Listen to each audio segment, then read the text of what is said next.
Good morning. Happy Wednesday. Middle of the week. It's hump day. Hump day. I'm going to be looking a little bit purple today. I was messing with the lighting and the coloring, and I just effed everything up. But you know what? We'll go ahead and go Barney today. We'll be Barney today. I don't know. I'm gonna fire this light guy. I'm gonna fire this light guy. Robert, good morning, brother. How are you, my man? Already in here, making the line to go through our next segment of suffering. We got a good one today, my friends. We have a good one. We have a lot to cover. We got to finish our hearing from yesterday. I think I still have that on the queue. So we'll make sure. We're just gonna wait for a little bit. We're gonna wait to see if we can get more people in here. And with that being said, let me grab the streaming software, Streamlabs, gives me a chat. But unfortunately, on this chat, I cannot wait to see, interact. All right, so I'm gonna open up a new one. I'm gonna have to use the browser. I've been struggling with it. It's supposed to be very convenient. It's supposed to be actually better than having the browser because if I do like a multi-stream, I'm able to chat to everybody. Like every different social media program will actually get the comments that I reply to, and that also I will be able to see everybody's comment, whether you are on X or TikTok or Instagram. I haven't been able to make it work. If you guys have a tip out there on how I can use it better, let me know. Um, I'm watching Pete Hegseth wearing his "Make America Great Again" red hat. I don't think I have a "Make America Great" red hat again. I need to go get one, I think. Maybe not. We'll see. We are trying to run our own thing here in the next year or two, so we'll keep that in mind. But man, what is going on, man? I was watching some stuff last night. There is some fraud being uncovered everywhere. I know Ben is probably cycling that through there, but that's not what I'm going to do. I'm going to do my own thing, and I got some clips. I got a clip from Sean Hannity. We got a little bit of an update where Cash Patel is warning about an FBI international manhunt. Who doesn't like the manhunts? I wish we can do a manhunt just for communists. I'll tell you that right now. You know what I'm saying? These guys are getting away with murder, and nobody's doing anything about it. But you know what? We'll go ahead and get started. We will go ahead and start with Sean Hannity here. We'll give the spotlight to Cash Patel. Try to look at the right eye. Try to look at the right eye.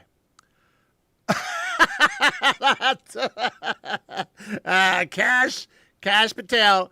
I love you, bro, but dog, man, you be throwing me off with that eye, bro. I'm telling you. Listen, it would be okay for you to wear sunglasses.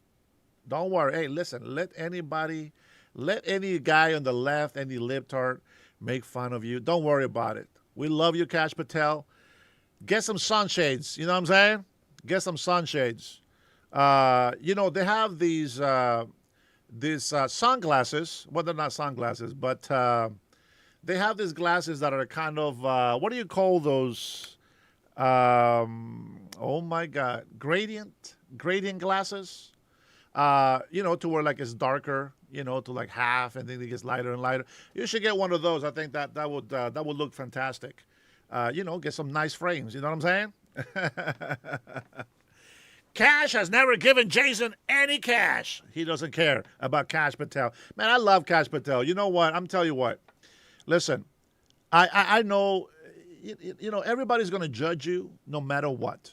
Everybody's gonna put you down. Some people gonna lift you up and this and that. Let me tell you something. The liftards, they never are satisfied with what they get. If Cash Patel is a down to earth guy and he goes and celebrates and has a few beers with the hockey team, they're on him. Drunk, you know what I'm saying? Alcoholic and using all these taxpayers' money. Shit.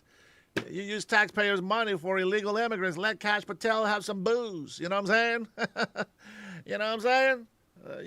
Let Pete Hegseth get some booze. You know what I'm saying? The job is not easy, man. That job is crazy. I don't think that it's anything illegal to be able to take a couple of shots before you go on a military mission.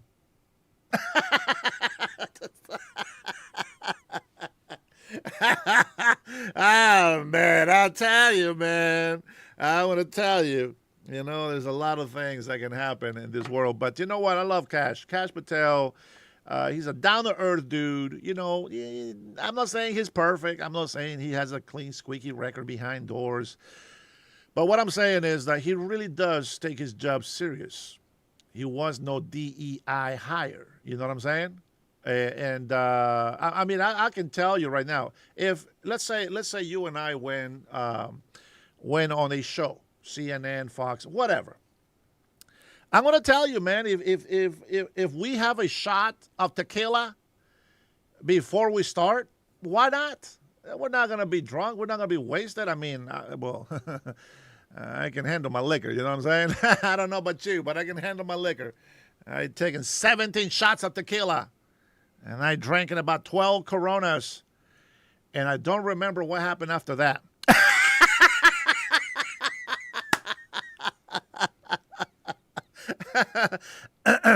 No, true story.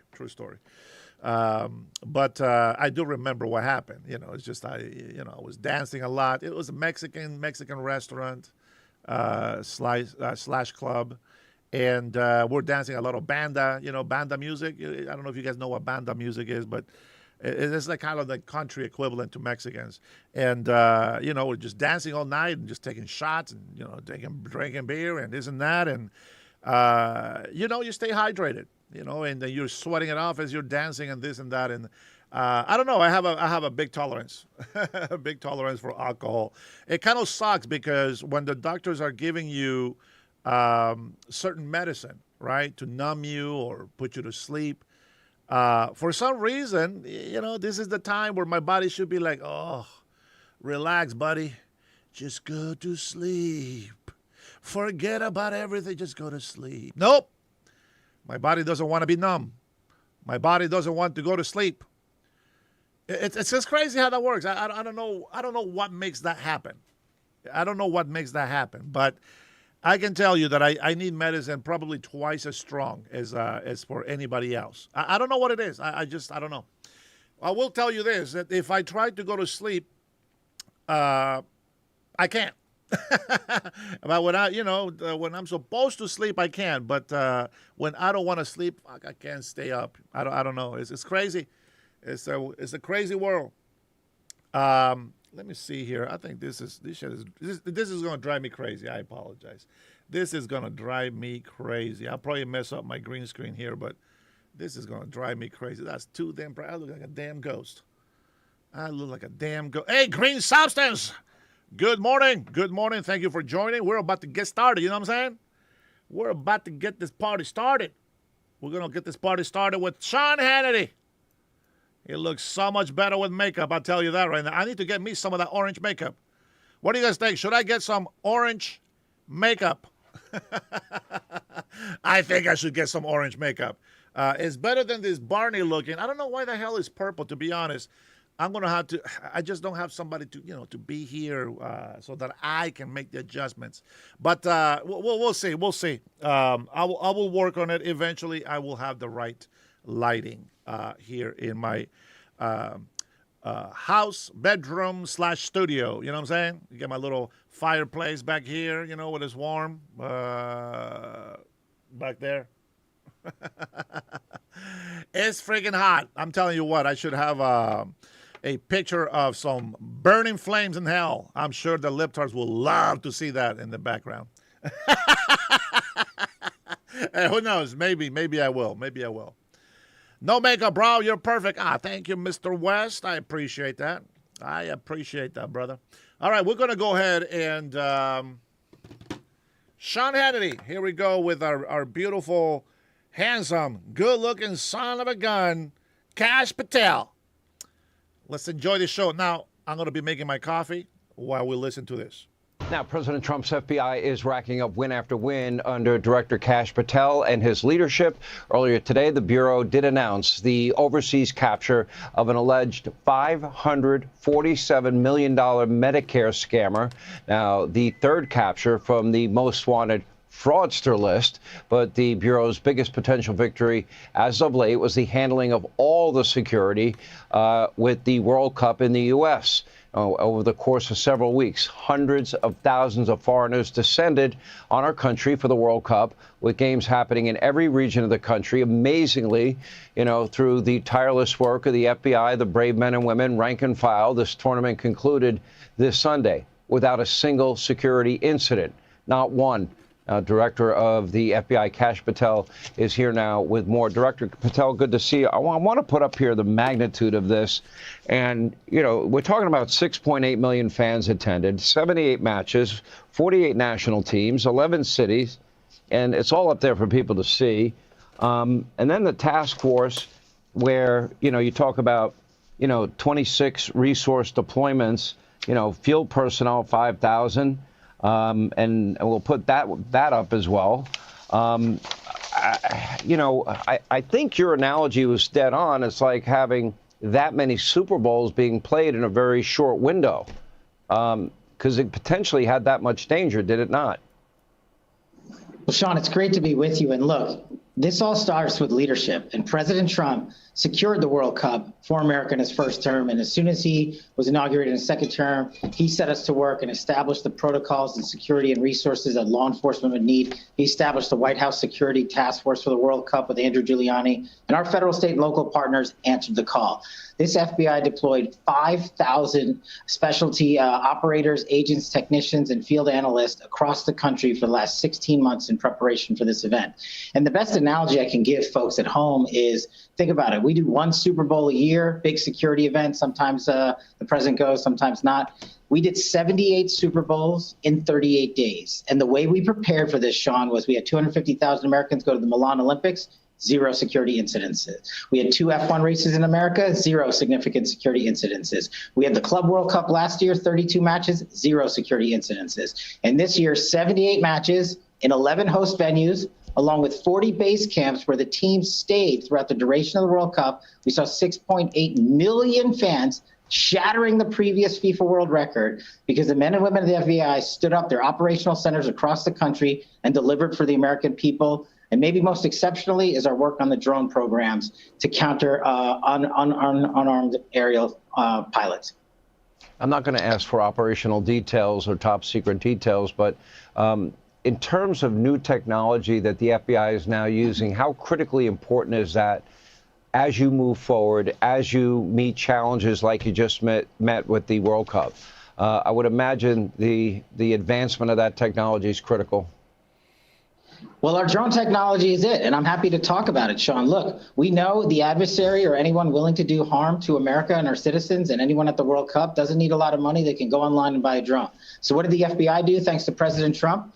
We resourced and stood up the first ever drone program school to train state and local officials months and months and months before the World Cup at our Redstone Arsenal in Huntsville, Alabama. I don't even know the number of individuals we trained, but just to show the work output, we interdicted, Sean, 700 plus drones through our ground intercept teams at all 11 venues surrounding the World Cup in 38 days. That's how far we went to protect security. We stood up mobile command centers at each venue.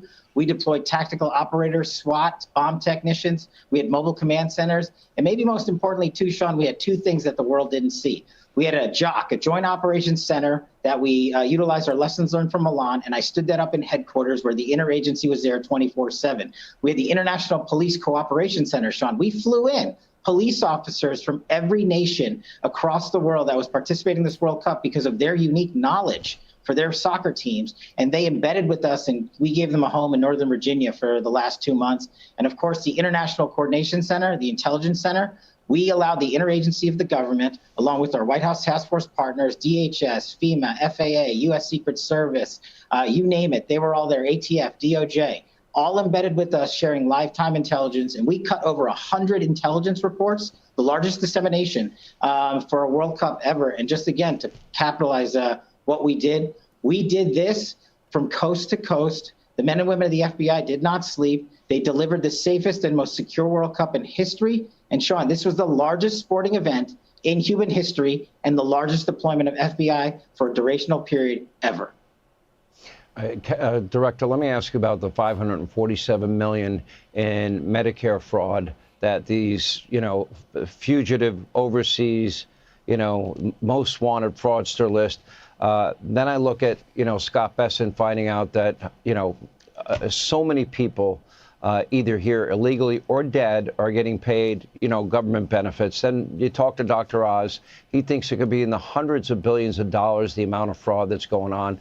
A report came out on New York State, and they have, quadrupled in just a couple of years the amount of money that they are spending or getting from the federal government for health care there. There's no way that you can, in my mind, the math doesn't work, that they can legitimize that. Look, President Trump and Vice President Vance stood up the task force against fraud, and the FBI is leading out on that initiative thanks to their resourcing and support, and thanks to your great coverage. Sean, just think about this. In the last 5 weeks, the FBI has gone on an international manhunt and captured not one, not two, but three of the most wanted fraudsters in the world for a total of almost $2 billion, Sean, that should have gone to children and our elderly. This is not a political issue. The president has made it abundantly clear we are going to secure American taxpayer dollars, our precious treasure, for our most precious treasure, our children and our seniors. And we did that. We manhunted all the way to Somalia and captured Abdul. We manhunted all the way to the Philippines and captured Kimball. And then we manhunted all the way to the Middle East and worked with our international partners and brought back Satari, who you just referenced, who was alone responsible for $547 million in fraud that was supposed to go to seniors. This FBI embedded, partnering with our great federal partners and our state and local partners, and thanks to President Trump's engagement on the global scale, partnerships around the world have never been better, which is why we are able to bring these fugitives back who have been on the run for years to America to face justice. And Sean, the FBI does all foreign transfer of custodies. We call them FTOCs. We send special assets out across the world to secure and apprehend these individuals. Sean, in the last 30 days, 27 FTOCs have been executed by this FBI. That means 27 fugitives, not just fraudsters, gang members, rapists, murderers, terrorists, narco traffickers have all been brought back to the United States. And under President Trump, Sean, that is a record for the FBI, and that is just 1 month. Well done. I'm glad you were able to successfully, and the many work at rank and file were able to successfully keep Americans safe, that you're finding this fraud. I don't think you get enough credit. I think that's a lot of pressure for one director. We appreciate you sharing that with us, Director Patel. Come on. You're seriously going to sit there and tell me that he's the weakest FBI? Listen, I can make fun of my boy because he's my boy, but let's be honest. Kash Patel has really done a tremendous job. Tremendous job. You know, when the leftards, they're out there crying right now. Oh, they're trying to weaponize the government, trying to turn the FBI and the CIA against Trump's enemies. Well, first of all, the fuck does that mean, Trump's enemies? Huh? They categorize themselves as enemies. That's just one negative red flag right there. Red flag. Categorizing themselves as enemies. Second, we are not stupid. And we know what has happened during the last 8 years, 10 years. What they have been doing, not just to Trump, but not just to his family, not just to his administration, but to all of us. They try to make us Americans look like evil sons of bitches. They try to make us look like we're libtards. January 6th. They try to justify every single riot that they ignore, that they said it was peaceful protest, that they encouraged, and have the nerves. Are you fucking kidding me? They have the nerves to fuck, dude. I'm trying not to cuss too much here today. They're trying to say January 6th was as bad as fucking Pearl Harbor. Are you fucking kidding me? Let me go drop a bomb on your ass and see if that's Pearl Harbor all over again, you sons of bitches. You set up America. You made Americans look like the devil. I'm never going to forget that. It was worse than 9/11. Are you fucking kidding me? Twin Towers, down to Grubble. Almost 3,000 people died. And January 20th was worse? January 6th was worse? Are you kidding me? You gotta be fucking kidding me. Where do you draw the line with this stupidity, with these mental problems that we have on the left? You know what I'm saying? They come over here and they make a big deal out of everything. Listen, they try to throw everything out in the book. Anywhere from he's a traitor, anywhere from, he's bad for this country, he's this and that. Bruh, everything that they threw at him was proven to be false. It was a lie. It was a lie that can't cover anymore. And that's a fact. I wish that people would speak with truth so that I can be like, okay, you know what, man, you got a point. You got a point. I wish they would. I wish they would. Sure, buddy. It says Atticus. Sure, buddy. Fucking retard. Listen, we have the facts. Tell me that Pearl Harbor was the same as January 6th. Go ahead and put that on the chat. Tell me, you fucking libtards.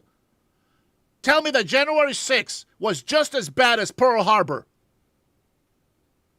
Go ahead, put it on the chat, you fuckers. Man, what the hell? I just got pissed off in 2 seconds. Damn. You must have hit a nerve, man. Yeah, facts. Okay, Atticus, get the fuck out of my chat. I don't have patience for stupidity today. No, those are not facts. Those are not fucking facts. Get the fuck out of here. Get out of here. Who's next? Who wants to get out of here? Let me tell you something. Pearl Harbor was horrific. Hundreds of American soldiers lost their lives. America was hit in the heart that day.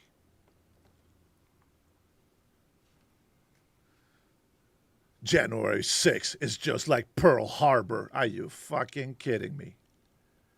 No, not yet, Green Substance. I know. Let me grab some coffee.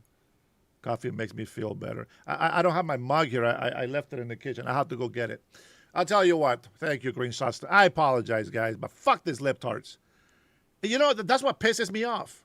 That's what pisses me off about the leftists, about these fucking commies. They listen, January 6th, let me tell you something.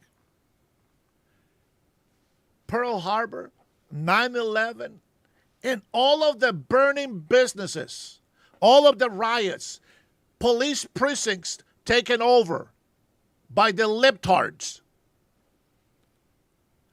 all of that is just as bad as January 6th. You gotta be fucking kidding me.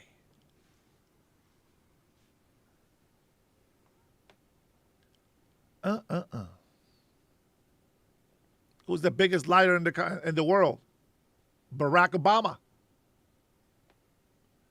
Barack Obama and his puppet, Joe Biden. Man, it's good to be an American. I tell you that right now, man. Every single time that these libtards make my blood boil, it reminds me that we are fighting on the right side of history. You like that? Oh, don't worry. We're going to have a good one today. We are going to have a good one. With that being said, I'm still listening to the clips that I give you. I'm going to go and grab my mug, because otherwise all these F-bombs are going to be dropped left and right. I need to grab my coffee so that I can balance the F-bombs. Ah, man. I'll tell you what. If somebody just comes in here and they ask for truth or a fact, and we give it to them, and they still decide to call us names, fuck them. Get rid of them. Give them a 30-minute timeout. Get him out of here. All right? 30-minute timeout, Muds. Get him out of here. Hammerman he's like this close. He's this close. Oh, I got some news for the libtards that are talking about this big blue wave. Woo-hoo. I got some news for you. I got some news for you. And if you celebrate that, you are a fucktard. Or officially fucktard. With that being said, let's go ahead and get this clip in here from Fox News. Favorite, best news channel in the United States of America. Well, Democratic Socialists taking aim at New York City landlords and their profits. Martha McCallum pressed the co-chair of the DSA's New York chapter about the attacks. Here it is. Landlords in New York have been making a 12% return on their investment on average. How much should they make? What's fair for the landlord to make if you don't like 12? They're complaining that 12 is not enough. And we don't think that anyone should have a constitutional right to double-digit returns on their investment. That's why we've implemented... No one should have a right to a double-digit return on their investment. No one has a right. That's not... No, what are you talking about? No one's in that... That's not in the Constitution, but what we see is that when we implement a rent freeze, we have landlords who are crying that the government is going to put them out of business. Well, I heard that and said I want to talk to some landlords. So let's bring in Jose Tour and Natalia Bonanno, New York City landlords, and it's so good to have you here. Let me just kick it over to you, Natalia, because when you saw that and heard that, what was your first thought? I mean, I don't know where they're getting 12% from. I know, a lot of people refer to the NOI figure that came out recently, and what's NOI? Net operating income. Okay. That doesn't take into account our mortgage and insurance. Our so he's just getting it wrong on the number. We Right. have a number here that said the average profit for New York City landlords in rent stabilized units is $688 per month, and that's up 6.2% from 23 to 24. That doesn't include your costs, right, Jose? No, not at all. And he's not speaking for rent stabilized properties, which is the properties that we own, which are severely distressed because our costs are so high and rents typically are way below the average of the market rents. And when you say they're distressed, Natalia, does that mean you have to do a lot of repairs? Yes, and rent stabilized apartments that are rent stabilized because they're built before 1974 have a much lower increase and much lower rents, and they typically need the most work. Most of our buildings were built at the turn of the century, early 1900s. They seem to want to villainize you, and you are the ones providing the housing. But you have a long history of being here. I think that they don't understand who the landlords are. Like, they think that it's like the Wizard of Oz. Yeah. Tell me about your story. Yeah, so it all started with my grandfather. He immigrated from Cuba in the 70s, bought his first building when he was 50 years old in 1979 with seller financing, because at that time the banks wouldn't want to finance. Things were very tough here in the city. The Bronx was burning, as they would say. And he built the business by himself over the course of 10, 15 years, working as much as he can until he got enough money to pay off the buildings and find a helper. And sadly for him, it ended last year where he was mugged at gunpoint by a tenant and had a stroke and died 2 weeks later at 99 years old. I mean, here you have this Cuban immigrant that got to this country, worked as hard as he could, at 50 years old up till 99, and it's how it ended for him. And it was a tenant that didn't pay rent for 5 years. It shows how flawed the system is in its entirety. and how inefficient everything is here. It's a tragic story. And yours is? Yeah, my father came here as an immigrant as well. When he was a teenager, was the first college graduate of his family, got a master's in engineering, and after a few years working as an engineer, he wanted to, become an entrepreneur and own his own business and own property. So he started to invest also in the 70s and buying properties in Brooklyn, and then pass them down to my sister and I. Do you want to continue doing this work? I do. I think it's the right thing to do on behalf of my family and what my grandfather built, and also on behalf of the tenants. These are people that we've known for several years. It's not like we're a huge company that's not present. Like, we're boots on the ground. We're there. We know everyone there, and we think it's the right thing to do to represent our stake. Last word to you, Natalia, excuse me. That's okay. Yeah, we're selling most of our rent-stabilized buildings because we just don't see a future here for having profit. We hope we could stay in New York City and maybe invest in non-rent stabilized properties, but if not, we'll have to just sell and purchase properties in other states. Well, we'll see if they're listening at the mayor's office. Thank you so much, and we appreciate. And I'm sorry about what happened to your grandfather. Thank you, Bill?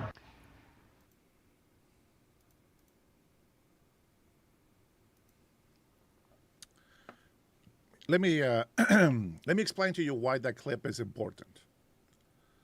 Now, I understand that there's a lot of people who probably have never worked in the business. You probably don't know how to create wealth, how to make money. You've never been a business owner. Let me tell you something. To trash somebody else for their success, number one, I got no respect for you right there. I always congratulate people that are successful. I always admire people that succeed in life.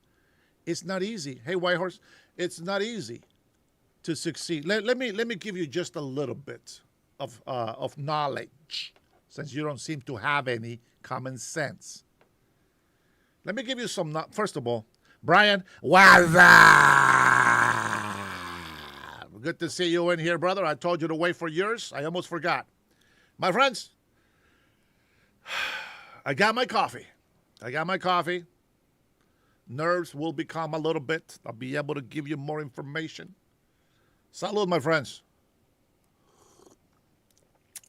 Ooh, that's hot, but it's good. Stay thirsty. Good morning, good morning. All right, here we go. Listen. If you never worked in real estate or property management, you don't know how it works. First of all, hey, Don, how are you? Hey, listen, first of all, like every business, you got to have a license or a certificate. You got to have insurance, millions and millions of dollars of insurance. With that being said, not only do you have to have that, but you got to have a manager with a real estate license. That means education. That means that the manager has to make a certain amount of money. That's how that works. There's an assistant manager. They also got to get paid. And there's the leasing agents. They got to get paid. And then there's the maintenance crew. They got to get paid. Hey, Magic. You see what I'm saying? That's just the basic. The property manager has to pay electricity for the whole building. What you pay is for individual use, but the landlord is paying for all the rest of the electricity in the building. Water. The property landlord is paying for all of that unless you're doing your individual use. For example, in apartment communities that have pools, the property pays for most of it. Pays for most of the electricity, most of the water charges, the chlorine tap, all the chemicals, etc. The property pays for most of it. And then some of those charges get passed down to the tenants.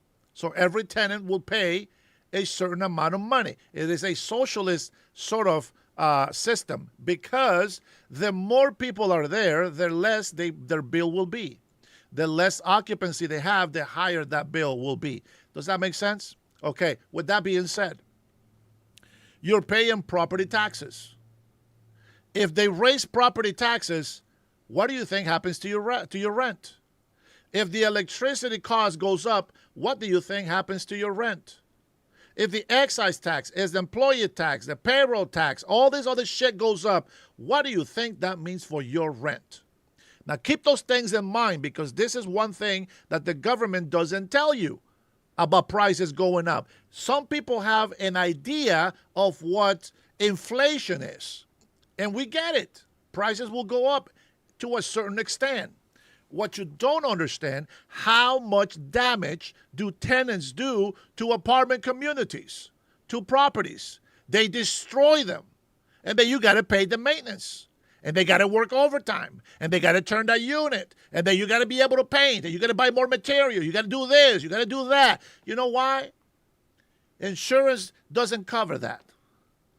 Insurance covers any water damage, electrical problems, things of that nature. Every year, the cost of living goes up. Every year. If you don't know how much money it takes to run that business, I will say go do some research.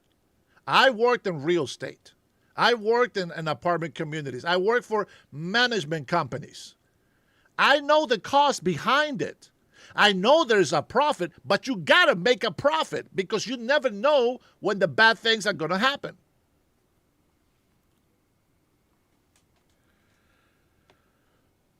Complaining about landlords making 12%, which, as you saw in the video, they didn't. They don't. 6% profit. Let me tell you, what kind of incentive is there for them to want to create apartment, communities? None. Zero incentive. And that is there for a reason. This is exactly how the communists did it to take power over Venezuela, which caused over 8 million Venezuelans to leave Venezuela. See, once communism takes over, you're stuck. And some will benefit, and the rest of them will pay the price. And they will continue to live in poverty. If you think you're poor now, wait till tomorrow. You will be even more worse off than you are right now. I'm telling you right now, if you want to have a business succeed, you got to get 200% of what you're putting in. Otherwise, you'll never grow. You're stuck in that hole. Do you know why apartment communities, they buy apartment properties to do apartment communities? You know why they go into that business? To make money. And they don't want to just own that property.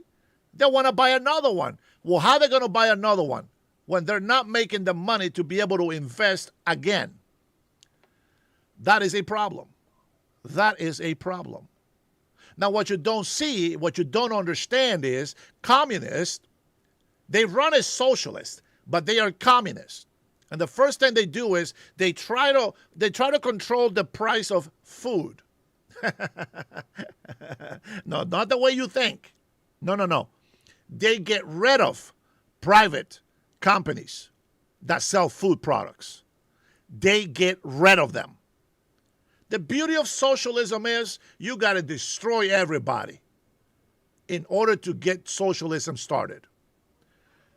But the communist, which is the government, which, believe me, he's a fucking communist over there in New York. He puts free grocery stores. You know what that does to private grocery store owners? They go out of business. And then the government goes in and takes over. Now you owe food to the government. If you're on welfare, you're already in their hands. If you are already on SNAP, if you're already on government programs, you're already in their hands. And they will do whatever they want with you. Steve, I will fucking own you. on socialism and communism. You're a fucking moron if you don't know why that's bad. I'll just tell you that right now. He's already trying to take properties away from landlords. You understand? That's your livelihoods. He promised free buses. Now they're more expensive. Free groceries. But yet, he's taxing the shit out of rich people and they're leaving. We stand for fairness. We want people to be rewarded. Listen, if you work hard, you should be rewarded. If you have an investment idea, you should be rewarded. Remember, if you are investing, there's always a chance that you will fail. And that's how it is. Guys, I don't know if I can do this every fucking day with these libtards. Steve Butler, you're new to my channel, right? You're new to my channel. I'm trying to, to speak just basic common sense, just basic stuff. Let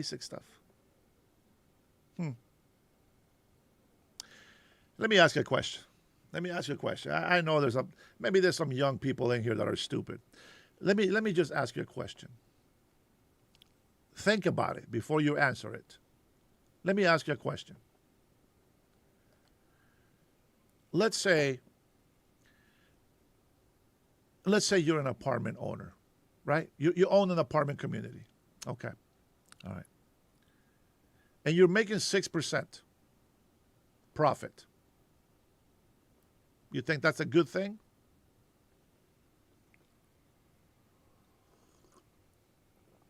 Tell me, what happens? There's a water leak. How much do you pay the plumbers to come in and fix that? How much do you pay sheetrock workers? How much do you have to pay for that labor, for those materials? You can't afford it. Think about this. If you're making 6% profit in an apartment community, listen to this. You are making a 6% profit. How do you keep your employees paid? How do you get their insurance? How do you keep up with their L&I? How do you keep up with the property taxes rising and the excise and all these other payroll taxes, etc.? How do you keep up with that? How do you pay that on a 6% profit?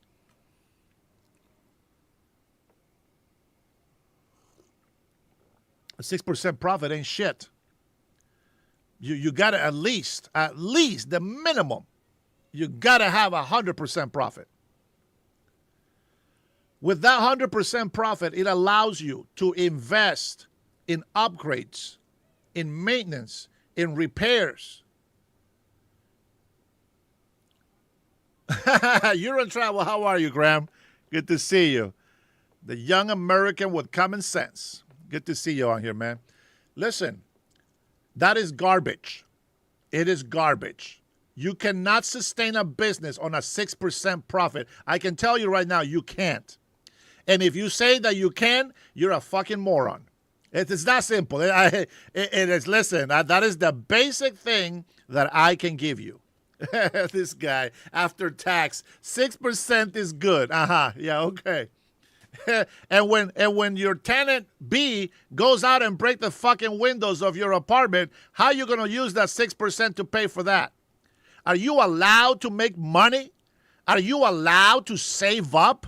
Are you allowed to accumulate wealth for the future of your children? What the fuck kind of mentality is that?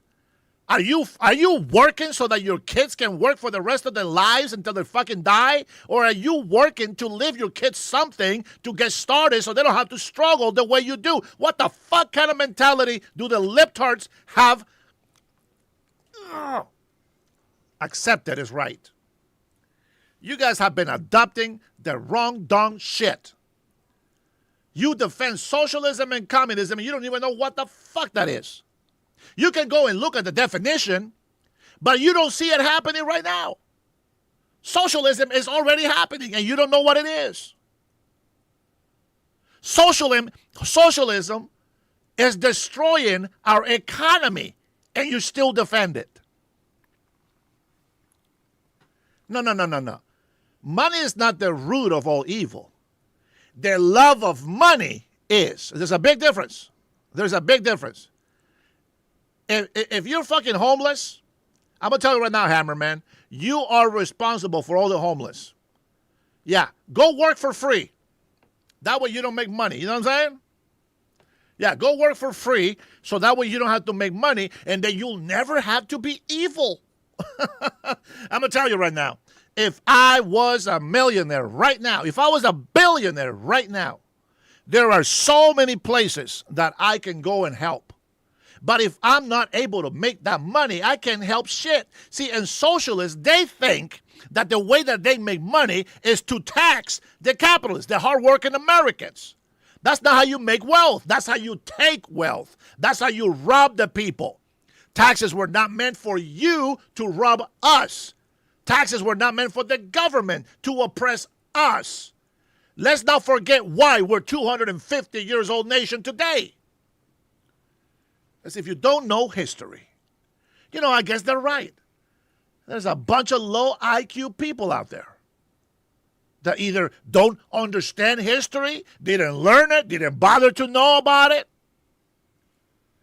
Where the hell do you draw your conclusions from? Mondani is fucking destroying New York. I'm going to tell you from a personal experience, and I'm going to say this. Let's see, Green Substance and I, we become billionaires. We're billionaires. He doesn't have to do what I want to do. And what I want to do, listen, can only be possible because of the wealth acquired by capitalism. I want you to understand that. Understand that. I now have money thanks to capitalism. I'm a billionaire. I want to go to certain villages that I know. I want to fix their villages. I want to make some new houses. I want to have some roof projects. I want to have some park renovations. I want to work with, with biologists. I want to work with marine biologists. I want to work and protect the coral reefs. There's a lot of shit that I want to do, and there is not enough money for me to do it with. Now, that's my prerogative. What I want to do with my money, that's what I want to do. But I'm not going to force Green Substance, because he's also a billionaire like me, to do what I do. Because maybe he wants to go and invest that money and make more money, and maybe who knows what projects he has. Even if he doesn't have any projects for anybody. You can say I'm a socialist because I believe in helping others, but that's not it. That is just being a person who wants to help out others that are having a hard time. See, that's not socialism to me. You think that socialism is going to build a great economy? No fucking country on this earth is great because of socialism. Mention me some countries that are great with socialism. Give it to me. Oh, Javier Hernandez. One of my favorite trolls. Javier Hernandez talks a lot of shit. I like Javier. I'm sure we can split a couple of Coronas amongst us.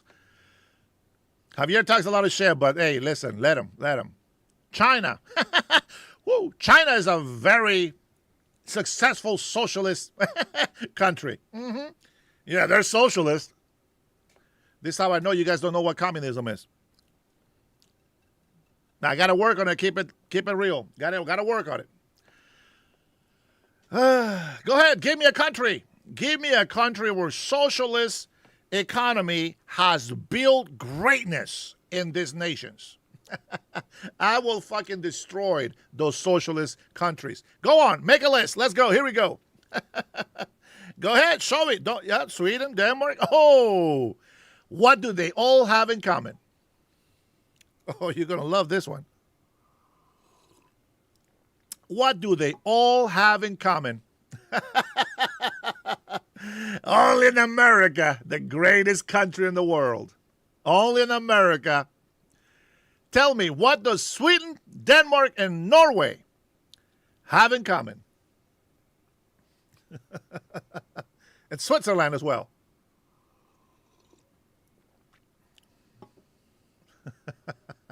What do they have in common? Let's see. Give me some things that they have in common. No, not communism. They're socialist countries. They are. Yeah, I'm a cult member and very uneducated. Fantastic. Thank you for that, Mr. Lee. Yeah, Swiss Michael, he doesn't know shit, man. This guy lives in La La Land. He's so jealous of the United States of America. Come on, guys. You mentioned 3 countries. That's fantastic. Sweden, Denmark, and Norway. Tell me what they have in common.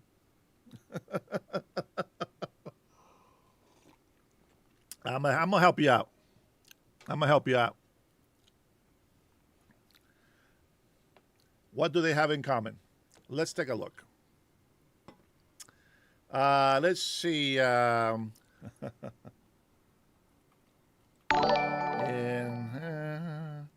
Sweden and Norway. Cutting edge, the rock shaman Jesus was not a socialist. He used the constructive social form of a community to attract followers to the faith. Plus, Europe are using capitalism to use for the social programs. Absolutely, that is true. That is factual truth.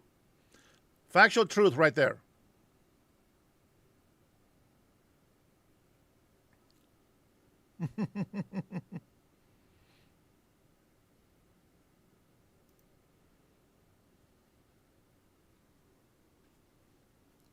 What is Denmark, Norway, and Sweden doing right now?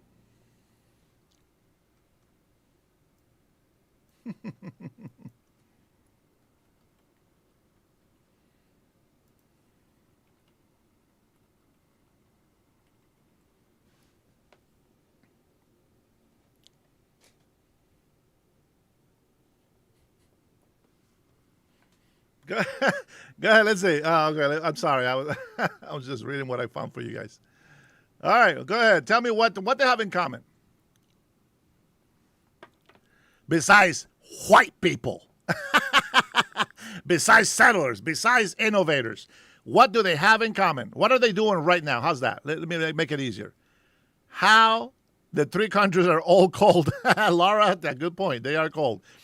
Tell me, what are they doing today? Remember, socialism is a very defective system. It is a very defective system. See, you can have socialism in capitalist countries, but you can't have capitalism in socialist countries. It is the same as Muslims. You can allow Muslims in Christian countries, but you can't allow Christians in Muslim countries. It's the same shit. It's night and day. It works the same way. So one of the things that Denmark, Sweden, and Norway are doing, you ready for this? You ready for this? Oh, Mohammed, welcome back. Yeah, you know I love Israel. Huh? You ready for this? What are they doing? Here we go. You ready? Drum roll. Diggy, diggy, diggy, diggy, diggy, diggy, diggy, diggy, hey. Dun, dun, dun. Diggy, diggy, diggy, diggy, diggy, diggy, diggy, diggy, hey. Dun, dun, dun. Bum. Dun, dun, dun. Come on. Here we go. Here it goes. Ready? You ready? You ready? Here it comes. They are deporting Muslims, illegal immigrants. Why, Dennis? You say? Why are they doing that? They're a socialist country. Socialism brings people together. Socialism brings equality.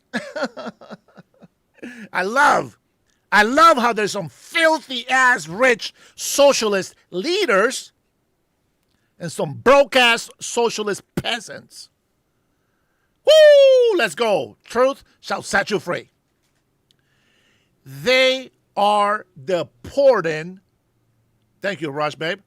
They are deporting Islam out of their countries. Thank you. Finland as well, I guess. Yeah. These are countries. These are countries that belong to the Vikings. The sweet and peaceful Vikings. Oh, the great raids and pillaging and raping of women with those horny helmets. What a great civilization.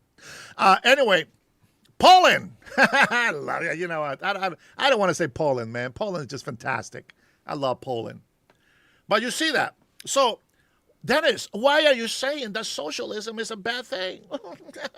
And I'm glad you asked. So when you do your research and you start asking, I have to ask this. And so, can you imagine if we had Google? Can you imagine if we had all of this during our upbringing? Oh my goodness. The world would be a total different place. If the technology today would have been available to us, I don't know, maybe we would have just destroyed ourselves faster. But I believe Poland is a great nation. No crimes.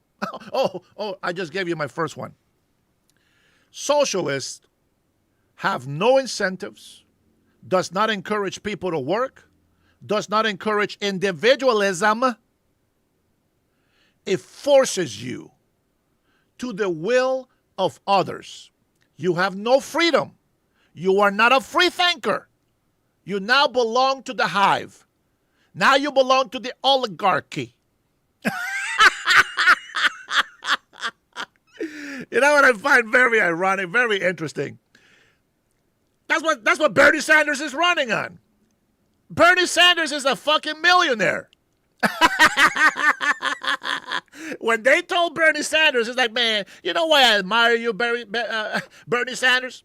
I admire you because, you know, you're a millionaire. And you are out there trying to get the millionaire's tax. And he's like, shit, you're right. Tax the billionaires.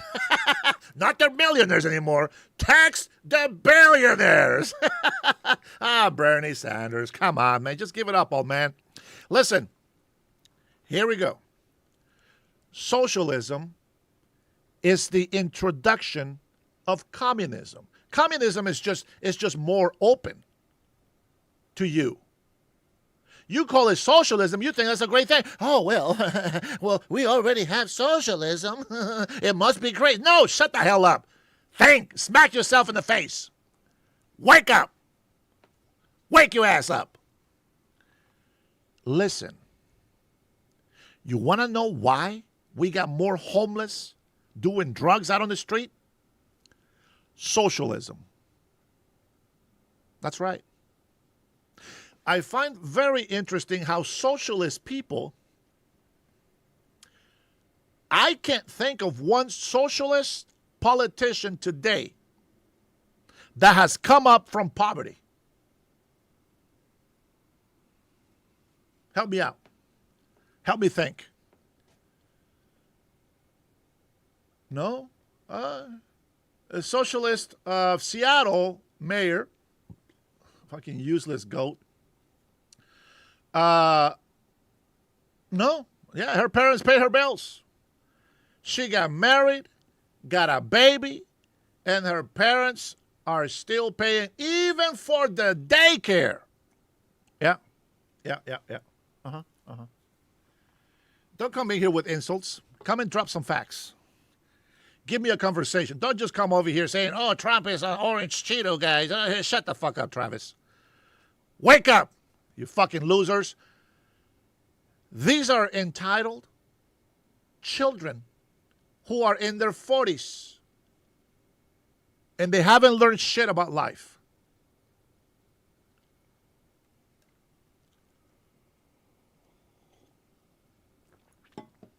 They don't understand that socialism makes people lazy, no goal achieving, no free thinking, no free ownership, no individual private ownership. It takes all that away. And if you tell me Dennis, clean your room. And I'm just going to say, what for? It's just going to get dirty later anyways. That's socialism. That's the left. If you are not that person, you should be on our side. They think, why go to work when I can just live for free?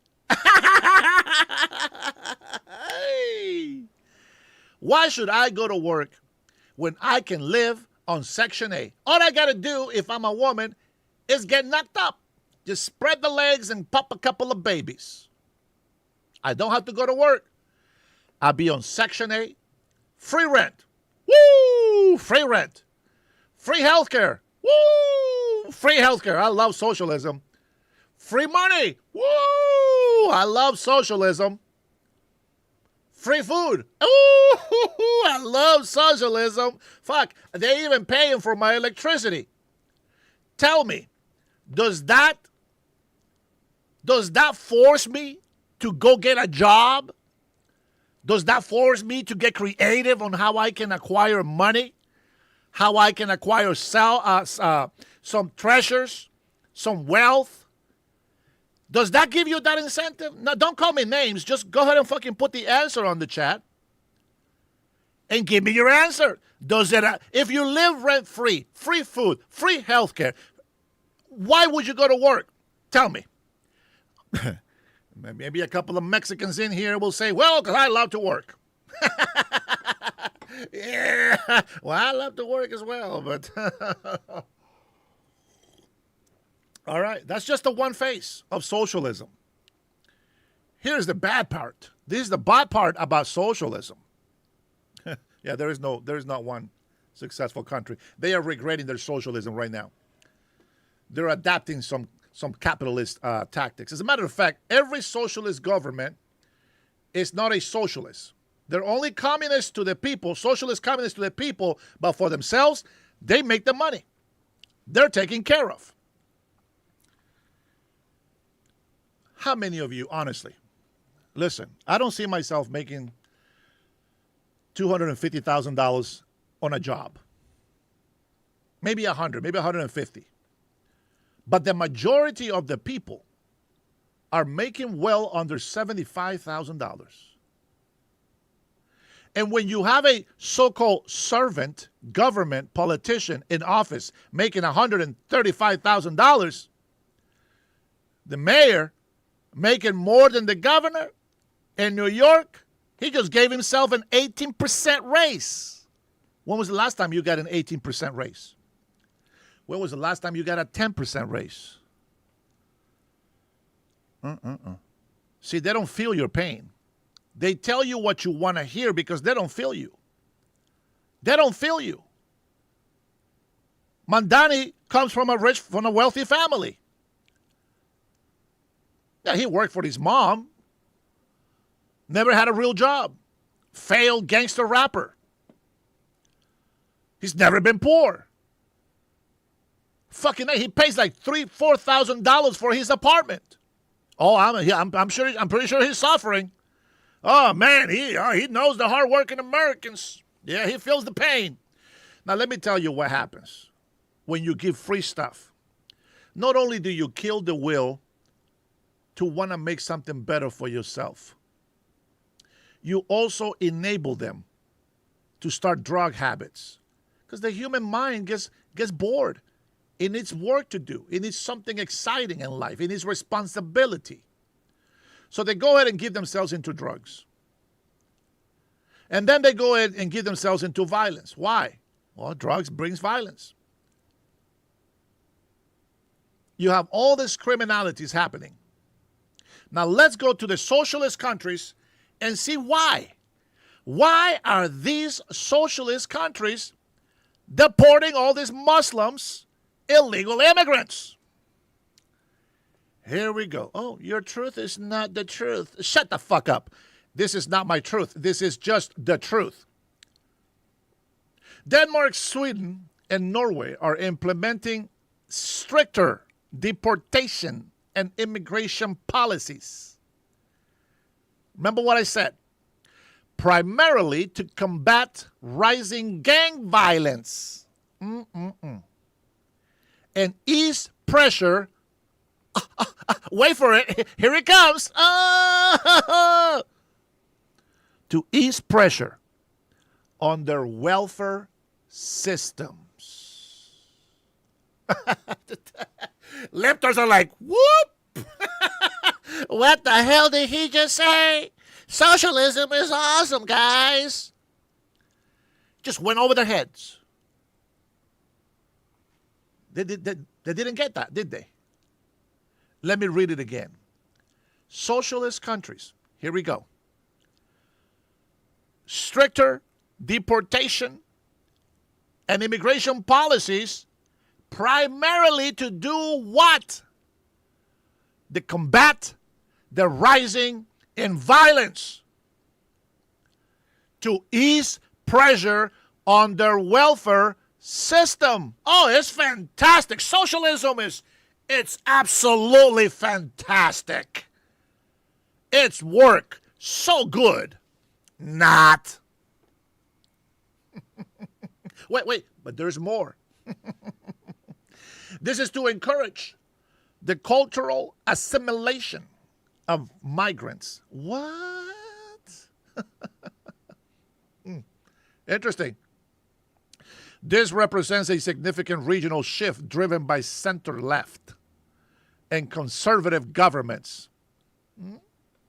Noticed, no far left, center-left, and conservatives. That's where we at. You are in that line. Welcome to the Dennis Herrera Show, where you are going to hear the truth and nothing but the truth. If I gaffle, by all means, call it out. You know, it's okay. I can be embarrassed for a little bit. Yeah, this channel is just hate. Yeah. This channel hates violence.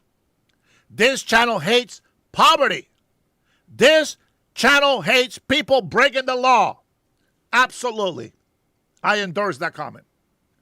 Well, this is a very hateful comment. I mean, very, very hateful channel.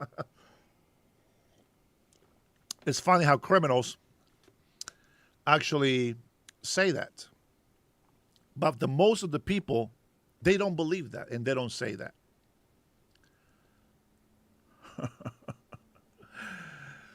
The welfare strain. Leaders aim to protect their universal welfare systems from perceived strain by requiring immigrants to be financially self-sufficient. Go to work and learn the local fucking language. Mic drop.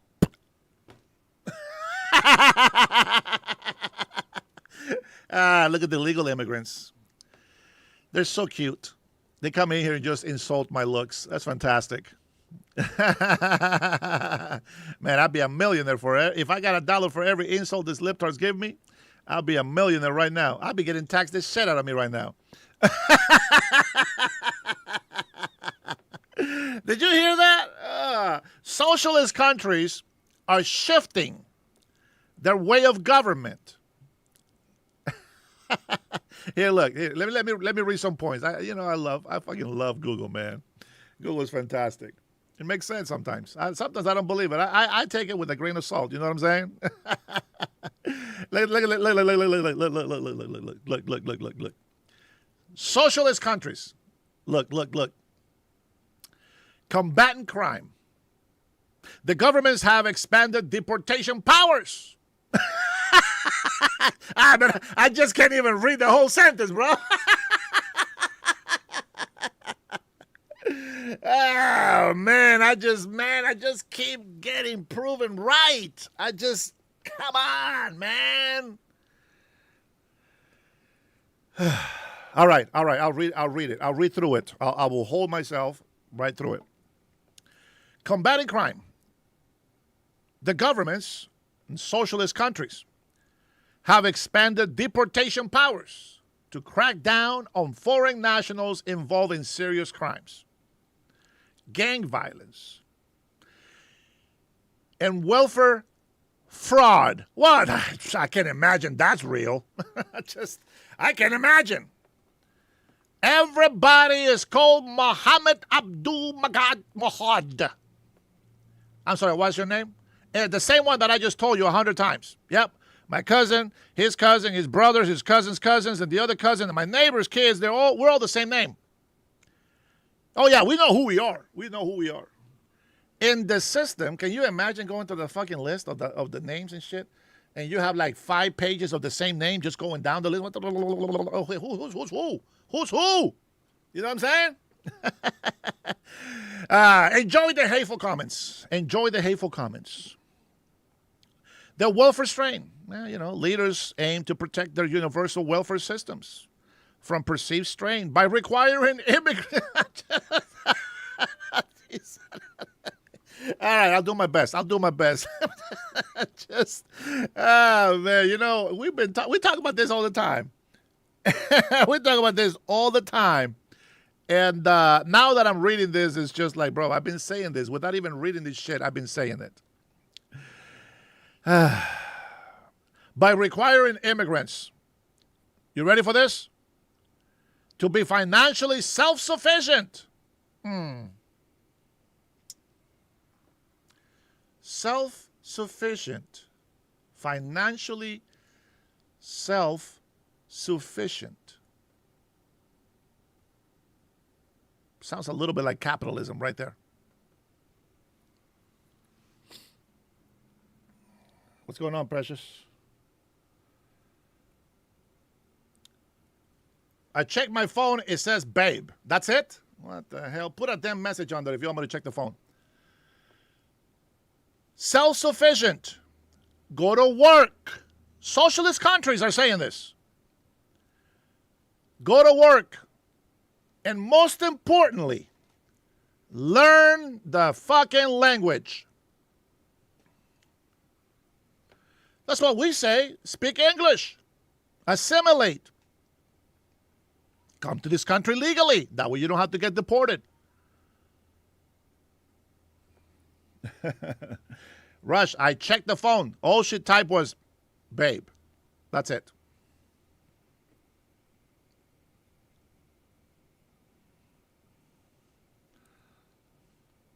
Diggy, diggy, diggy, diggy, diggy, diggy, diggy, diggy, hey.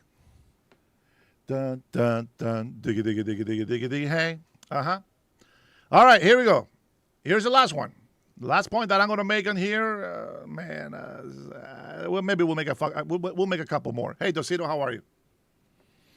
Yeah. Temporary protection. Here we go. Resident permits are increasingly treated as temporary, as it was intended. Residence permits are increasingly treated as temporary rather than a pathway to permanent settlement. Authorities frequently review security conditions in migrants' home countries and revoke residency as soon as those areas are deemed safe. Well, there's your socialist countries. This is where socialism works. I agree with you, Susan, to end dual citizenship to a certain extent. I agree with you on that, to a certain extent. I mean, I consider myself 100% American, but, my birth certificate still says I'm Honduran, so I don't think that can change. My loyalty is 100% to America, to the United States of America, not to the Honduran government. So, I don't know. Some people that don't love this country, that don't respect the law or are under the full jurisdiction here, I agree. They shouldn't have dual citizenship. They should be forced to make a choice. You know what I mean? All right, here we go. I'm gonna read a couple more things, okay? Denmark pioneered restrictive policies in the EU, such as changing asylum to temporary status only, legally intervening to forcibly shift demographics in high immigrant neighborhoods, often called ghetto laws, and offering major financial incentives for voluntary returns. Voluntary returns. We're doing something similar here. They're paying them better probably. But do you see what we're saying here? We've been saying this all along. And all of these socialist countries didn't want to listen to us. But now they see how hard it is. Now they're doing it. Now they're doing what we have been telling all Americans to be careful of. We're right about everything. Sweden, following a surge in gang violence, Sweden significantly tightened its historical open door policy, replacing permanent permits with temporary ones, commissioning strict limits on family reunification, and increasing government grants for voluntary departures. The Nordic cooperation, I like this guy's over here talking shit on the chat, but he's not listening. Nordic cooperation, all three nations, along with Finland and Iceland, now actively collaborate to arrange joint deportation flights and support reintegration programs in migrant countries of origin. Well, son bitch, that is exactly what we talk about in this country. I'm going to leave this out here in case we get more libtards later that want to come in here and tell me how fantastic socialism really, really is. All right, I'll tell you what. We're going to go ahead and continue because I have to go and tend to some matters here real quick. Let me see. Where did I live? Okay, there we go. This is where we left off. Don't worry. I'll be back. This is where we left off with Pete Hegseth and General Kane's hearing from yesterday. Don't worry. I'll be back. I know. Everybody loves the Dennis Herrera show, but I'll be right back. Risk that the Iran would close speak truth to power and offer an accurate assessment of what my assessment is of both our readiness, the plans and activities that might be undertaken, the associated risks, and the secondary and tertiary considerations that go with those opinions or options.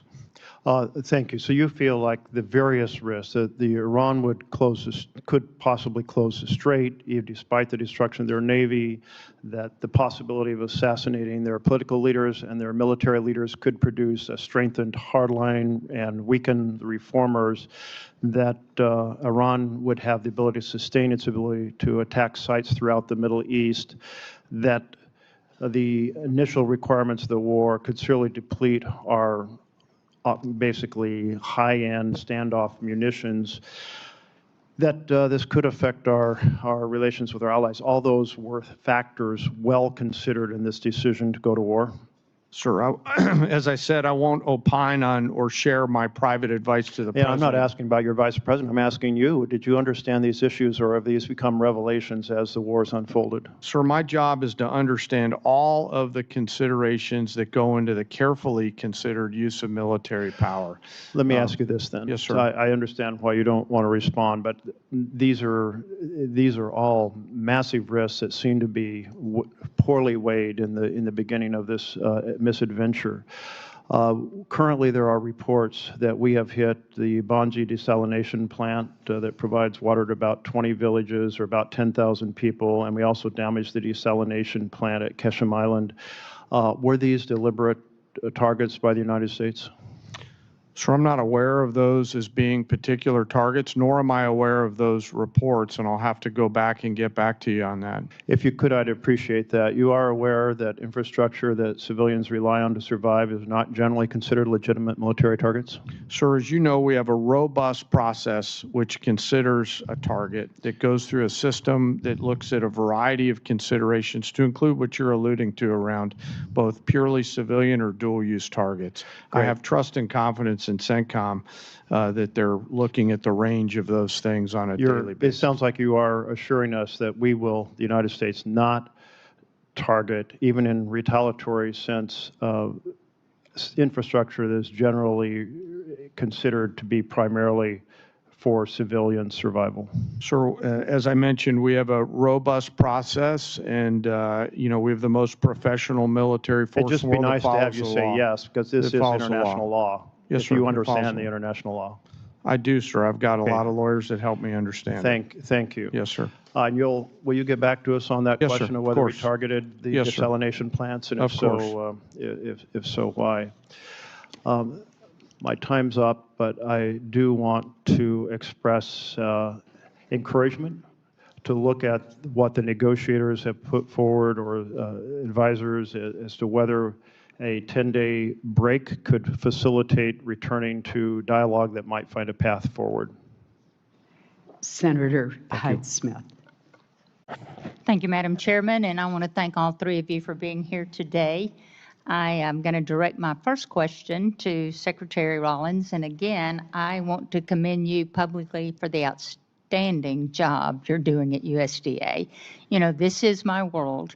As former Ag Commissioner, I hear from a lot of producers in Mississippi, and they are so pleased with your performance, and that is just truly genuine right there.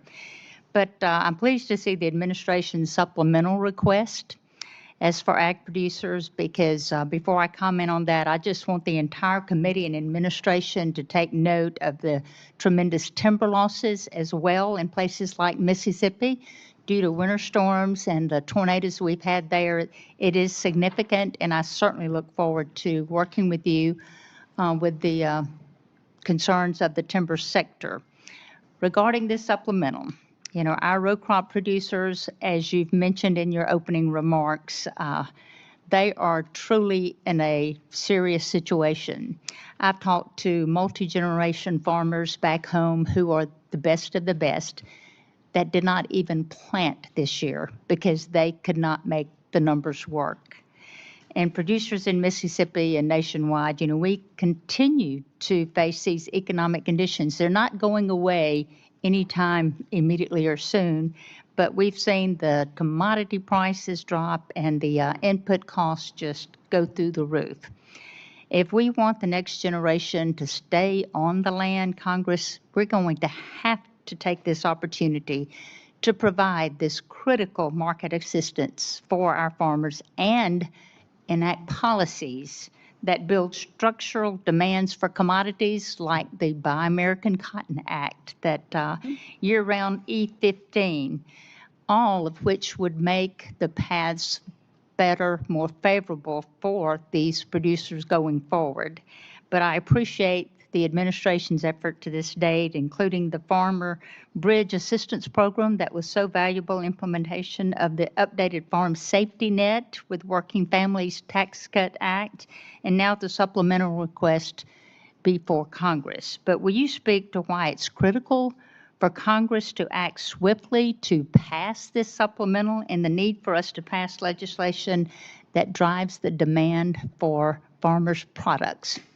Yes, thank you, Senator, for your kind words. A couple of really important points. Number one, as we work to open the markets around the world, and we're seeing, as I mentioned in my opening remarks, just extraordinary numbers. That $50 billion agricultural deficit we inherited a year and a half ago is now down into the 20-ish billion. We expect it to go down significantly this year. Again, the highest price we've seen in over a year in corn is today, and soybeans is today, et cetera. Your point, Senator, about opening up the domestic markets is really important, whether that's E15, renewable fuel standards. Obviously, the RVOs came out, which is a reason for the drive up in some of our row crop prices in the last month, which is really important. But also, as I mentioned, bringing the cost of inputs down. We are expanding fertilizer, the largest ammonia plant. We're going to break ground in Louisiana in 2 weeks, reshoring, bringing back to America real fertilizer production. And then also the long term, we got to figure out how we are doing these supplementals and these bridge payments, which we have to do for these farmers to survive. But what we're seeing is just survival. And we're seeing a lot of the input companies, equipment, seed, fertilizer, make record profit. So we've got to be able to dig into that as well. But as of today, ensuring that we can keep these farmers farming while we're opening the markets, while we're bringing down the cost of inputs, is paramount for a secure America. And that's why this is so important today.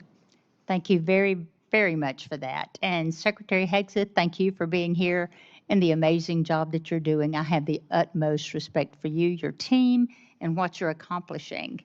But I as well am committed to ensuring that our warfighters have all the tools necessary to accomplish the mission in Iran and whatever else that they need to defend our nation's interest. The supplemental request is in line with that goal, and I'd like to shift my conversation right now quickly to shipbuilding, which is extremely important to the state of Mississippi and our country's ability to protect itself. The President's FY 2027 budget requests funding for one DDG 51, while Navy leaders have said their goal remains to build 2 destroyers a year. And at the same time, the Department is exploring options for using allied shipyards and overseas fabrication in future naval construction, which raises questions about the long-term role of the American naval industrial base or shifting work away from domestic shipbuilders. Shipyards like Ingalls in Mississippi, which I would love to invite you down to there. It is amazing, and the thousands of suppliers and small businesses they support, they need the confidence that the work will be there so they can invest in new facilities, hire and train skilled workers, and expand capacity that we will need in the future.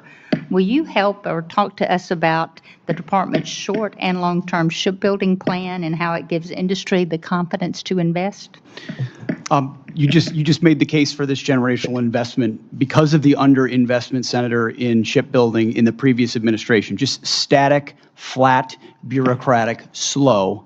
We're having to revitalize that industry. And one DDG is a reflection of a backlog in capability. So as we ramp on more capacity, those numbers of DDGs, the workhorse of our Navy, will go up as we grow that force. The Senator's time has expired. Thank you. Senator Coons. Thank you, Chairman Collins, Ranking Member Murray. Thank you, Secretary Hegseth, Secretary Rollins, General Kane, for your service. I want to start with the things I know we agree on. We agree that we should honor our fallen, that we should stop and remember them and console and comfort their families, that we should be mindful of the hundreds of Americans who've been wounded and injured in this war in Iran. General Kane, your observations about how our adversaries are aligning more and more closely. Technology is accelerating, and cheap and lethal and easily accessible drones pose greater and greater risks to our troops, our homeland, and our security. And Secretary Hegseth, that we need to protect our troops wherever our president directs them, that we need to protect our partners and allies, and that the dangerous radical Iranian regime should never possess a nuclear weapon. I think we agree on all of these core basic points. Where I think we may disagree is on this supplemental and on the strategic choices made to achieve some of these core goals. We're 143 days into a war with Iran, a war of choice that we started with Israel, but did not include, consult, or incorporate our core allies, our NATO allies, our regional allies, the American people, and Congress. And the reason to consult and include our allies and Congress and the American people is so that when the costs and the length of a war extend beyond what we'd initially imagined, the American people and their representatives in Congress understand that sacrifice and can continue to support it. I think your first strategic mistake was to not consult the American people in Congress and make a clear case for the reasons behind this war. There have been many, lots offered, and I think our military has executed on the core missions: attack ballistic missile sites, sink the Blue Water Navy, attack their proxies, constrain their capacity. But I frankly think it was entirely foreseeable that Iran would close the Strait of Hormuz, would use cheap, lethal, widely available Shahed drones that they've led the world in manufacturing to attack our bases, our troops, our partners and allies, and impose real costs. Higher costs in fertilizer, in fuel, higher costs for the world, and tragically, increasingly higher human costs for us and for our troops. So, two questions, two general lines of questioning, if I could. Mr. Secretary, your question says, without these supplemental funds, we will face critical shortfalls that threaten our ability to pay our service members and sustain global operations without disruption. You've been asked repeatedly, there's $75 billion appropriated but unobligated. Can we really not avoid critical short-term shortfalls? What does that mean about the budget management within the department in terms of unexpected and unbudgeted wars? First, Operation Southern Spear, and then Operation Epic Fury. I would just note I was sort of updated. 95% of that one big beautiful bill funding will be allocated by the end of September in accordance with congressional intent. So these are things we said we would spend, and we told you we would spend them on, and we plan to spend them on those things by the end of September. So this is a new request based on new realities of a world we face, stepping up to meet that moment. And forgive me, Mr. Secretary, but that's news to me, that $75 billion will be out the door, allocated and spent by September. And I was simply questioning how we have ships running out of fuel in the open seas and planes being grounded and I didn't say ships were running out of fuel in open seas or planes were grounded. I'm saying we have to make trade-offs. Maintenance accounts are running everything out our of money. troops need on the battlefield, they're getting in spades and beyond. It's ultimately looking into the future. Can we invest above and beyond that, the types of munitions fast enough as we upgrade and modernize our force? That's what's at issue here in this $1.5 trillion, this supplemental and any other additional funding that comes. Two quite different things, a $1.5 trillion base budget request and a now $76 billion supplemental. And I was simply going to point to Department of Homeland Security is sitting on nearly $100 billion in unobligated funds. You haven't requested reimbursement for the frankly, billions of dollars the department has spent on law enforcement. Second, we requested reimbursement and are getting a substantial reimbursement from DHS. That's good news, and that's news to me. And frankly, as we reflect on the service and sacrifice of those who put their lives on the line of this war, one of the things I've raised over and over and over is the ways in which this administration has dragged its feet on partnering with Ukraine in order to deploy the best-in-class sensors, detectors, and counter-drone systems to protect everything from Dover Air Force Base to our bases in the region, to our troops, to our partners. I want to see you focus on accelerating the defense of our troops and our nation, focus on accelerating the defense of our troops and this region, and a strategy that has a real chance at succeeding at the goals that we agree on. Because the strategy followed, I think, has no credible likelihood of success. Senator Britt. Thank you, Madam Chair. Appreciate all of you being here today. So since the beginning of the Putin's aggression into Ukraine, this body has passed 5 supplemental bills funding different portions of that war. You mentioned in your opening, Mr. Secretary, about not getting those munitions that had come through this body quick enough to Ukraine and also being able to replenish those here at home.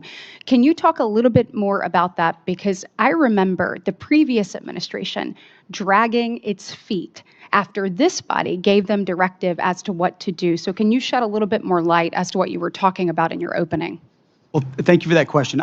Sometimes we forget recent history, which under the Biden administration, there were 5 supplemental requests for Ukraine, which almost every member of this body voted for to send rapidly in a bipartisan fashion for something that this committee and the administration deemed to be urgent. President Trump may take a different view, but that was the view of the Biden administration. And real quick, wouldn't you say it would be urgent to make sure that our men and women in uniform right now have everything that they need? I would argue providing for American men and women as opposed to Ukrainian men and women is a higher priority for the United States Senate. So 5 supplementals that went to Ukraine, as good as that cause may be, why is that righteous to do? But funding troops in harm's way right now, given the threat and what they're undertaking, this is a partisan exercise. And so it's hypocrisy. And I appreciate you pointing it out. Real quick, Madam Secretary, question for you. When the Russia-Ukraine war started, we saw obviously costs go up around the world. In particular, in that region, we know that the supplying of fertilizer, was tremendous. We also know Ukraine was top 5 when it came to wheat and corn and other things that we utilize, across the globe. It's my recollection that fertilizer went up about 55%. Obviously, if we were able to create stability there in the region and have peace, it would follow that then prices would likely go down over time within the agriculture world as well. Is that fair? Yes, that's correct. Okay, and when we're looking at the Ukraine and Russia war and trying to end Putin's aggression, trying to bring peace. General Kane, if we were to cut off the funding that Russia was getting, would it follow that that would be a driver that could possibly lead Putin to the table? Sarah, yes, and their economy's Thank you. struggling now. Thank you. And we also know, I saw reports this weekend, that it is said that possibly Russia and China, which I know you can't comment on right now, but are actually helping Iran, whether it is targeting our troops, funding, and other mechanisms. So a thing that we could all agree that ending that would be helpful. I want to just echo Senator Kennedy's comments that I think the sooner we can get this bill on the floor and passed, it'd be huge with regards to Russian sanctions. Also want to just talk briefly about the dysfunction of this body. So my question is for you, Mr. Secretary, and you, General Kane. I would have to think that our adversaries, and I believe that we need to fully fund our military, making sure that our warfighter is the best ready, trained, and equipped across the planet. I think we have an obligation and a duty to not only meet the needs of the moment, but to also look at what's to come and be preparing for that. You talked about an insurance policy. You talk about what we need to do. Now is the time to do those things. But I would have to think that the dysfunction of this body, whether it's the full shutdown, a partial shutdown, not being able to pass NDAA, not being able to pass FISA, I would have to think that our adversaries look at that and it gives them a little bit more credence as to what they're doing abroad. Can either one of you comment on that?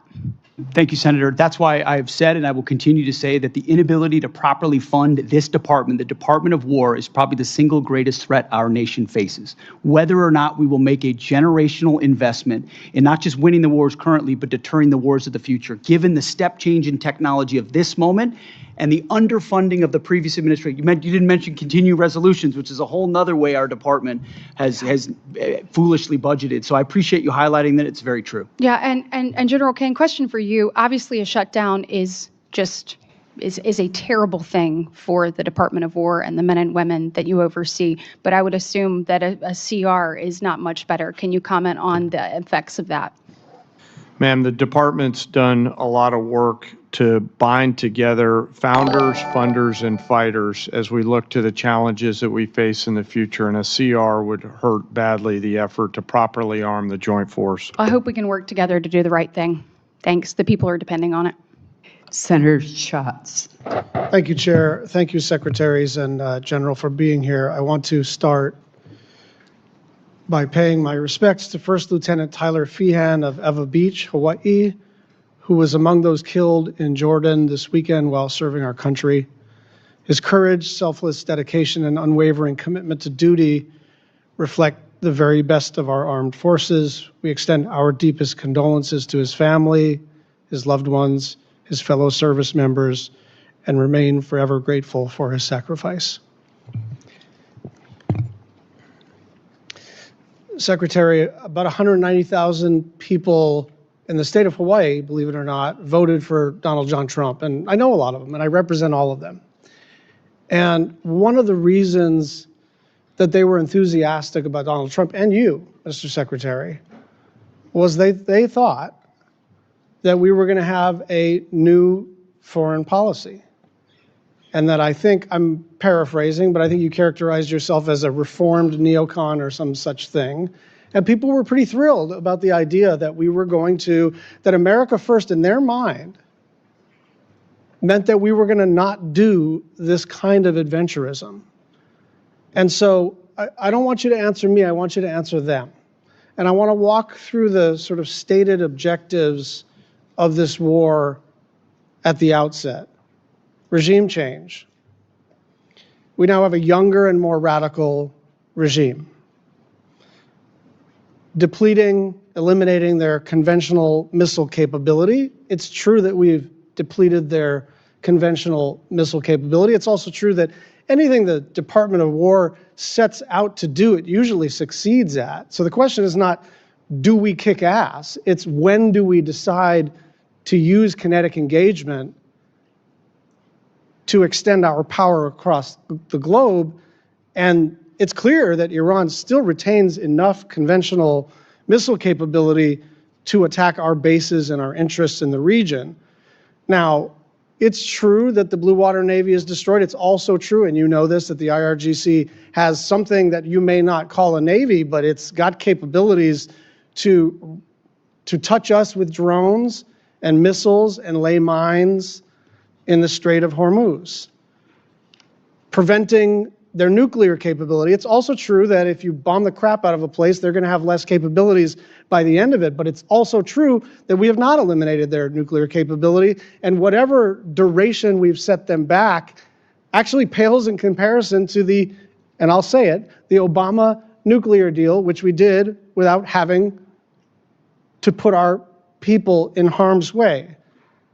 And then the last objective, which has become a new objective, is open up the Strait of Hormuz. But the Strait of Hormuz was open before this war started. And so you tell my constituents why this war is going so well. I think you did accurately portray me as a reformed neocon, and members of our generation in Iraq and Afghanistan watched administrations on both sides try to project some remaking of a society in the image of America that spent thousands of lives. I mean, in Iraq, 15, I don't know the exact number, but tens of thousands between Iraq and Afghanistan, men and women lost.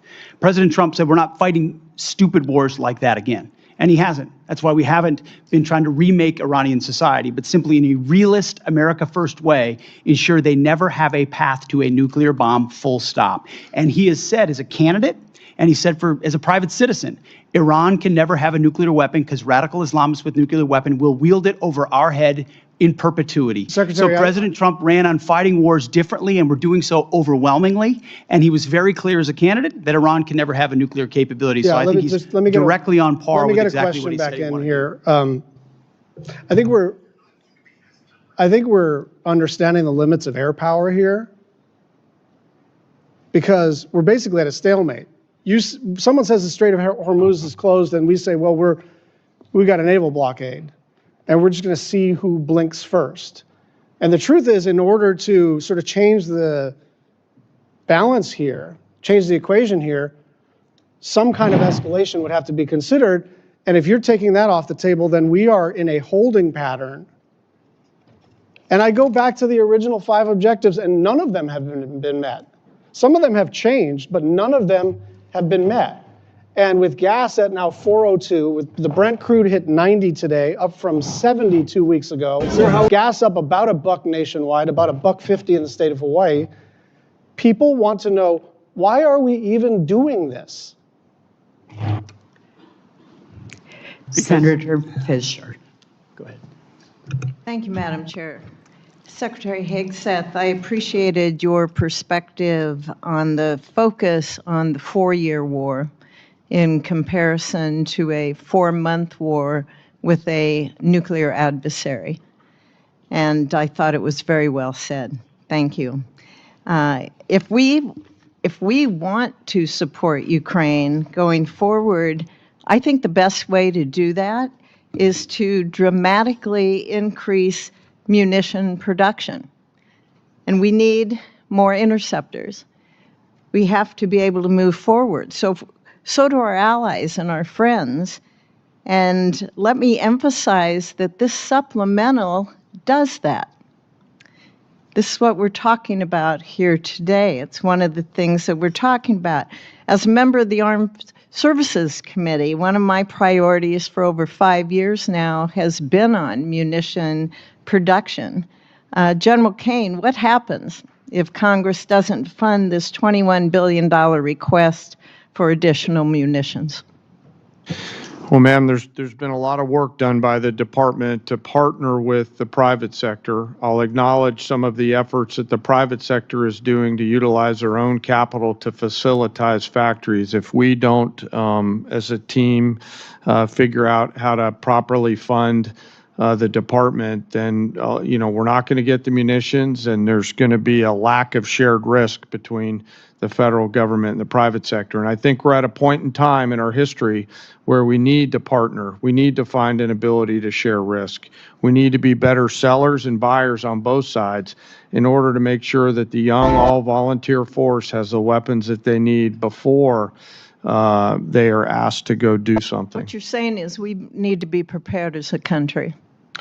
Yes, ma'am, and I hope, as I said in my opening statement, that we will find a way to make sure that we seize this moment in this time in history to ensure that we've got the right mix of munitions, high, low scale, autonomous. What's your plan B if the supplemental doesn't pass? What's plan B? Ma'am, we will always figure things out. We will always have contingencies. We will always determine a way to create multiple simultaneous dilemmas for adversaries around the world in order to create time for us to do the work that the Congress and the department needs to do together. As you've heard me say a number of times in our posture hearings on armed services and also in classified briefings, we don't have a lot of time, do we, sir? No, ma'am. That's why I said, if not now, then when? And if not us, then who? And I truly believe we're at one of those moments in history where we have a choice to make, just given what I see on the next couple ridge lines. And I encourage us to move forward. Thank you. Mr. Secretary, how would this request scale munitions production and be able to accelerate our delivery times? In the past, previous administrations would sort of send the same amount of dollars into trying to encourage companies to build another factory and add an additional shift. What this munition request does is fulfills deals that our department have cut with these companies. First, multi-year procurement, where these companies that make SM-3s or Patriots or THAADs or Tomahawks. What was the priority for our NDAA a couple years ago? Absolutely. And you have provided that authority, multi-year procurement. And now those companies are spending $4 billion, $5 billion, $3 billion on building their own new factories that then produce 2x, 3x, or 4x the amount of munitions than they did in the past, and they paid for it. So actually, in this budget, which is $21 billion, as you mentioned, it saves $18 billion over the FIDIP on munitions because we're buying munitions at today's cost and not at 5 or 7 years from now when we will also get them. I hate to interrupt, but we're running out of time. We also have the request includes $4.1 billion for our space-based capabilities, and that includes the AMTI and our space data network capabilities. And these really underpin the long-range kill chains and allow our warfighters to detect and also then to track the airborne threats. So, Mr. Secretary, what's the risk to the joint force if we delay these programs until FY28 or beyond? Senator, not being able to see, not being able to sense before an adversary is able to engage one of our capabilities, and which means falling behind in the domain of space, which means falling behind at every other domain. Great, thank you. And General Kane, do you have anything to add on that about why Congress can't wait? I think you make such an excellent case on that. No, ma'am. I'll stick with the words that I offered. Secretary Rollins, thank you for your focus on year-round sale of V-15, for taking care of the horrible disasters we've had in Nebraska. We appreciate you coming out. And I have a couple things more, of course, that I want to bring to your attention. But thank you very much. Thank you, Madam Chair. Senator Van Hollen.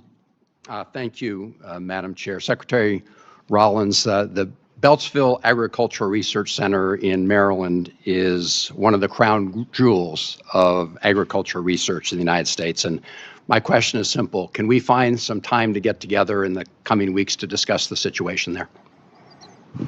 Absolutely, yes. Thank you, Madam Secretary. Yes. Let me turn to the Iran war.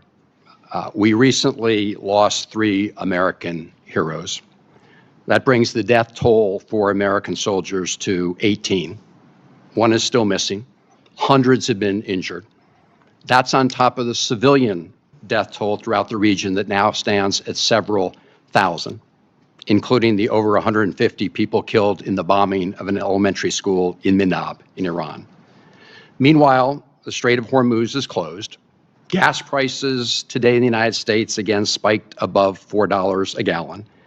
And that will also continue to push up costs for groceries and other things that families buy.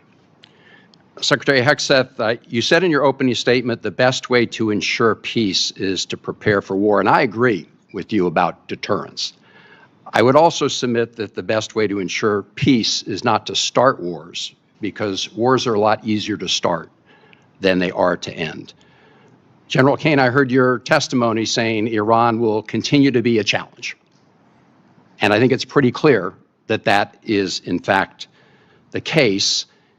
And, General, in order for you to develop a military strategy to accomplish a particular objective, you obviously need to know what those objectives are, right?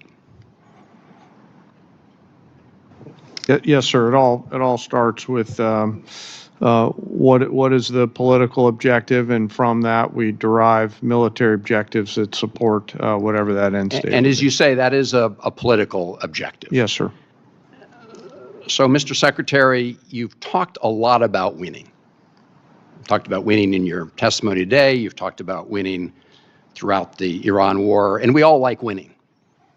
But I think the American people deserve a definition of what it means to win in Iran, because this war has dragged out for a lot longer than certainly the President of the United States indicated.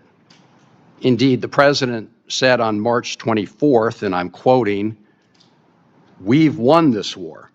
This war has been won." Do you know what the President meant by that back in March? Well, Senator, I would just note that militarily, I mean, Iran has been completely overmatched and crushed from the beginning, militarily. Their capabilities are nowhere near ours. I would take issue with your characterization that we started this war. Iran started this war 47 years ago, and they've killed thousands of Americans, including our brothers on the battlefield in Iraq. Iran has been targeting us for a long time. Mr. Secretary, we didn't start it, they did. Let me just ask you this, since you said that what the President meant by his statement on March 24th, I think that we had sort of defeated Iran militarily. But that is not the entire objective of this war. I don't think there was ever a question about whether the United States, with its superior military, could destroy a lot of Iranian assets, military assets, or other assets. That was never a question. But when most people think of winning the war, they think that that means the war is going to come to an end because we've won. And the President said back in March that we'd won. So I guess my question to you is, how are we going to define winning? I hear back in March, you said about the Iranians, and I quote, "Whether they will have a ceremony in Tehran Square and surrender, that's up to them." So my question, Mr. Secretary, reopening the Strait of Hormuz is necessary in order for us to win, right? That's just a simple yes or no question. You asked me what the overarching objective is, and I would say ensuring Iran never has a nuclear weapon. That's been clear from the President from day one. That's why Midnight Hammer was undertaken, to obliterate their nuclear sites. That's why we're watching their nuclear sites. That's why that was a part of negotiations, ensuring that the next generation of Americans don't have to deal with an Iran that wields a nuclear weapon. Since that's what you're leading with, Mr. Secretary, let me just say this. You said after Midnight Hammer, and I'm quoting, "Our bombing campaign obliterated Iran's ability to create nuclear weapons," unquote. Clearly, that is not the case based on your testimony today. It's also a fact that the DNI, Tulsi Gabbard, testified in front of the Intelligence Committee that it was our assessment that Iran did not intend to restart its nuclear program. The President of the United States, just about a week ago, said Iran has committed not to develop a nuclear weapon, which of course is a commitment they've made for many years. We need to enforce that. That's what we are doing under the JCPOA. Thank you, Madam Chairman. Senator Rounds. Thank you, Madam Chair. I had the opportunity to serve as governor of South Dakota for 8 years. During that time, we deployed over 5,000 young men and women into harm's way. National Guard members from South Dakota. I attended their departure ceremonies. I attended their welcome home ceremonies, and I attended 31 funerals. One of the main reasons that I decided to come to Washington was because I never wanted to see young men and women going into harm's way again if they didn't have the best leadership, the best training, and the best equipment possible. Now, this body, the Senate, with regard to the Iranian war, to date, this body has chosen not to impose war power limitations on the president, nor have we pushed for the withdrawal of forces from the theater. I think the decision to take out Iran's nuclear program and their missile production capacity was the right one. And it should have been done a long time ago. But when the president did that, we also assumed that there would be risk involved. And when you put young men and women in harm's way, you want to do everything you can to make sure that you get in, you get the job done, and you get out. I think that's what we talk about. Now today, it has been since February that we now have the Iranians that are shooting back. We haven't finished the job. I think the question that the American people have is when the difficult decision comes, because I don't think diplomacy is necessarily working, and I think most people would say we've got more issues in front of us before this is complete. For General Kane, when the time comes and the president is asking for the decisions about the options available to him to appropriately end this war favorable to the United States and to take care of this problem permanently, are you prepared to provide him with the appropriate options that he is going to have to make a decision to choose from? Sir, I always provide the president with appropriate options and risks that he can choose from. And those options that he will have to choose from will cost money. And that's our role here. Because if we don't do it right, young men and women die. Yes. The question to you, sir, is this. You've offered a supplemental request, and I recognize that it's part of a $1.5 trillion overall. But is this enough money to get the job done, or is this going to just get us far enough until we've got to come back in here, and in the meantime, we may very well not have these young men and women out of harm's way yet? That's my question. Sir, I want to first start with recognizing your 31 fallen from home and mourn their losses. We carefully consider the use of military force every single day. And the most important thing that I do is make sure that the president and the other leaders understand the risks and carefully consider the Dover test, a place you've been many times. And that is, are we willing to go to Dover, as we will tomorrow, to bring back the fallen? I can't answer the question on what it will cost because the enemy has a vote. What I'll commit to you as this plays out, we'll make sure that the Congress is informed. But because I'm not quite sure how this is going to play out yet, it would be unwise for me to comment on what a future cost may or may not be, depending on what they choose. Then, General, you will provide a plan to Congress at whatever the appropriate classification level is on what resources are required to execute what the president's intent will be to successfully end this conflict. Sure, I will always make sure that, as we have, that we're moving data as appropriate to Congress. Yes, sir. Okay. Let me come back in just in terms of follow-up on this a little bit. Some have criticized Operation Epic Fury for expending many of our munition stockpiles. Were our munitions, the inventories of those munitions, and the capacity of our munitions industrial base sufficient for great power competition with near-peer adversaries like China prior to Operation Epic Fury? Secretary Hegseth? Senator, as I laid out, because of the previous administration funding shortfalls, munitions transferred to Ukraine and not replaced, and then ignoring threats, it built a lot of risk that requires this kind of investment. So you'd look at the $67 billion alongside the remainder for 1.5. That's the kind of generational investment that not just matches peer adversaries but far surpasses them, which I think is your expectation, having been to those ceremonies, which is mine, having been to them and going to them, is that we give everything possible to the warfighter that they deserve. Senator Heinrich. Thank you, Madam Chair. Thank you. Thank you, Madam Chair. General Kane, our military is the best in the world, and so I don't think any of us should be surprised with the technical execution of its attacks on the Iranian regime's forces. They've been flawless. What I don't want us to confuse is flawless technical execution with long-term strategic success. And I think one objective that is relatively modest, because it puts us back to where we were when we started this, but nonetheless is incredibly important as a critical objective, is that I want to see the strait open again, and I want to see it open where shippers can transit that strait without being extorted by Iran.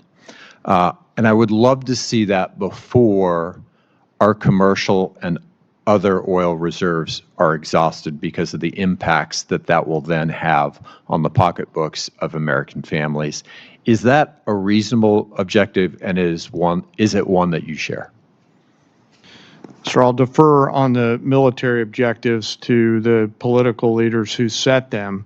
What I can tell you is U.S. Central Command is working hard to ensure that Iran cannot terrorize the southern flank down there, and they're doing so every single day and night. And you and the rest of the Senate would be proud of the actions and activities for the forces that are down there. The character of war is changing, though, like I said in my opening statement. And so there's a variety of mixed munitions that are down there coming at the commercial traffic. But I would like to be clear and unambiguous with you and the rest of the Senate and the Iranian forces. They have a choice to make, and they should knock it off. I have no doubt I would be incredibly proud of the actions of our service members in this conflict. And I hope we can achieve that kind of strategic objection on the timeline that obviously avoids the worst impacts of the limitations of commercial oil supplies right now. Secretary Rollins, I want to shift gears. One of the things that you mentioned in your opening statement that we appear to agree on is that there is simply too much consolidation in a number of agricultural sectors. You mentioned fertilizer and seeds, but in particular, I want to talk about the meatpacking industry, because in a previous Trump administration bailout, about $90 million went to the corrupt Brazilian meatpacker JBS. I think that Congress really intended those funds to go to American ranchers. So I want to ask you, what are you going to do this time around to ensure that the proposed relief dollars that we're talking about today, that those funds go to American producers instead of to the very foreign corporations who have created the business model where ranchers bear the risk and meat packers reap the profits? Well, that's right. And we're obviously at a 75-year herd low. There are a lot of reasons for that, but working to solve for that. Number one, the Department of Justice is investigating right now significantly the four, but especially the two foreign-owned. Number two, USDA is investing significant funds in deconsolidating packing and supporting mid-size and smaller packers around the country. I know that wasn't your question, but just to answer the bigger question, which is a really important one. But from my perspective, what the Trump USDA 2.0 has been hyper-focused on small and mid-sized farmers and ranchers. We have worked really hard on the $40 billion that has already moved through to make sure that that goes to where it is intended, which is not multinational foreign agricultural corporations. I very much support the efforts of the Department of Justice. I think there is a very important antitrust case to be made here. At the same time, I've watched as your department has rescinded 3 important rules that were put in place to protect farmers and ranchers from unfair practices by the large meat packers. Those rules were supported by the American Farm Bureau and the National Farmers Union. Explain that discrepancy to me. Which rules? I'm not the tracking. inclusive competition and market integrity rule, the transparency and poultry grower contracting and tournaments rule, and the poultry grower payment systems and capital improvement systems rules. The packers and stockyards, I think is what you're talking about. So we are executing an additional review on that. I think that the point is very well made, that sometimes that inures to the benefit of the larger corporations. As I have begun to make a larger case and a more vigorous case in the importance of deconsolidation, we'll be taking a second look at that. And I would love your input. And I would very much support deconsolidation. Thank you. Senator Houston. Thank you, Chair Collins. Thank you all for being here today. In my brief time in the Senate, I've learned that we're really good at embracing our oversight role, but oftentimes there are many people who don't want to do their jobs in terms of funding the government on time and actually doing the work that we're supposed to do as appropriators. And I'm not for blank checks. I believe everybody should be accountable, but I also believe we should do our job. And now we have a supplemental funding request that we're discussing today. We're waiting on getting an NDAA done. Despite the chair's best efforts to facilitate forward an appropriations process, there's question of whether that will get done on time in September. And my question, start with you, Secretary Hegseth, just to talk a little bit about what the consequences of failure, what this really means to not do this on time, because I've talked to defense contractors.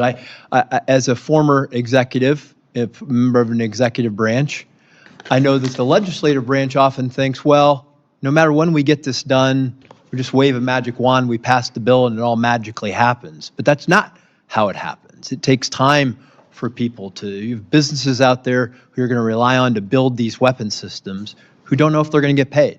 They can't plan. They can't staff up. They can't order the equipment. They can't do any of these things unless they know that the money is actually coming. So what are the consequences of not just doing this, but doing it on time in a timely manner? Senator, thank you. I think the consequences of dysfunction in funding this department put at risk I think a first time in 25, 30-year reform effort to change how we do business as a department. We're going to war with the Pentagon bureaucracy because the bureaucracy existed to defend just a few systems and processes and companies. We need all of American industry coming into our department. And if you talk to industry, they've never seen anything like what our deputy secretary and our department are doing right now to run fast at speed. But it counts on this body and others funding this department in a way that can fulfill the deals that we're cutting, that saves the taxpayer tens of billions of dollars and gets weapons to warfighters years and years faster than we ever have in the past. So without the funding, we put at issue all those deals, all the reforms, all the ways in which we're changing our department to move at the speed of business. So it's not just dollars and cents. It's demand, it's predictability, it's showing industry we will meet you at this moment. And if we can't get past our dysfunction to fund the warfighter, we put a lot of that at issue. General Kane, same question from a military point of view, not knowing when the funding's going to come and us not doing our job on time, what are the consequences to the warfighter? Sure, I'll just add to the Secretary's comments. It'll manifest itself in a range of ways: readiness, capability, munitions, training, cyber, unmanned autonomy. This is why I'm really asking for the Congress's help here, for us to look forward at the next couple ridge lines and to be thoughtful about the moves that we make here. And I understand the environment that we're operating in right now. But whatever structure the legislature and the executive branch determine, we need predictable capital, my investor hat on from my previous life, so that we can go out and procure the capabilities that we need before we need them. And those things are changing. The advancement of small drones and things like that, we're going to have to make sure that we stay very close with the Congress so that as technology develops at a speed that we haven't seen before, that we're staying very close and partnering with the Congress to enable us to adaptively use that capital with the appropriators' buy-in so that we're arming the force properly. Well, I can tell you in interacting with the people who are that want to build these new generation of weapon systems, because I think you would agree that we've learned a lot from Ukraine. We've learned a lot from this conflict about how we were underprepared from the standpoint and from a defense standpoint, and that we have to continue to modernize our system, the weapon systems. I think it's very important that we not only do our job, but we do it on time, because you cannot run a Department of Defense, run businesses who are supplying these things without knowing if you're actually going to get funded. Because the whole supply chain, the workforce, everything gets held up when we don't get our jobs done on time. So, yes, sir. I used to work in the private sector for a company that was headquartered in Piqua, Ohio. And those leaders told me, your entire job, Dan Kane, is to deliver quality parts, or in this case, weapons, on time with shorter lead times and lower costs. And part of why I'm so passionate about this is because I see how this capital, if the Congress chooses to give it to us, will manifest itself in real combat capability, lethality, and survivability for our joint force. Thank you, and thank you, Secretary Rollins, for coming to Ohio and meeting with all of our ag leaders. It was great. Thank you, Madam Chair. Senator Gillibrand. Thank you, Madam Chairwoman. Secretary Hegseth, you're requesting billions of dollars in supplemental funding for a war that you said would last for weeks, and that the president has no plan or ability to end. At the same time, this still unauthorized and extremely unpopular war has caused gas, diesel, fertilizer, and other essentials that New Yorkers and our farmers need across the country, and has become much more expensive. So how do I go back to New York, and what would you say to them who are seeing their health care bills rise because massive cuts to Medicaid? They've seen their grocery and gas bills rise, and this unpopular and unauthorized war abroad is a higher priority to this administration than their ability to feed their families and provide health care to their loved ones who are sick. Well, Senator, you're talking about political trade-offs, and our job is to deliver for the United States military and the President of the United States. And we look at the cost of a nuclear Iran, and we want to prevent that for future generations. And that requires funding and supplementals and this budget and next generation capabilities. And that's why we're here today to request some of that to ensure we can ensure that Iran never gets a nuclear weapon. So you're essentially saying you're asking for literally $1.5 trillion for a war that President Trump said he already won.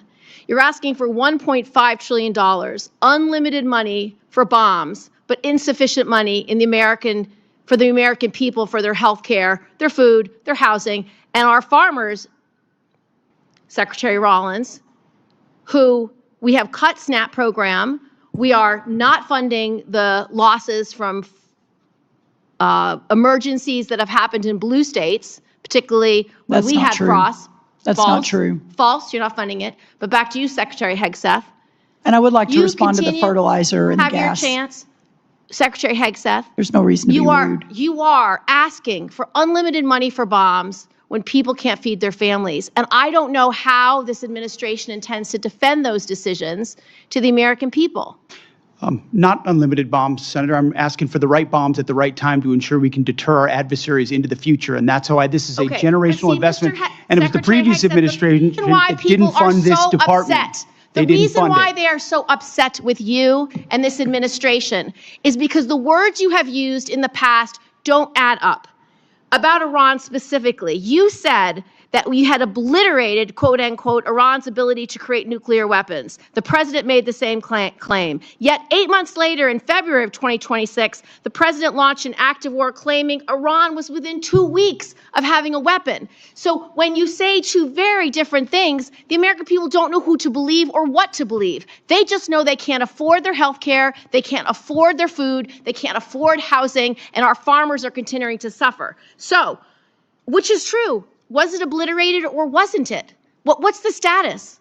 The nuclear sites under Midnight Hammer were obliterated, but Iranians foolishly continued to attempt to pursue nuclear capabilities, which is why we destroyed their defense industrial base and Okay. so many of their other capabilities to ensure they can't get to a nuclear weapon. So we're staying laser focused on the objective, and you're trying to make campaign commercials. No, we're and not. that's fine. So listen to this. You also say that you made the missile program, quote, destroyed and made combat ineffective, quote, Iran's entire ballistic missile production capacity, every company that builds every component of those missiles has been functionally defeated and destroyed, and that the missile program, existing stockpiles were depleted and decimated, almost completely ineffective. So why are there missiles left to hit Jordan and result in the loss of life of our brave men and women? As we stated from the beginning, the Iranian defense industrial base is effectively gone. But they do have underground facilities because they're the world's leading state sponsor of terrorism, and they've spent 47 years trying to hide their missiles under mountains, just like their nuclear capabilities, because they would like to get a nuclear weapon to wield it against us. Of the war to believe, because it's either over or it's not over. It's within 2 weeks or it's not 2 weeks. We have no missiles or we have missiles, and that consternation is why so many New Yorkers are perplexed, stressed out, and find this war to be incredibly unpopular because they don't understand the choices that the president's making. They don't agree with those choices. Secretary Rollins, so you have cut over 160,000 New Yorkers have been kicked off SNAP. What do you have against hardworking New Yorkers, children who need SNAP, and seniors who need SNAP? Well, first of all, diesel is down under Biden versus today, 581 versus 480. Gas is down from Biden today from 484 to 386 today. Fertilizer is down 56% from Biden highs. Prices so this are narrative higher than that when you are took using, office. Well, all of those prices are higher than when you took office. So you are not that making is life not better true. for That New York is not farmers. true, Senator. And let me tell you what New York is stressed out about is the fact that your state is taking prime farmland and turning it into solar farms. That is absolutely inexcusable. The New York farmers, you will see I have visited that the New York smart farmers farms do two both. times. Do Two both. times in Senator's upstate New time York. has expired. Thank Senator you. Bozeman. Thank you, Madam Chair, very much. And thank all of you all for your service to our country and our national security. And I think it's easy for the public to understand how you, Mr. Hegseth, are, your contribution in the position you're in general, Kane, the position you're in. But some don't understand the position that our Secretary of Agriculture's in. I gave a presentation a couple of years ago when Senator Rubio was over here in the middle of it. I was talking about agriculture. You punched me and said, John, always tell them that food security is national security. Now Senator Cotton, who's head of the Intelligence Committee now, is taking his place. He's doing the same thing. So again, what we're talking about today is very, very important to our country. Right now, we're in a generational crisis. Our banks, our economists tell us that if we don't start doing things differently, and the good news is the administration is doing things differently, we're going to lose 20–25% of our farmers in the next 2 or 3 years. I visit almost daily with farmers about the difficult farm economy, wildfires, flooding, all the things we've talked about today. My only concern is that the supplemental is very much appreciated. After hearing the testimony today and the concerns, we might need to look at bumping that up a little bit. But again, we'll discuss that later. The supplemental, though, the supplemental assistance is important in keeping our farmers going, but it's not the answer. Will you just reiterate again what we're trying to do? We're trying to give farmers a bump, an edge to keep going until the programs that we're putting in place now kick in.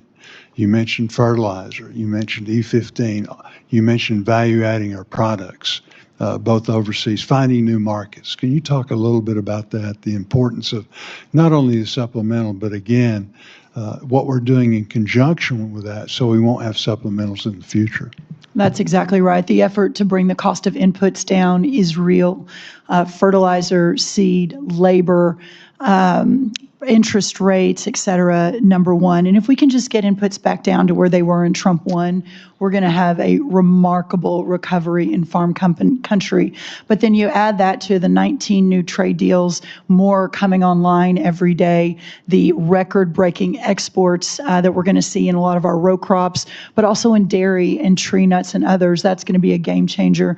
Then you look at expanding the domestic market, as you talk about, whether E15, obviously all of the biofuels. We've already seen corn and wheat hit record highs, or the highest number for the year after announcing the new renewable fuel standard. So we're seeing some pretty incredible movement in the right direction. Then you marry that to all of your work under the Working Families Tax Cut Act, the new reference prices that under the last administration couldn't get a farm bill.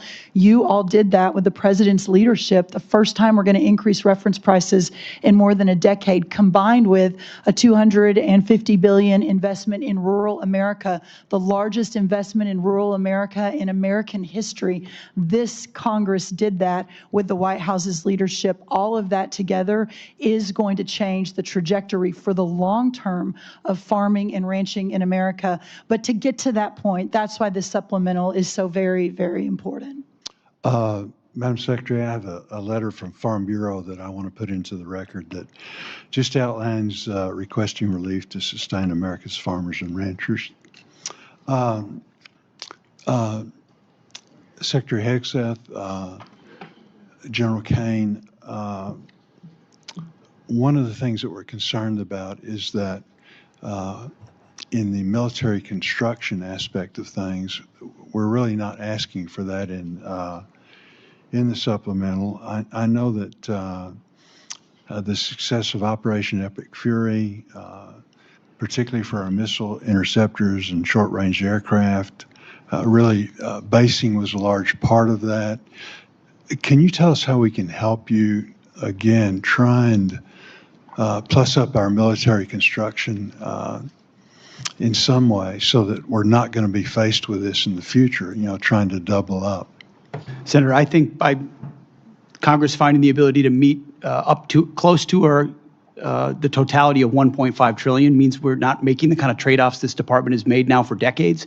Those are the types of things, construction, maintenance, that fall off when trade-offs occur. And so you dig the hole even deeper. And what this budget does, first of all, it fully funds the UPA list, which is the unfunded priority list of PACOM, a priority theater, and then it gets at every single substandard barrack that we have across the department. So we're funding the military construction in a way that we've never done before to get out of the hole that we've had for a while. Very good. Thank you, Madam Chair.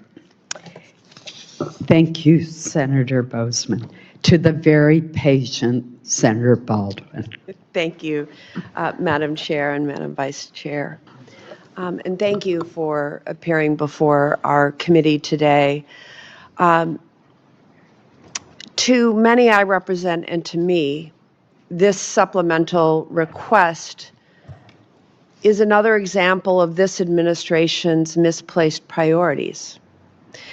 Instead of spending tens of billions of dollars more for this president's war of choice in Iran, that both houses of Congress, I may add, have voted to end absent explicit authorization by Congress, we should be focusing on the needs of American families. We could invest this money to accelerate new cures and treatments for cancer and Alzheimer's. We could use it to help more families with rising home energy costs. We could use this funding to help more families afford quality childcare. We could use this funding to help more kids get free school lunch. We could use this funding to restore health care for working families. We could use this funding to support our public schools and special education. This is a war of choice, and every dollar spent on this war is a dollar not spent helping families afford housing, health care, groceries, childcare at home, investing in the opportunities for the American people.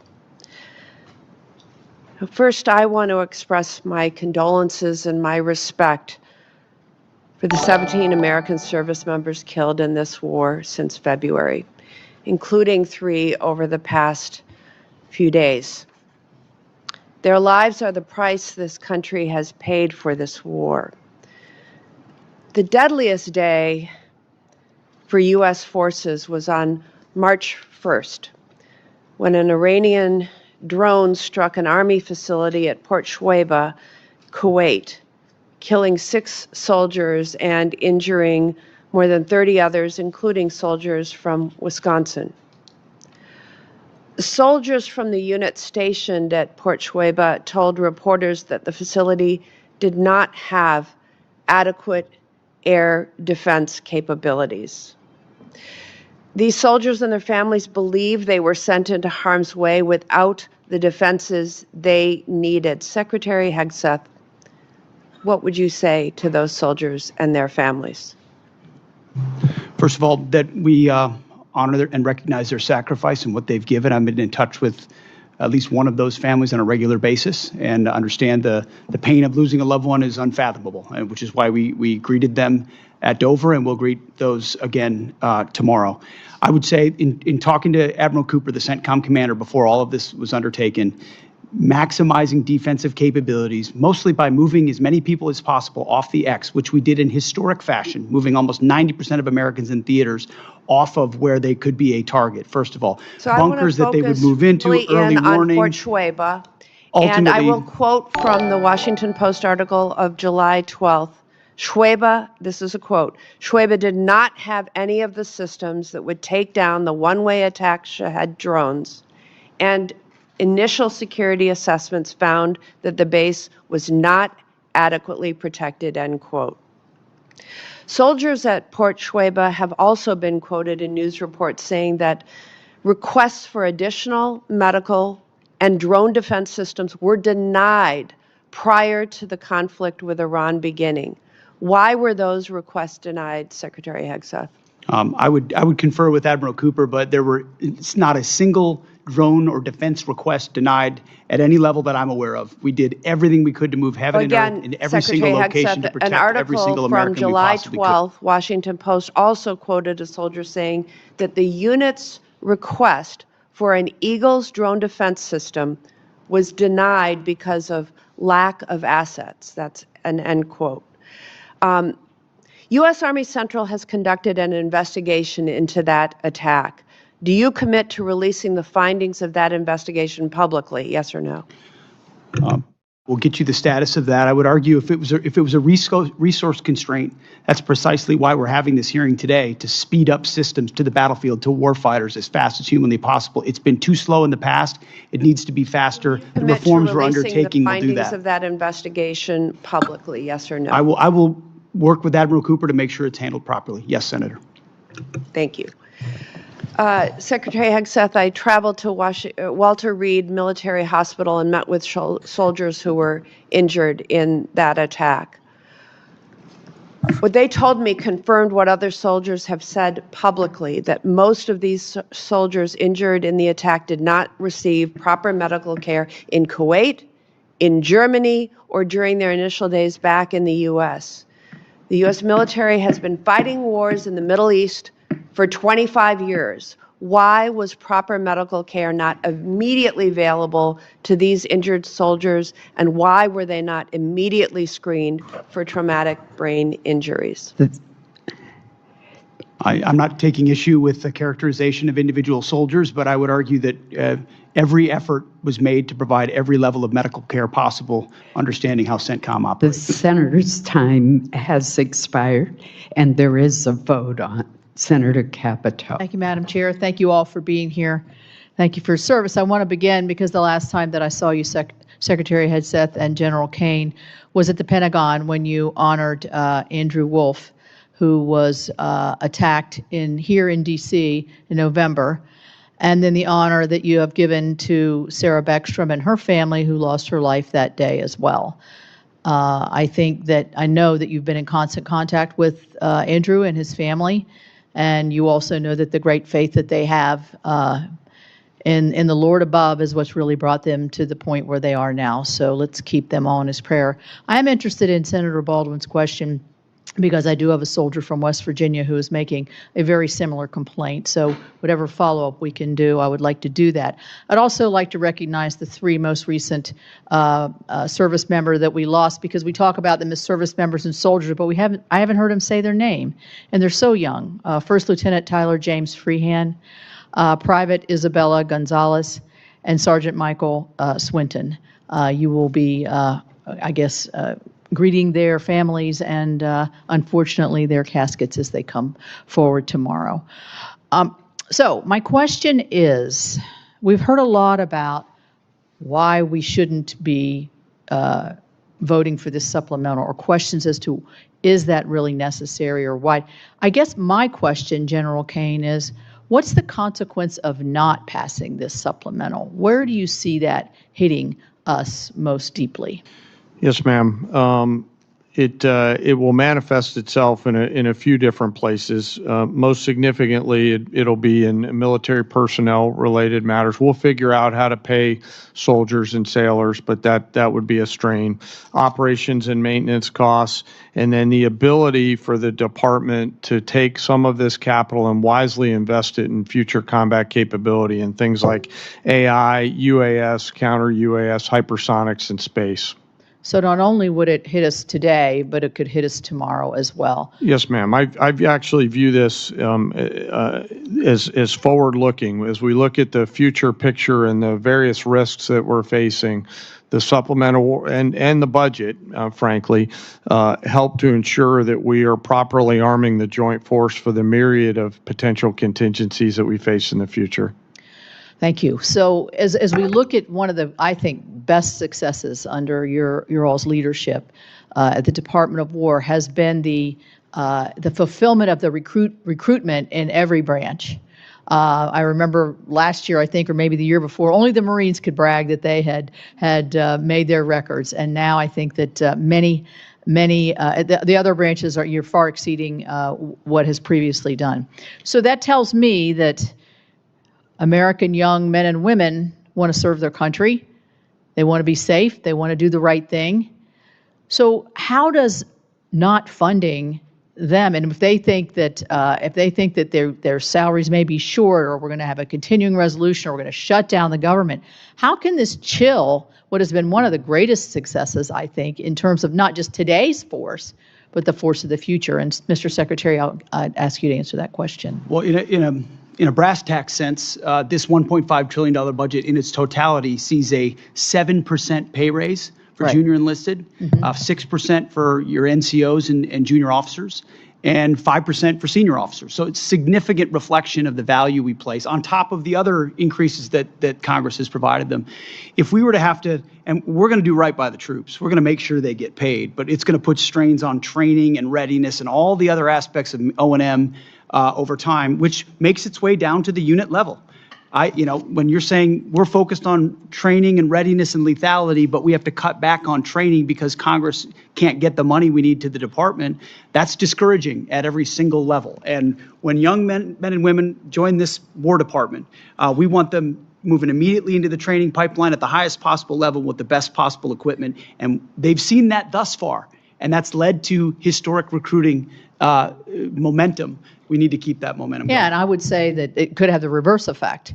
If this is troubled waters here and lack of confidence, which we see on the other side of the aisle there, and questions that I think wouldn't be asked if it were not of a political nature, we're going to chill our recruiting efforts here for our young people as they look forward to serving their country and becoming that patriot they want to be. You're right. Or return to the valley under the Biden administration, where not only did they not meet the goals, but they had to lower the goals and then didn't meet the lowered goals. And then now we don't have the readiness we need as a force. Thank you very much. Thank you all very much. Thank you, Secretary of Agriculture. I'll get to you another time. Thank you. Senator Murphy. Thank you all for being here today. Secretary Hegseth, the American people either didn't want this war from the start or were deeply skeptical of this war because they have seen this country make the same mistake over and over again in wars in the Middle East, and that is to create either unrealistic or open-ended objectives. You said in March that the United States was, quote, on plan to defeat destroy and disable all of Iran's meaningful military capabilities at a pace that the world has never seen before. Obviously, as we've discussed here today, that objective has not been achieved and is not going to be achieved. Iran is more adept than even at the start of the war at hiding their capabilities or repairing after damage we have done. There's an open report that when it comes to their missile sites along the Strait of Hormuz, 30 of 33 are still operational. I wouldn't believe all the open reports, Senator. But I've also heard you say in this hearing that the objectives now seem to be more limited than they were at the outset of the war, that this is about reopening the strait and this is about dismantling their nuclear capability. And the president, of course, has said himself that he thinks Iran has a right to a missile program. So my question is pretty simple. Is it correct that it is no longer a war objective to destroy all of their military capacities? This is what the president has said. Have our goals been simplified to reopening the strait and to getting into a negotiation over a nuclear program? Now, I don't think you have a realistic plan to do either of those things, but I think it's important for us to know what we're funding. Are the objectives much more limited today than they were when you made that statement in March? So I think the objectives have been consistent and clear from the beginning. And I would contrast it to North Korea, where a conventional buildup was used to hide a nuclear capability that eventually evolved to a point where it couldn't be contested. And what Iran continued to do, even after Midnight Hammer, was try to build that conventional capability to dare anyone to stop them from pursuing nuclear weapons. So getting after their conventional capabilities, missile launchers, defense industrial base, their Navy, was all part of it, ensuring they can't blackmail us into pursuing a nuclear capability. Laser focused on Iran will never have a nuclear capability. That's the promise the president has made and that he will keep in every way. I think it's important. It is still a war objective, either through military action or through a diplomatic agreement, to destroy and disable all of Iran's meaningful military capacities, including their missile program. As far as all, when we talked about that from the podium at the outset of this, we were talking about their defense industrial base. And if you look at the metrics of their ability to make more, that it's been overwhelmingly destroyed. Not everything, but overwhelmingly. Now, do they have missiles in underground bunkers because they're a terror state? Sure they do, and we've acknowledged that from the beginning. Yeah, but their capacity is less today than it's ever been They as a nation. obviously have significant capacity to effectively disrupt the entirety of the Middle East and oil flows out of the Middle East, and that's not going to change. Let me ask you one more question. This is a request for supplemental funding because you don't have the funding in your base budget to do what you need to do, which makes questions about the base budget relevant. There's been a lot of attention, Mr. Secretary, on the modernization of a luxury jet that was gifted to the president by the government of Qatar. Reports suggest that maybe as much as $1 billion in your base funding, an extraordinary amount of money, has been used for an upgrade, and the plane is back in the shop for a second upgrade. As far as I can tell, never before has an administration not made public the amount of money for an upgrade or a construction contract on a presidential airplane. Obviously, we don't need or want disclose the details of that upgrade, but never before have you withheld from Congress and the public the total amount of money. I think there are two really important questions here. One, will you make public the amount of money that you are spending to upgrade this plane? And two, can you commit to this Congress and this committee that the president isn't going to take this plane with him when he leaves office? The only thing more insulting to the taxpayers of spending money on a jet they don't need would be for the president to take it with him, to take it out of our military inventory when he leaves office. Say the Air Force has done an incredible job making that a capable jet. That ultimately, but its capabilities and investment are classified and shouldn't be talked about in That's public not what setting, I'm asking. considering Will the you make security of the amount President of the money? United Will you States. disclose the amount of money publicly? I would imagine as part of the regular budget process, that's something that we would look at. And will you commit that the president will not take But you have this to look jet? at the classification level of certain things that are not devolved for reasons of national security. Will you commit that the president will not take this jet with him out of federal inventory when he leaves office? That's not a decision for necessarily me to make, and ultimately we're grateful to have it in the fleet for the Air Force to protect the President of the United States. That's a deeply Senator unsatisfactory Peters. answer to the American public. Senator Peters. Thank you, Mr. Chairman. Folks, welcome to the hearing today. I apologize. Is Senator Ossoff still here? Oh. I'm sorry. I went out of order. Senator Ossoff. I'll yield my time to Senator Ossoff. Thank you.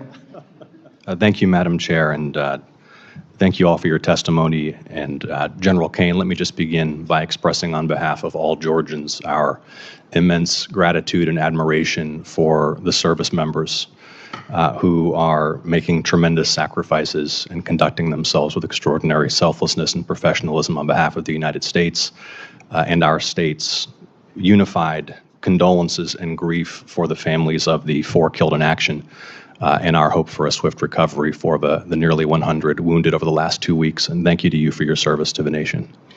Mr. Hegseth, you're requesting roughly $68 billion for the department through this supplemental, correct? 67, yes. And yesterday, your department stated publicly, quote, U.S. forces struck Iranian military command centers, maritime capabilities, missile and drone launch sites, and air defense systems to degrade Iran's ability to continue attacking commercial vessels. That was a press release from your department. Is that a broadly accurate characterization of ongoing operations? That sounds broadly accurate, yes. On day 14 of this conflict, Mr. Secretary, day 14, nearly 5 months ago, you stated that Iran's military had been, quote, destroyed and, quote, made combat ineffective. That was on day 14 of the war. Was that an accurate statement?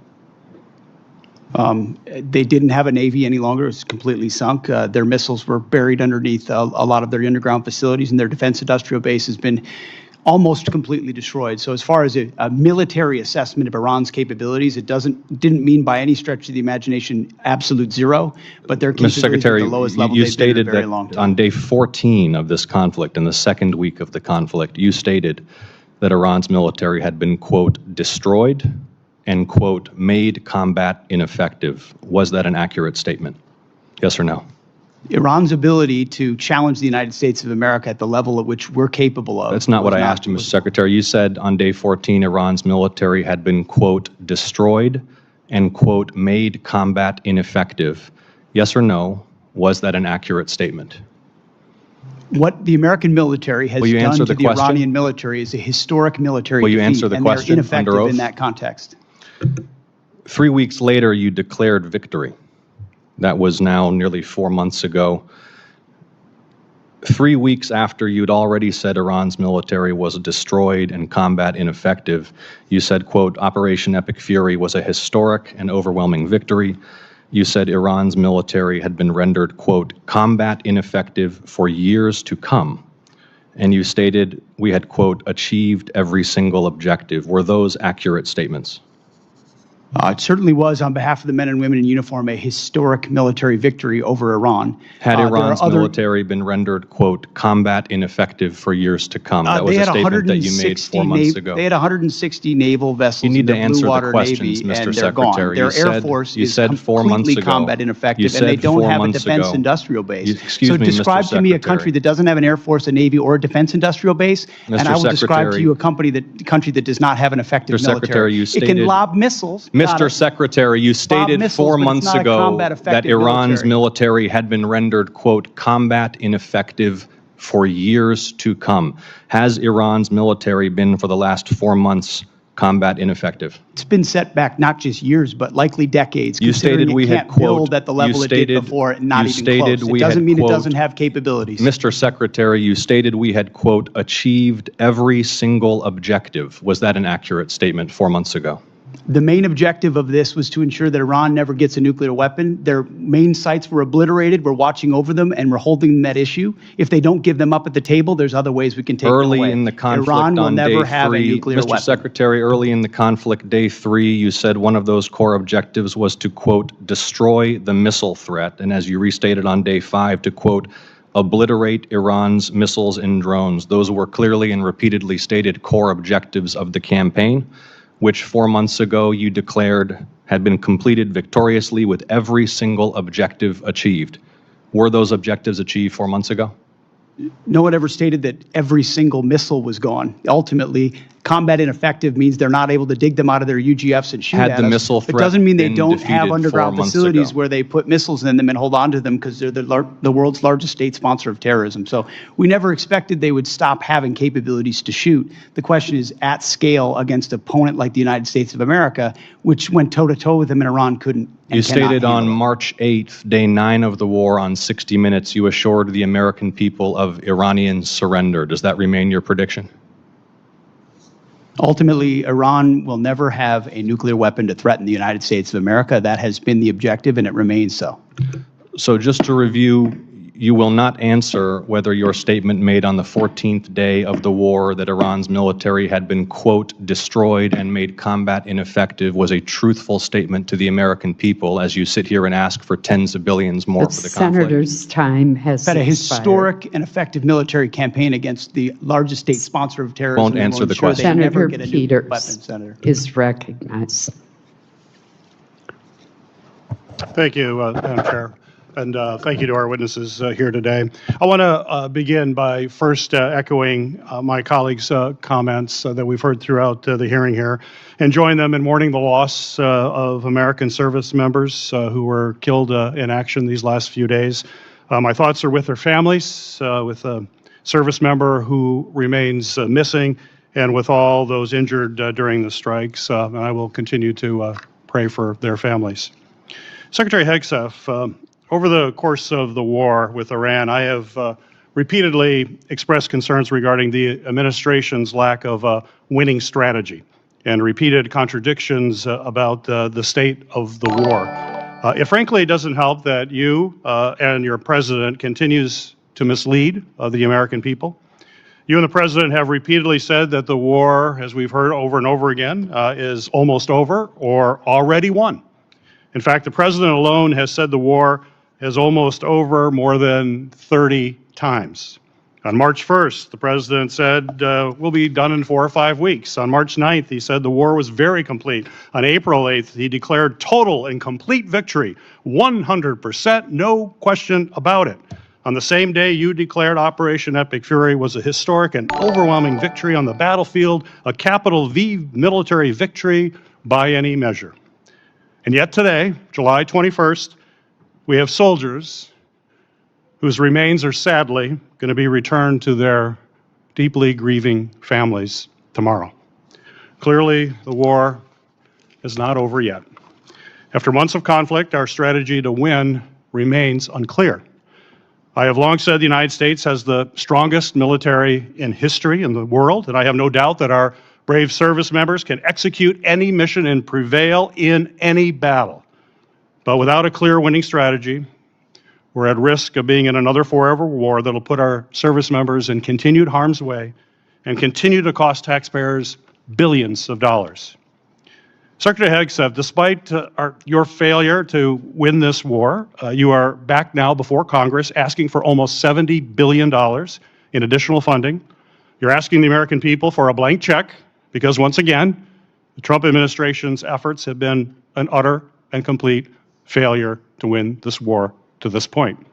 So my question for you, sir, is how is your strategy different than what we've seen in the past? So far, we have not seen a strategy that's been successful. You mentioned nuclear material is the primary goal of the war. It still exists. We haven't dealt with that issue yet. You talk about the destruction of missiles, and yet the missiles that we saw hit recent targets are actually somehow more lethal, more deadly, more maneuverable than what we have seen in the past. So they're obviously improving their munitions. The Strait of Hormuz is still closed, reminding everybody it was open before the war. Prices were lower for everybody until the war, and it still remains closed. And of course, tragically, people, service members, our war fighters, who we care deeply about, are still dying. So what's different? Mr. Hegseth, Secretary Hegseth. I think your characterization of this incredible effort as a failure is reckless.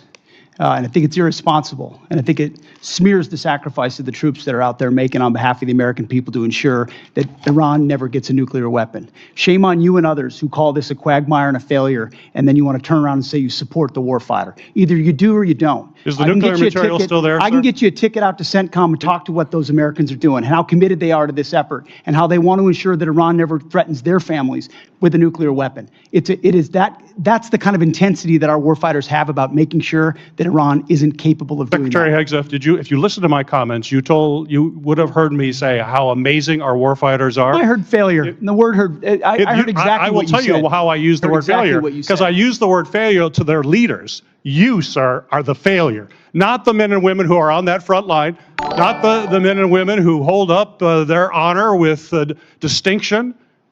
But if there's a lack of a winning strategy, they're in harm's way. Their leaders have failed them. And that's what's happening. We have political leadership. You don't have a strategy. You don't have a long-term plan to actually win this war. Win the war. The men and women are going to be able to do it, but they need to have leadership. When will you show leadership? We have leadership. When will you show leadership? Why don't you show some leadership and stand up to your fellow Democrats who won't fund the troops, who stand and play partisan politics while you don't give us the money? You want to stand up here and talk about the troops? You won't show any political courage to actually fund our department because you have Trump derangement syndrome and can't actually commit to anything meaningful. So I put this on you, Senator. Secretary Hegseth, you have trillions, you have over $1 trillion, you're asking for $1.5 trillion. It's not a question of money, it's a question of leadership and understanding what it takes to actually win. Political cowardice of Democrats who won't fund the troops. Senator's time has expired. This will conclude our hearing. I want to thank our witnesses for being present and the committee for what has certainly been a vigorous discussion. For any senators who wish to submit additional questions for the record, those questions will be due in 7 days on Tuesday, July 28th. Oof, I can't stand to hear that much. Let's go ahead and talk about it. Let's go ahead and talk about it. First of all, let me tell you something. For all you fucktards, all you libtards out there who are defending Iran, I want you to understand something. If you are American, I want you to understand something. Yeah, thank you for correcting. Not Hegseth, but Hegseth. Listen, I want you to understand something. You cannot stand against your own country. Now, that being said, if you support Iran's terrorist regime, that is your country. That is your country. I will always defend and stand with the United States of America, period. I don't give a shit who likes it, who doesn't like it, who agrees, who disagrees. I don't need your confirmation. I don't need your approval. The United States of America is number one for me. Period. When we have voted for President Trump, we won. We won. He ran an agenda. We want him to fulfill that agenda. Not every single step of the way, all I have heard from corrupted politicians, tariffs are going to destroy the economy. Liars. I had an economist come into this channel 30 years, he says. Economist, economy expert. 30 years. I proved them wrong. I have no masters. I have no bachelors on the economy. I proved them wrong. He was wrong. They are theorists. They're fear mongers. See, I like to be a little bit more realistic. I look at the negative news first, and then I find a solution, trying to find sense on the information provided. Tariffs were working fantastic. They were making leaders from other worlds come in and negotiate with the United States of America. What does Congress do? What do corrupted politicians do? They start blocking President Trump. Activist judges. Local judges. blocking tariffs all the way to the Supreme Court. Fight, fight, fight against Trump, Trump, Trump. It is bullshit. Bullshit. You can expect the president to do a good job doing what he said he was going to do for this country, and you're blocking him every single step of the way. Let me tell you something.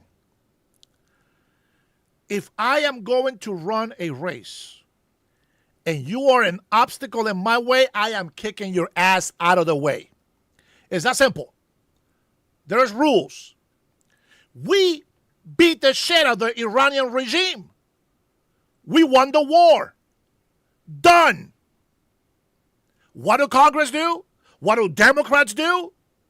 Oh, we're going to have to take that money back. You're going to have to refund those tariffs. $200 billion. Remember, tariffs belong to the federal government that could have gone to this war.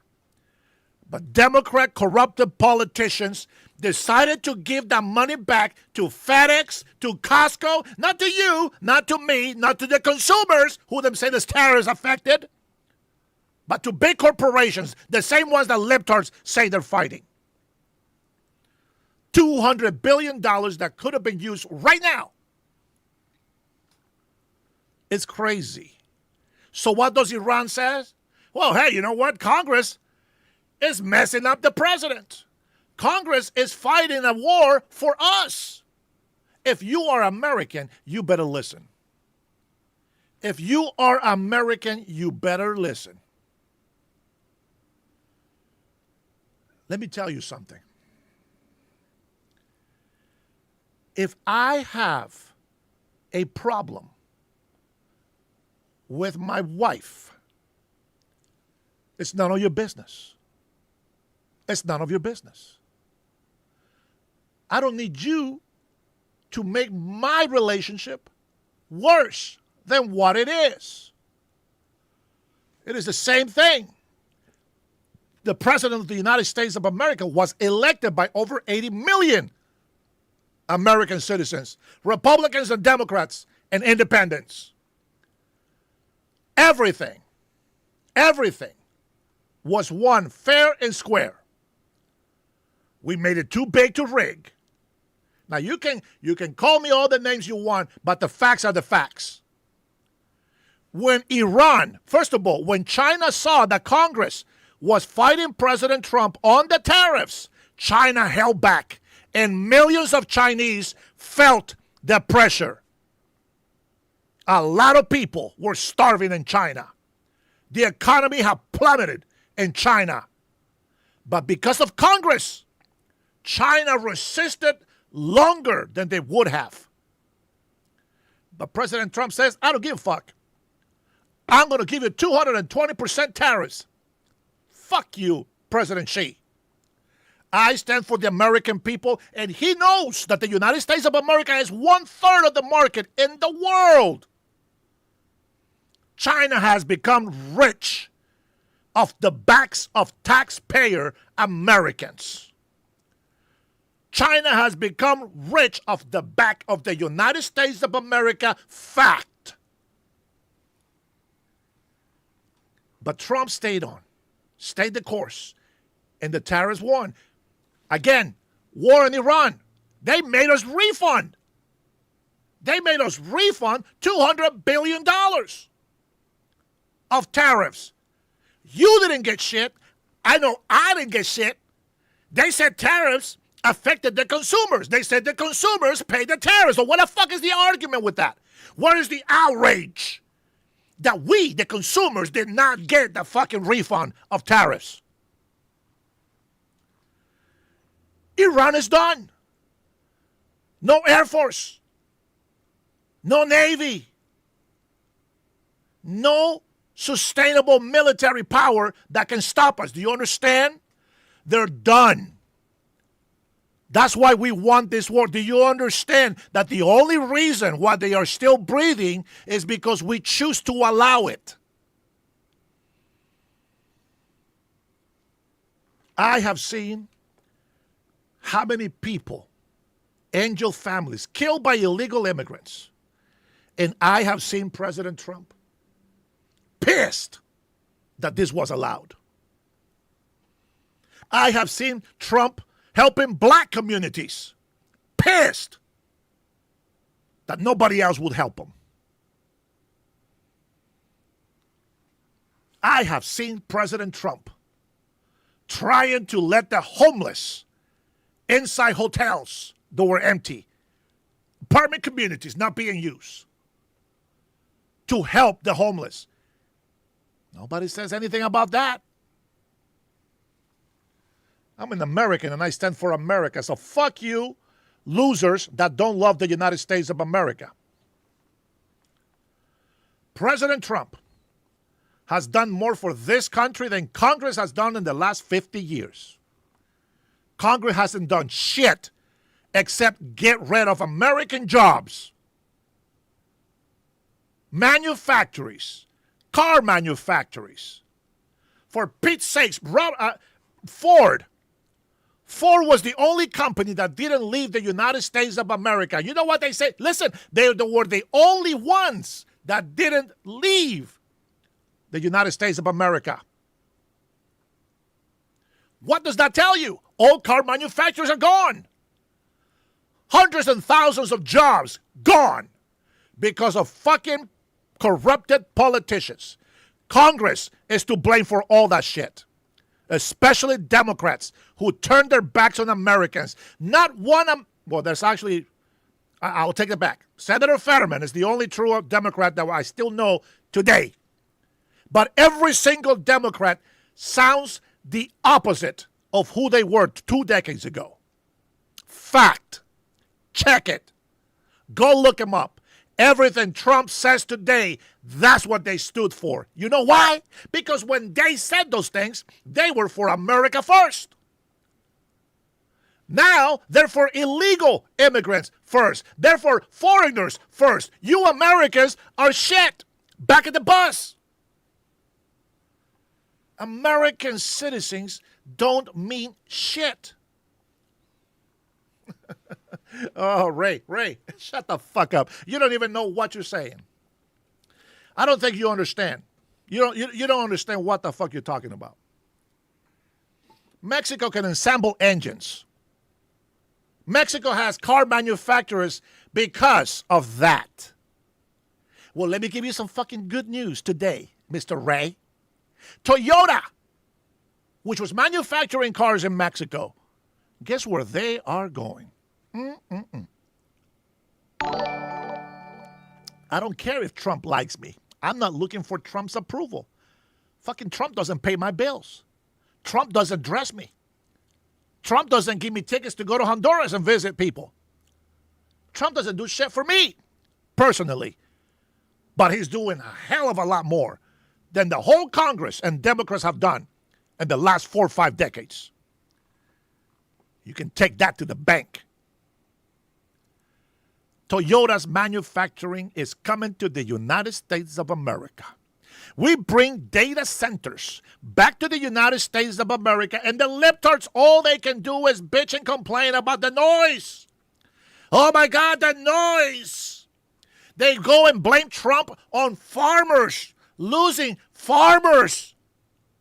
But they don't say shit about Democrats kicking farmers out, building winds and power. Oh, the owners sold it righteously. Shut the hell up.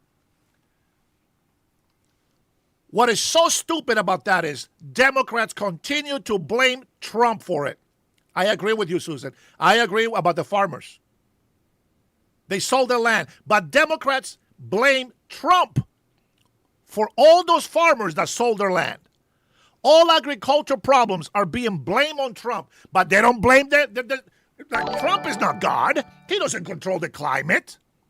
He doesn't control it when there's snow in Florida. He doesn't control when there's snow in California. That's not Trump's doing. And the biggest problem is that this corrupted Democrat politicians, they don't care about this country. They don't. For Pete's sakes, Chuck Schumer is a fucking Palestinian. He's not a Jew. He's not from Israel no more. Some people don't even understand why I say that. Some people don't understand why I say that. Look at these fuckers. Every single time the Democrats shut down the government,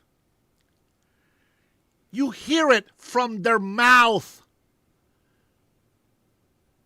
You hear it from their own mouth. We got to continue to punish Americans with the government shutdown until Trump gives in. What the hell kind of government are you supporting, Americans, if you are American? We clearly know that there is millions, tens of millions of illegal immigrants in this country. And no, they're not all Mexicans. No, they're not all Latin America. It's a lot of Chinese, Middle Eastern. A lot of our enemies go to Mexico and come through the border to Mexico. They come in here with the one line that they have perfected: asylum. You think we're stupid? You think we're stupid? We know the story. Oh, the cartels. They're violent against me. I don't buy that shit. Let me tell you something. There was a Mexican guy not too long ago. He got beat up. I don't know by who. He says it was the cartels. But listen to this story. He says that he tried to sell some stuff. He tried to sell some stuff in this neighborhood. And in this neighborhood, he's not from there. He's never been there. But in this neighborhood, the cartels told him that he couldn't do business there. So he says, so I want asylum in the United States of America. Check this out. Wait a minute. Check this out. He says he wants asylum in the United States of America because they have threatened his family and him. So he sent his family to South Mexico.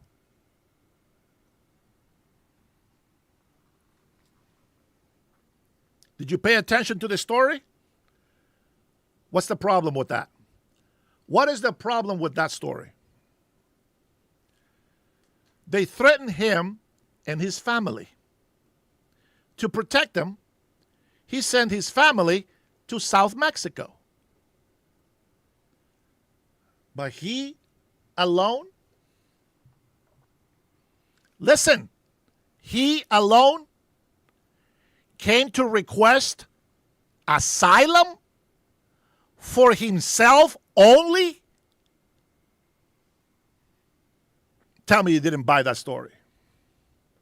Tell me you didn't buy that story. We're not stupid. If that story was true, his wife and kids would have been with him. Asylum should have been for the whole family, because the story he told was that he and his family were threatened to be killed. And that is the line everybody knows. They continue to pour out from Cuba because Mexico gives them an easy visa. They go from Cuba to Mexico, and then they find a way into the United States of America. See, they don't try to come in here illegally anymore. Now it's easier for them to say, the government abuses my rights. I can't live. I'm starving, and they're fatter than I am. I don't know what the hell you call starving, but when I was starving in Honduras, I can play music with my ribs. Some of you don't understand that joke. Yes, that was a joke. Listen to this. Let me go ahead and switch gears a little bit, but stay in focus with the Iran issue. Check this out. Maybe you have seen this video. Maybe you haven't. But I dedicate this to all my libtards who continue to say Free Palestine. Stop the genocide. Oh boy, here you go. Americans, open up your eyes and listen very carefully to the manipulation that most of you probably missed or didn't see a couple years back. Nigeria. My Nigers. Love you. Love you all. Check this video out. Check this out. It's true that some bodies that Israel released is missing organs or skin. We hear about these things. We need you to clarify them for us. About 30,000 people were killed. There are about 13,000 are children, 10,000 women. They killed about 127 journalists were killed on purpose. We have about 160 of the medical team, doctors and nurses. We have about 35 of the civil defense. You know, even the UNRWA, the United Nations, about 112 people were killed. And how many Hamas? And the resistance of the ground is very strong, and they are very solid. How many has been killed by Israel? Well, I don't know. How many Hamas cousin brigades have been killed? Till now, there is no. We had about hundreds, thousands of people were killed every day, but we don't. There are some people of Hamas, yes, were killed. Some of the Hamas brigades were killed, but I don't know what is the accurate number of Hamas fighters who were killed by the Israeli side, because it is not easy to be there.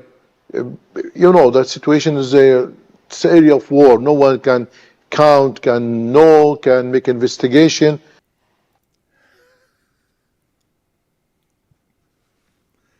America.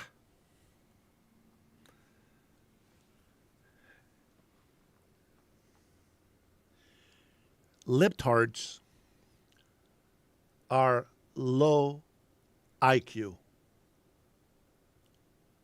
I'll prove it to you right now. Libtards, they never leer. They're so low IQ. They can even catch this so easy to understand. Now, don't be a bum. There's 400 people in here. Give it a thumbs up on the video, will you? I appreciate that. Libtards are so low IQ. Now, I want to make it clear. Nobody knows who the libtards here are. So don't put a dumbass comment saying you are a libtard. You know what I'm saying? He comes in and he says, this many people have died, this many children, this many women, and this and that, and giving all these numbers of all this death, of all these killings, that Israel has been doing all of these things. Numbers here, he even knows the exact number of children under 5 years old that were killed. I mean, that the guy investigated, the guy was inside the war. I mean, the guy, this is one of their leaders talking. Hamas official. He gives all these numbers. He's done all this investigation. Guys, it's fantastic information. Here we go. Now we know why Israel is committing genocide. We got the numbers. And then he gets asked how many Hamas terrorists have been killed. Oh, well, we can't know that. We can't go in there. It's a war. We can't investigate. Nobody knows the numbers.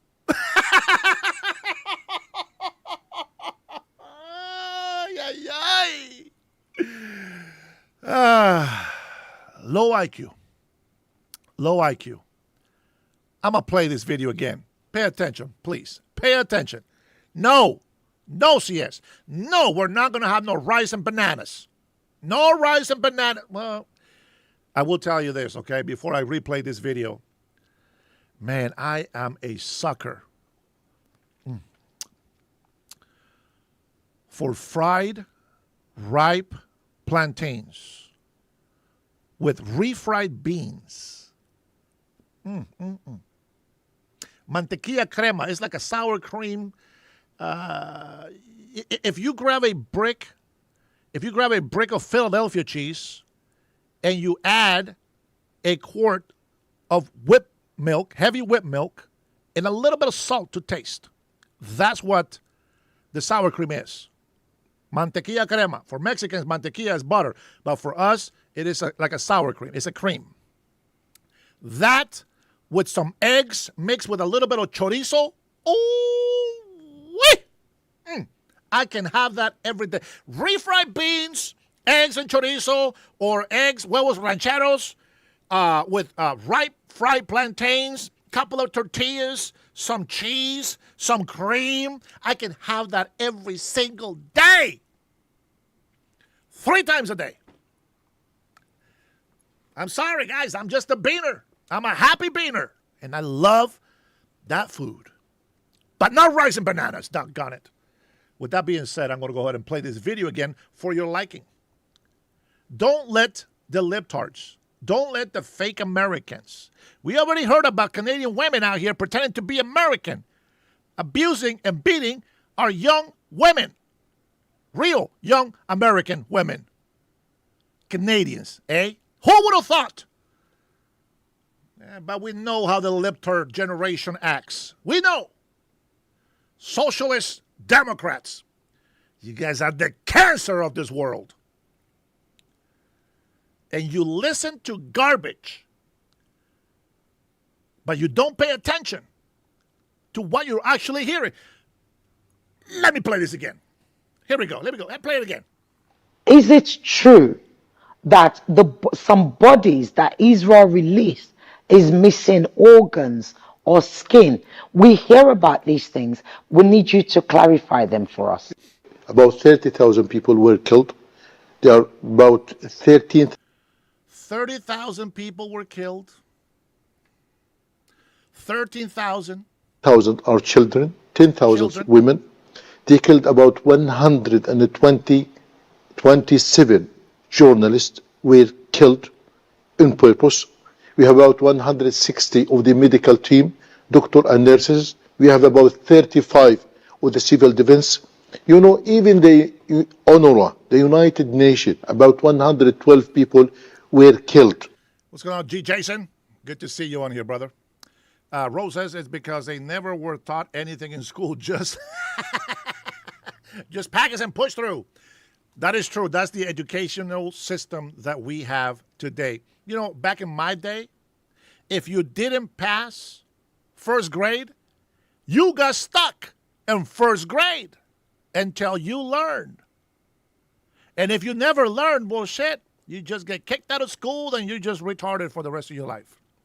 Now, lucky for us, back in the days, you know, we had people with trades. Traits. You know what I'm saying? You can be a carpenter, you know, iron worker. You know what I'm saying? You can go and farm. You can do concrete. You can do labor for construction. You know what I'm saying? You can lay bricks. You can do this. You can learn those things without having to go to college. But that's your choice. You see what I'm saying? See, why is it not to veer off so much, you know, from where we are right now? Not to veer so much from where we are. I want to know, well, first of all, why the hell? Where is, hold on. Having some malfunctions here. I want to know is, why is it that most, if the majority of migrants that come to this country illegally, why is it that all they got to give us is manual labor? See if you can answer that question. Manual labor. That's all you can give me. Why is it? Why is it that doctors don't come to this country illegally? Why is it engineers don't come to this country illegally? Why is it that all these professionals from all these countries never come to this country illegally. And yet, illegal immigrants can have an education here in the United States of America, which belongs to Americans. That's just my point. Why is that? I'm just saying. Go ahead. And how many Hamas And the resistance of the ground is very strong, and they are very solid. How many has been killed by Israel? Well, I don't know. How many Hamas cousin brigades have been killed? Till now, there is no. We heard about hundreds, thousands of people were killed every day. But we don't know. There are some people of Hamas, yes, were killed. Some of the Hamas brigades were killed. But I don't know what is the accurate number of Hamas fighters who were killed by the Israeli side. Because it is not easy to be there. That situation is there. It's an area of war. No one can count, can know, can make investigation. Is it true?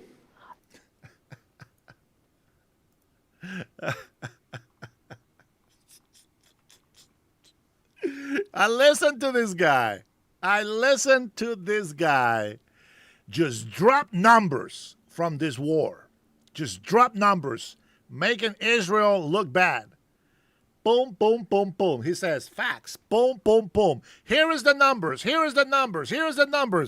What about how many Hamas people got killed? Nobody knows.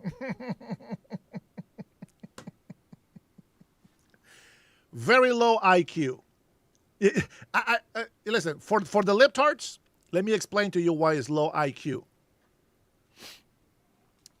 In order for you to say that innocent women and children got killed, listen, in order for you to make that statement, it means that you know that they were not Hamas.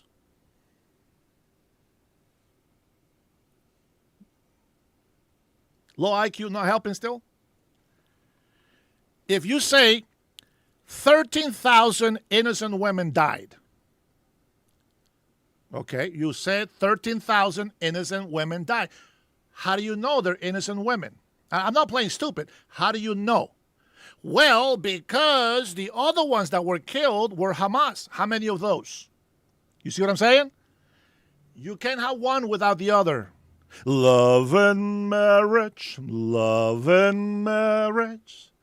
go together like the horse and carrots. This I tell you, brother.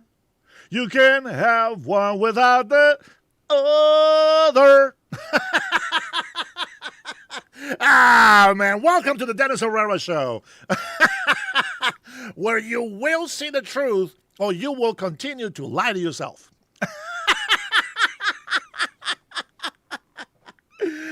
Oh, boy. Do we have anything else that I can show you here? Let me see my Facebook account.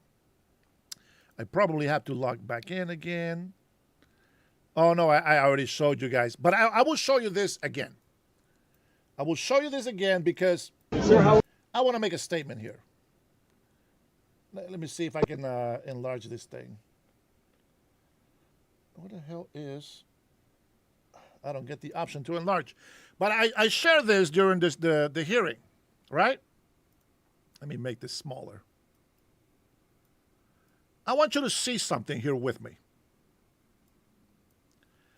I want you to hear. I want you to see something here with me.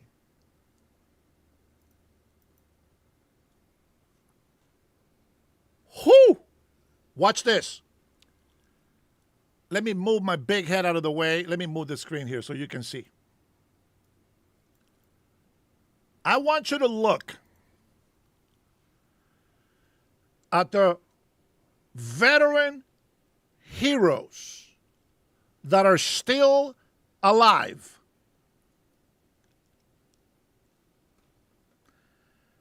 You know, if there's one thing that really makes me want to cry is to give credit to our military people, our elders. I don't know, I get emotional with it. I appreciate them so much. These are the grandparents that I wish I can be a grandson to listen to their stories of our history and the battles and how they saw the war and how they continue to fight for this country. Here is a veteran.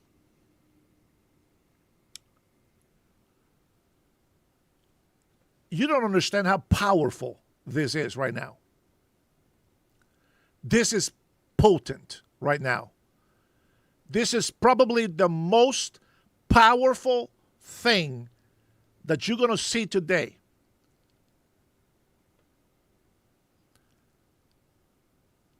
That real American veteran, look what he does. Secretary of War Pete Hegseth leans forward to shake his hand. And this amazing veteran hero does this.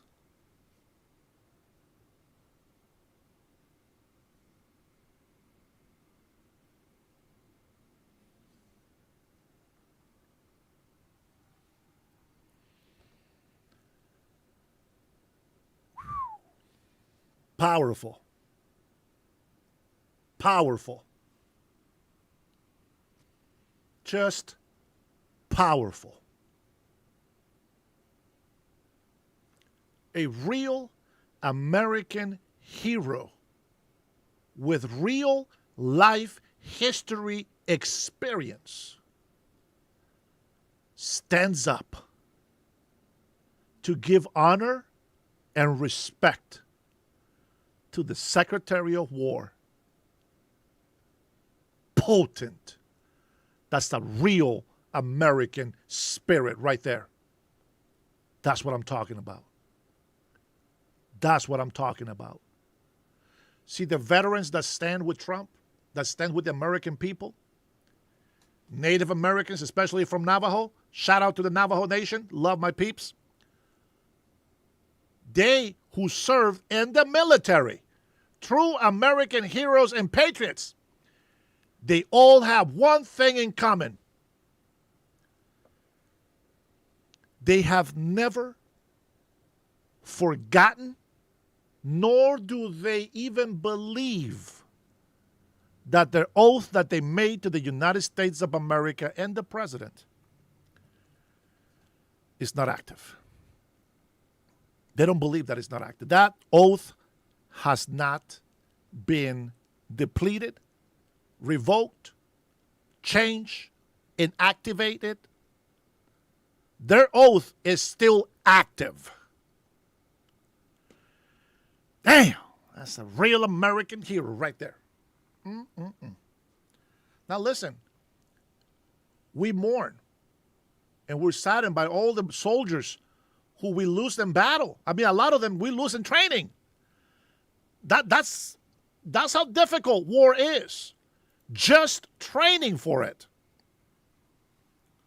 Just training for it is deadly. Deadly.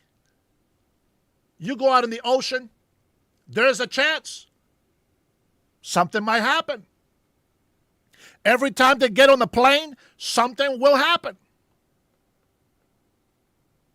Engine failures, equipment malfunctions.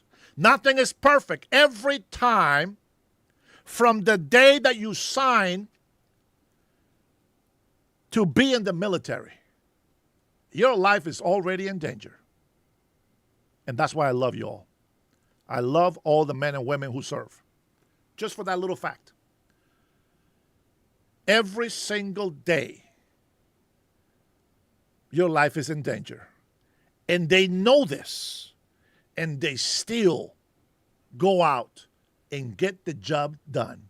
They still sign up. They're no longer signing up for the military because you can be a man and pretend to be a woman. Just because you cannot pass the man's physical test. The American people now see the value that they have. Women want to be real women. Men want to be real men. Libtards, well, they're all pussies. They all have manginas. There's no men. There's males and females, but there's no real men. They're all manginas. Overgrown manginas, starting with hammermen. Oh, man. All these libtards, bro. There's no real men in the libtard side. Again, nobody knows who you are. If you respond to that comment, you truly are a libtard.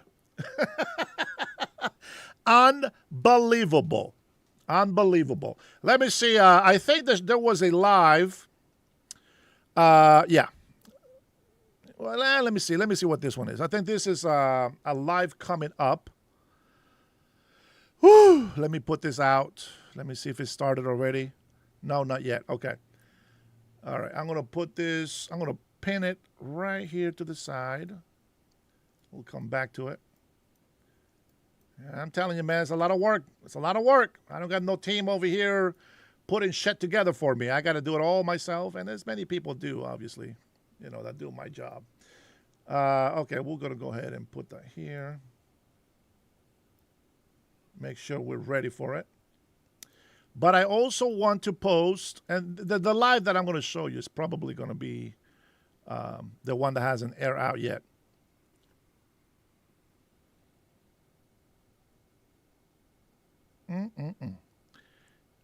Yeah, why don't we read a couple of statements here from my X account? Let's go ahead and get these X account set up so that you guys can watch it with me. I have some problems with my software.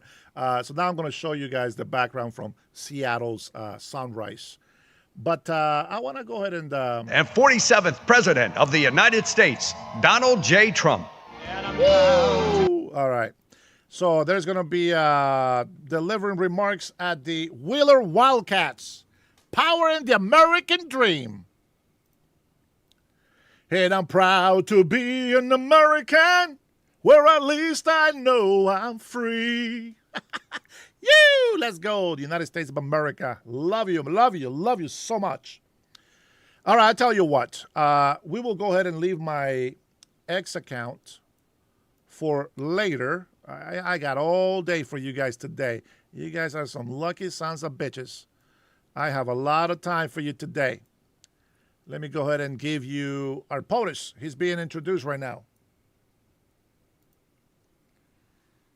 I don't want to have to, cut the video out, so we're just going to let the music play out.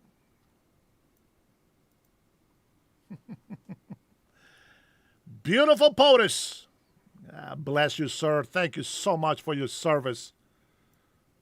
Absolutely. Let's go, baby. Where at least I know I'm free. So I gladly stand up next to you and defend her still today. For there is no doubt I love this place.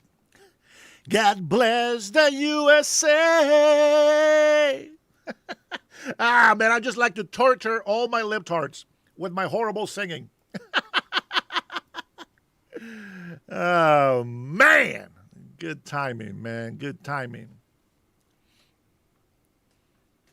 That's right, Jason. That is right, Jason. We never know when we're going to go. That is for sure.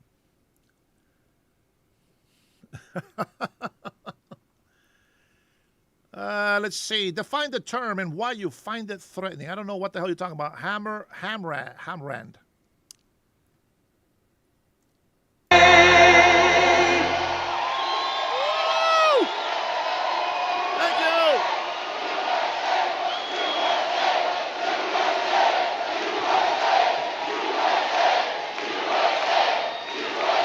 Well, thank you very much, everybody. It's a special place, and I am here to announce my candidacy. Trump 2028, baby. Let's go.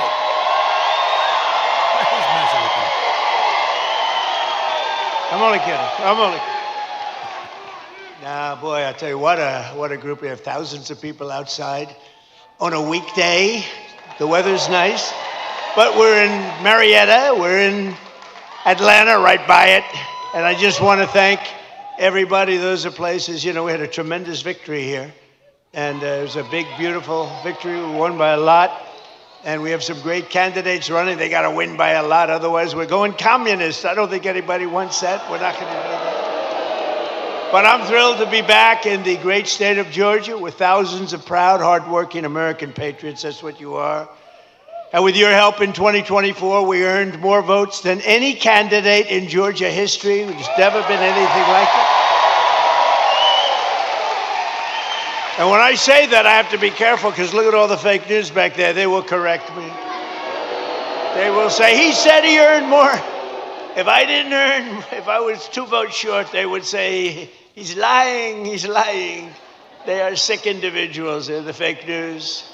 But I have to be careful. No, we weren't. We had more votes than any candidate in the history of this great state, and I'm very proud. I love Georgia. I've always loved it.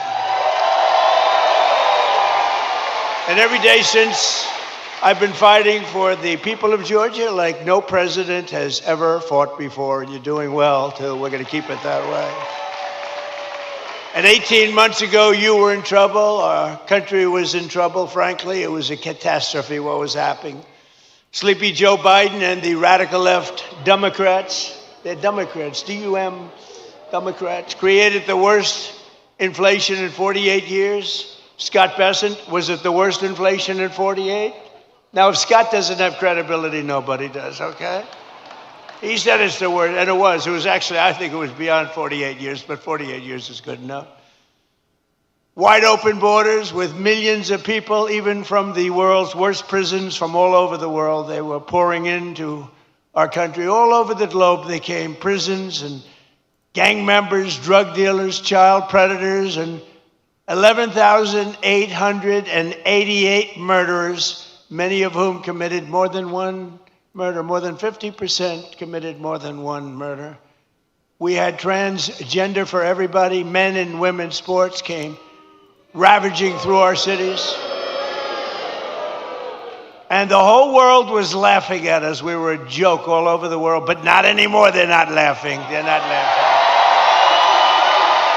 Right, Jackson? They're not laughing anymore, Jackson. Gonna be your next governor right here. 2 years ago, our country was dead, and now we're the hottest country anywhere in the world, respected by everybody all over the world, the hottest. And we're respected like, I say we respected maybe like never before. When I took office, we inherited the worst border in U.S. history. It was an open wound. It was an open sieve. We quickly turned it into the most secure border in the history of our country within 2 months. And numbers were just released by the Democrats that in the past 14 months, a historic record of 0 illegal aliens have been admitted into the United States.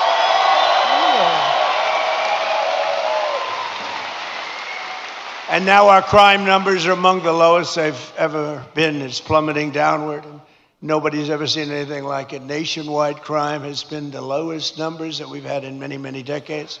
Last year, we achieved the largest drop in the murder rate ever recorded to the lowest level in 125 years. That's since 1900. That's before my father was born.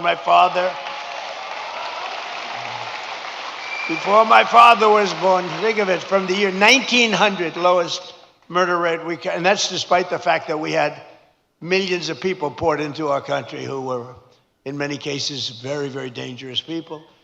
We cut the flow of fentanyl across our border by 67%.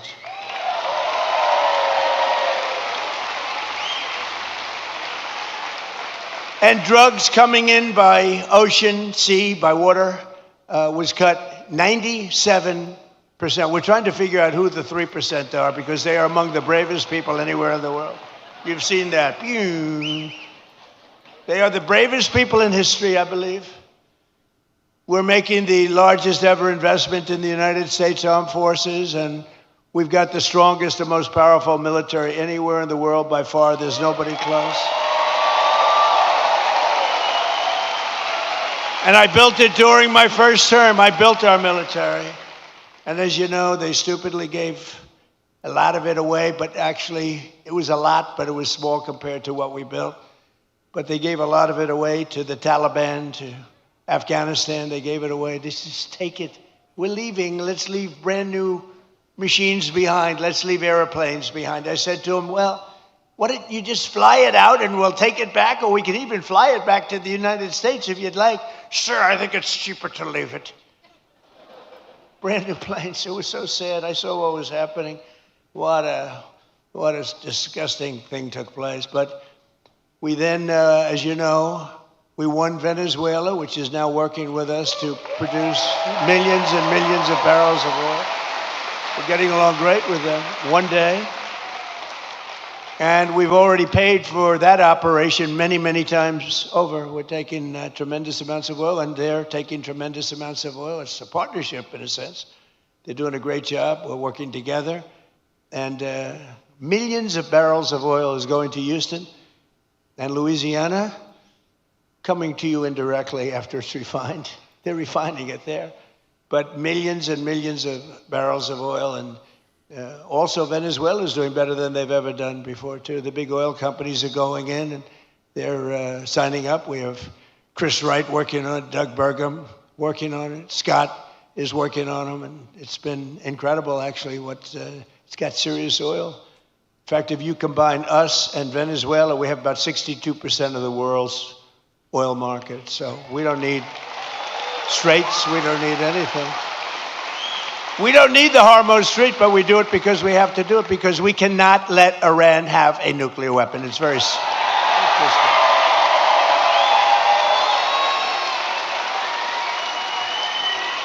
So we're likewise winning in the Islamic Republic of Iran, and we're ensuring that they will never, ever be able to do to us what they've done to so many. You know, they've killed 52,000 plus protesters. People that were protesting have been killed. 52,000 over the last 4 months. Nobody wants to talk about the fake news back there, never mentions that.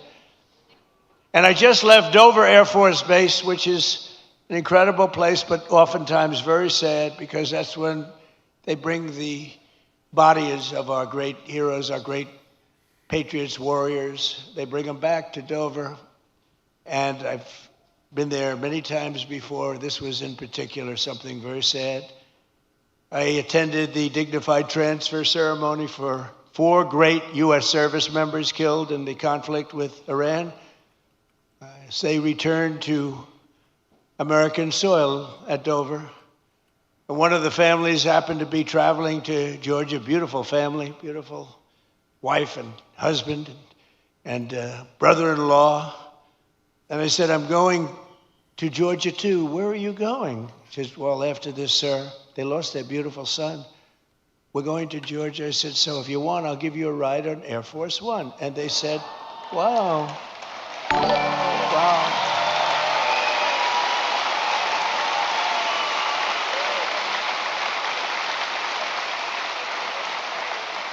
So today, I then said they were on Air Force One, and it's quite nice, I must say.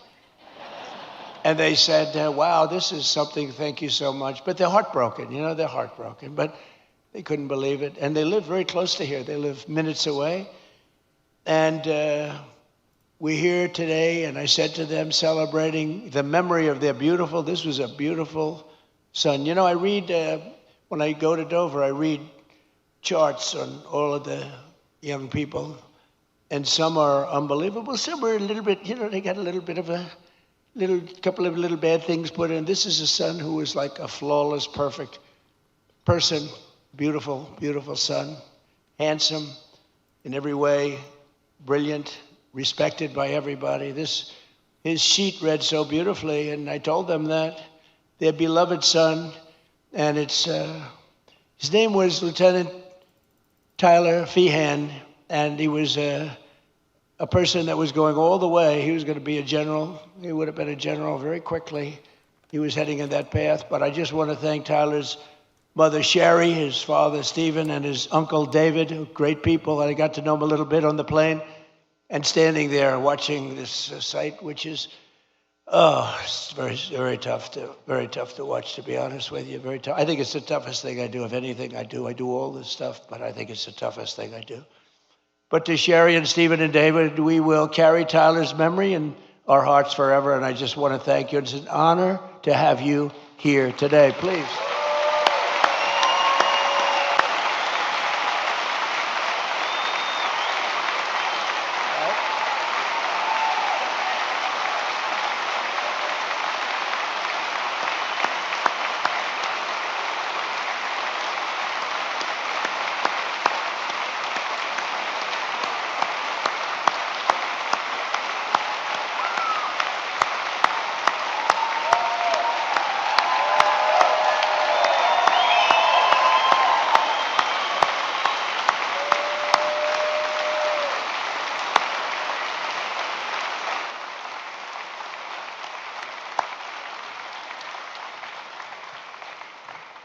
Thank you very much. You see the way everybody feels. Your neighborhood, this is your neighborhood. Can you believe it?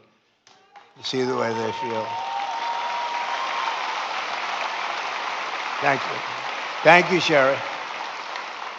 He's looking down right here. He's so proud right now.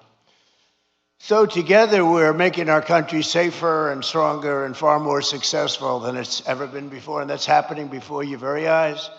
That's why I call it the golden age. This is the golden age of America. We're building more plants than at any time in the history of our country. And not just AI and all of the different things you read about. Things like auto plants, you know, the old-fashioned way. Toyota just announced they're leaving Mexico and they're coming in. They're going to be building the largest plant anywhere in the world. They're all coming back. They're all leaving Canada, they're leaving Mexico. They're coming in from Germany and Japan and South Korea. They're coming in from all over. And people that have been doing this, people like Scott and others that have been doing this for a long time, they've never seen anything like it. I don't think you've ever seen anything like it. McGee, have you? You haven't seen anything. He's doing such a great job. In 4 long years of the Sleepy Joe Biden administration, they got less than $1 trillion of new investment in our country. In 4 years, much less than $1 trillion. In less than 2 years, much less than 2 years, actually. In fact, at the end of the first year, but less than 2 years, in my administration, we've secured more than $19.2 trillion in new investment from all over the world.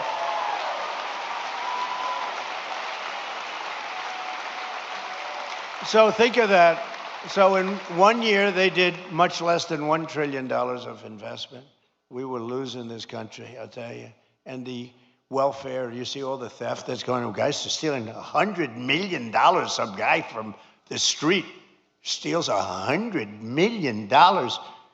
It's horrible. The welfare was going through the roof. The costs were going through the roof. It was a disaster taking place. But think of it. So they did less than $1 trillion in 1 full year. In 4 years, they did less. Think of this. In 4 years, they did less than $1 trillion. We did 19.2 in 15 months. Think of that.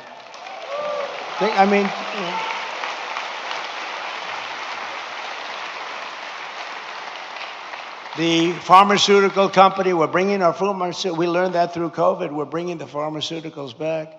But the big pharmaceutical company, UCB, is investing $2 billion to build its first ever American manufacturing plant right here in Gwinnett, Georgia. Gwinnett.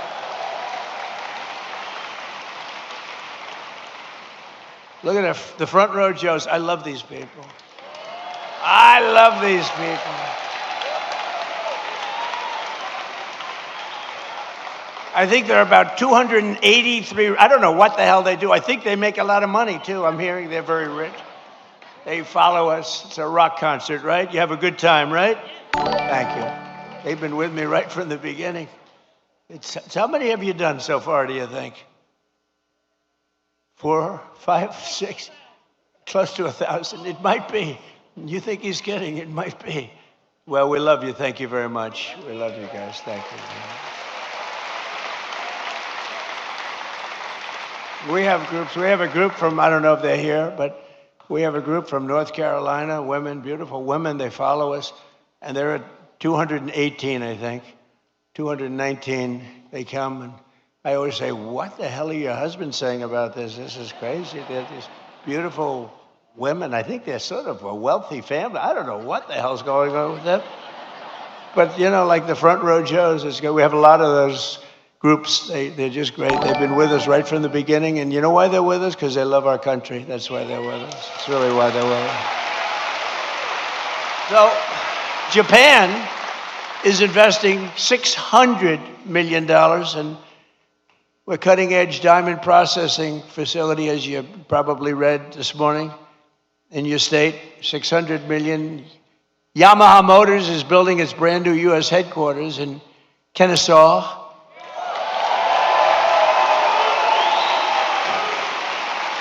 And more money is being invested in the United States right now than at any time in the history of our country, and Americans are working today more so than ever before. We have more jobs today than we've ever had, and it's not even close. More people are working now than at any time in the history of our country.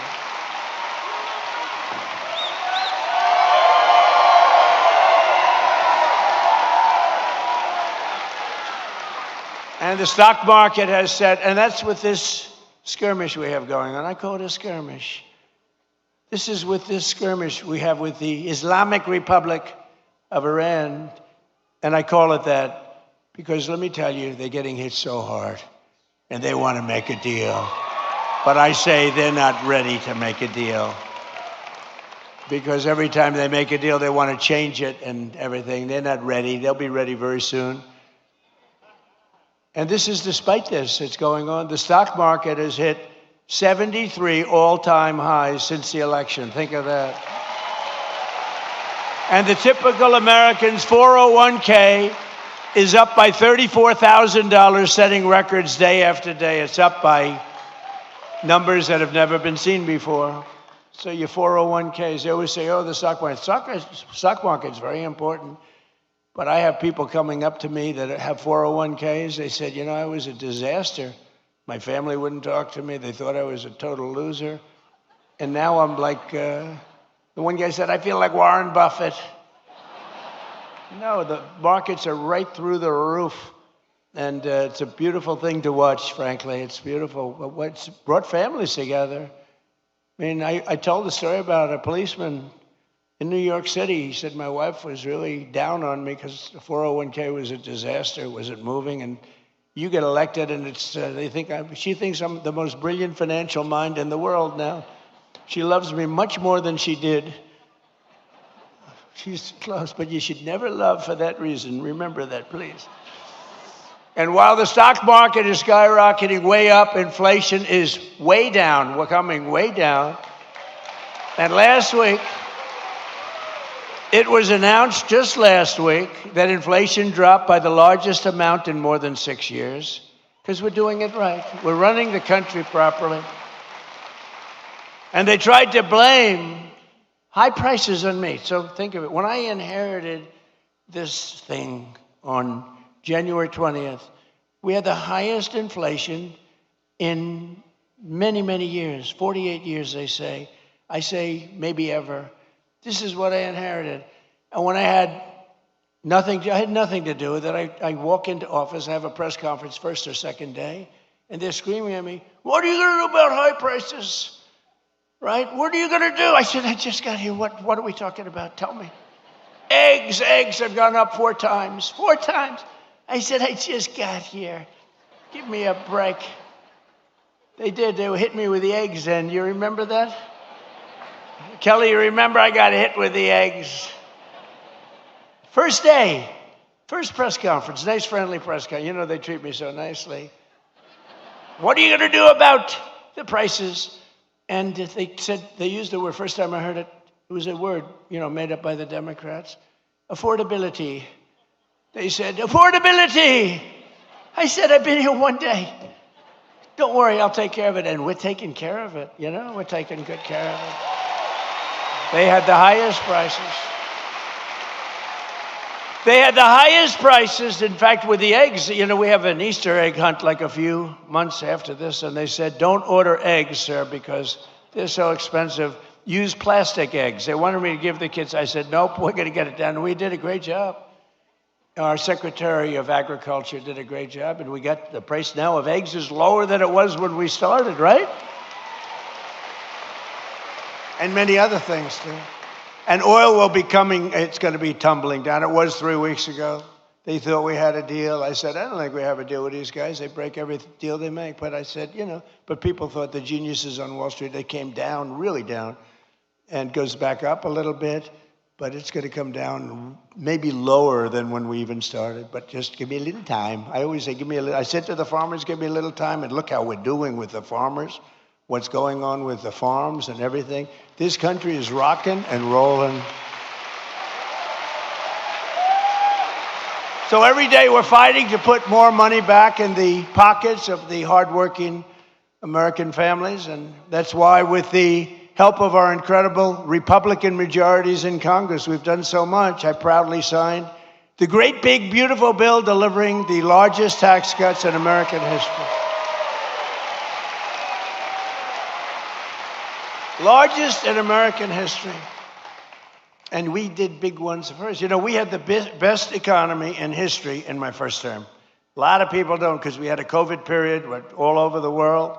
And we did a great job where they got no credit for it. We did Operation Warp Speed. And I'll tell you, we did a great job, but we got very little credit for it. We should have been given big credit, but we got credit for everything else. And we had the best economy, but this economy is ready to blow everything away, ever, of any country. There's never been anything like what's happening in the United States of America right now.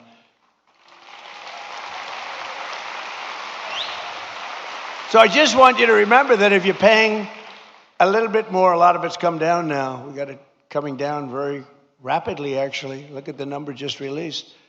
But it really would, we inherited something from Biden, and we're giving it back to you, thousands and thousands of dollars each family. We gave it to you also. Remember, forgetting about prices, and I don't want to forget about it. I would never leave a sentence like that, because they'll say, he said forget about prices. I said, despite anything you see, we gave you no tax on tips, no tax on overtime, no tax on Social Security for our great seniors.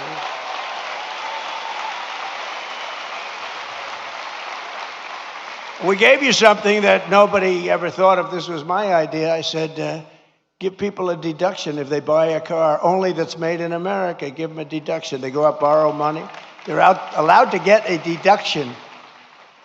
But this past filing season, 130,000 tipped workers right here in Georgia saved an average of more than $7,000 on their taxes. And that's because of no tax on tips.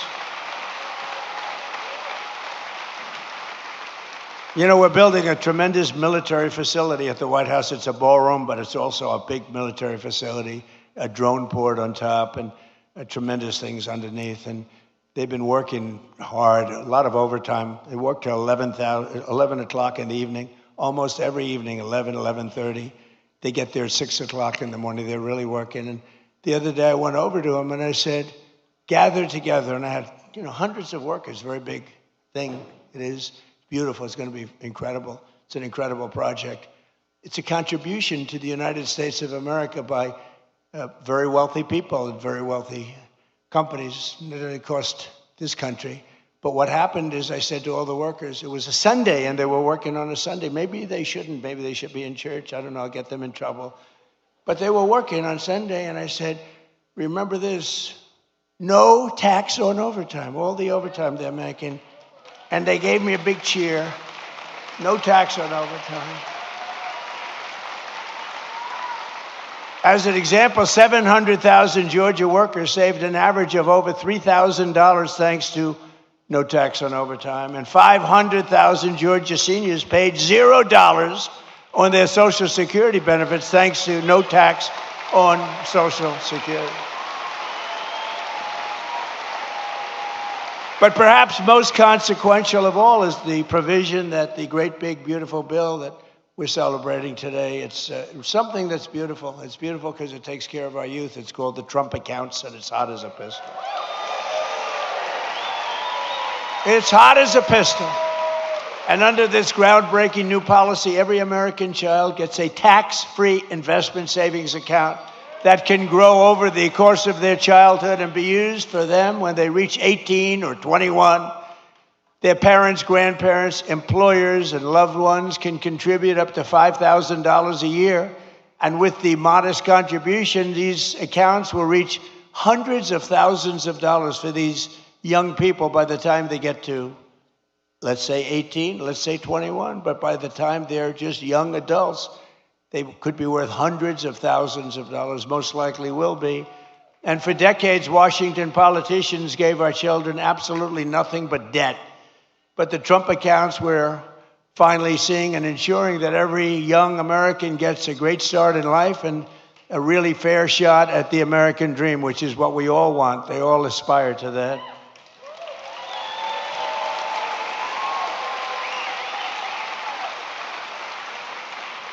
And under the system, every newborn child gets $1,000 deposited in their Trump account at birth. Think of that, from the United States government. Think of that. The government is finally giving money back to our children. You think that was easy to get from the Democrats? Not easy. Actually, they didn't vote for it. They didn't. I don't think we got one vote. We got a unanimous Republican vote. We didn't get any Democrat votes, I don't think. But they have a hard time justifying all of the things that they've done. But the government gives them $1,000 at birth, and from there it just goes up and up and up. And lots of people, like the employers, can put money into their children's accounts of the employees. It's a beautiful thing, and I'm seeing it. And again, over 7 million, and it really just started, I would say, Scott, a few weeks ago, because it was all of the very complex legal governmental things were worked out about 3-4 weeks ago. And we have over 7 million people already, children already, so that's great.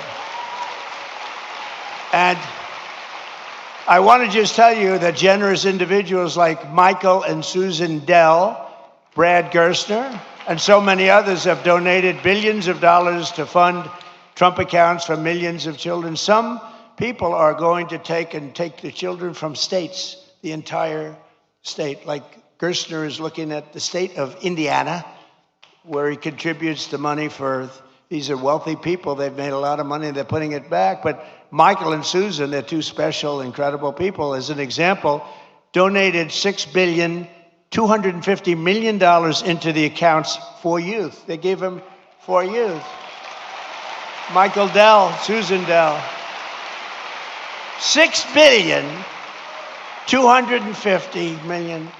I have a friend, he gave $50 million. I said, that's peanuts. That's not even close to the $250 million that Michael Dell gave. I said, what are you doing? You can do better than that. But people are loving it. And you know what I say? Go out and buy a Dell computer, okay? Because as far as I'm concerned, that's great stuff. And the Trump Accounts app, for those that want, is now the #1 app in all of America. Isn't that nice for our youth? People are doing it. It just caught on. In the past 18 days, nearly $1.5 billion have been deposited into the Trump accounts. Think of that. The money is pouring in, and it's for children and all sorts of advantages and tax advantages for the people that do it and make this investment in our future, because it's really an investment in our future. And all you have to do is go to trumpaccounts.gov, trumpaccounts.gov, and sign your child up for a free investment account today, and the child gets $1,000 from the government.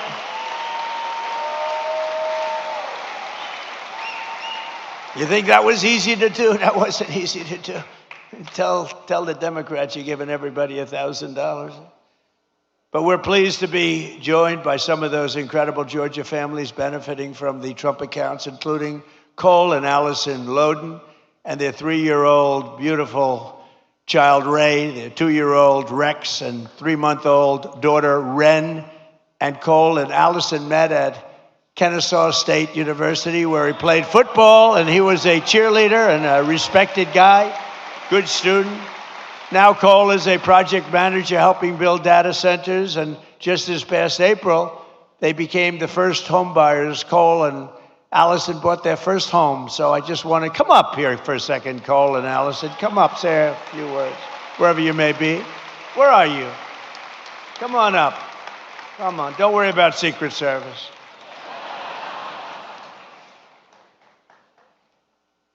We've had people come up. One of them almost got beat up, and all they did was, I said, come on up. And they, whoa, beautiful. Wow. That's so nice. Be careful. You can't fall like Sleepy Joe. You can't. Come on, say something. Come on, please. How are you? Hi, sweet. I'll watch you.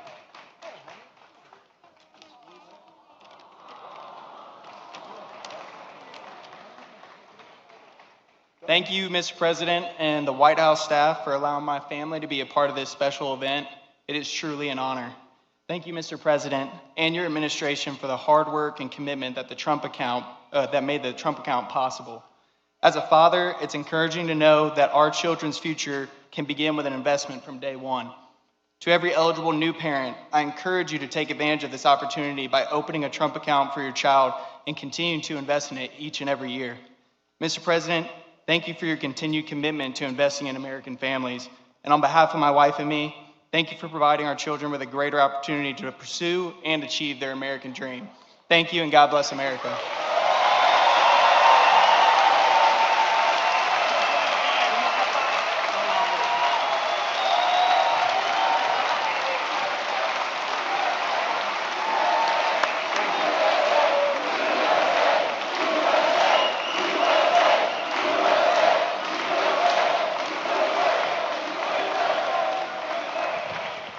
Thank you very much, Cole. That's beautiful.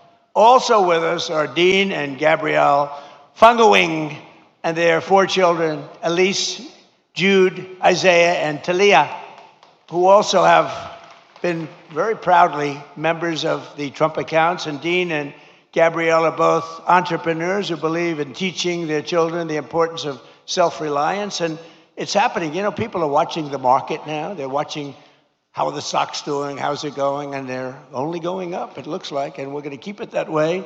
So Dean and Gabrielle, come on up for a second, please.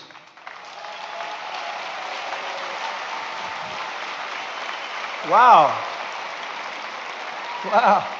Beautiful.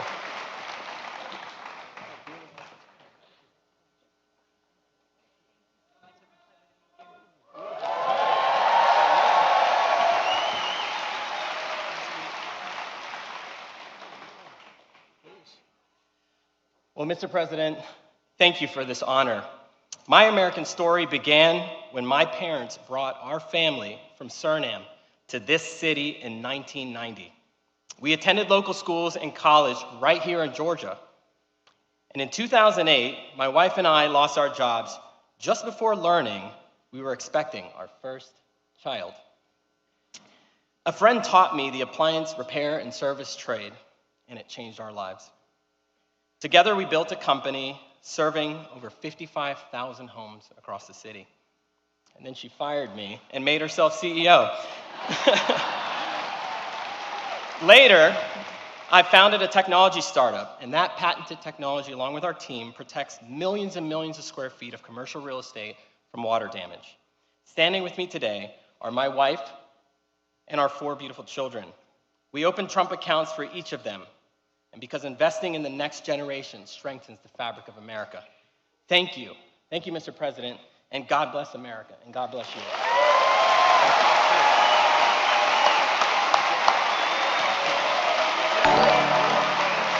you ready?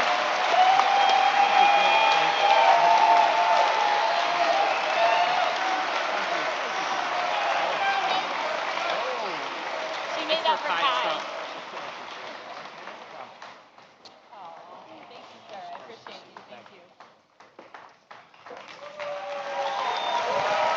Beautiful people. Well, thank you all. Appreciate it. But while our administration is lifting up the next generation with the power of freedom and American capitalism, proven all over the world when it's done right. It's not always done right, but when it's done right, there's nothing like it. The radical left is actively trying to destroy our children's future with the disaster known as communism. It's communism. This isn't a social democrat. These are communists by another name, right? As I said in my recent address at Mount Rushmore recently, I don't know if anybody saw it, such a beautiful place. You know, the communists want to take it down. They tried taking Mount Rushmore down. They want to blow it up. They want to take it down. They shouldn't be up there. These people are crazy. But communism is, in my opinion, communism is the single greatest threat to our country and its history, including even World War I and World War II, Pearl Harbor, 9/11. I think it's the greatest threat that I've ever seen to our country. These people are stone cold crazy. And it is the enemy of the free people everywhere and everywhere in the world. You see it happening, and every time it starts to happen, the areas where it's at, whether it's blue states, you see the blue states are all going bad. They're all going bad because communism is a loser. The concept, the policy, it's a loser, and it always has been, and it always will be.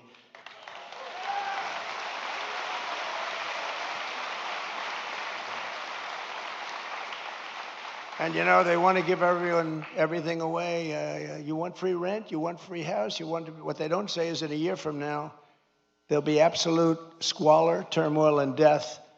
And that's the way it's happened all the way. It goes back thousands of years by different names. But that's the way it happens all the time. It's squalor, it's poverty, it's death, it's destruction.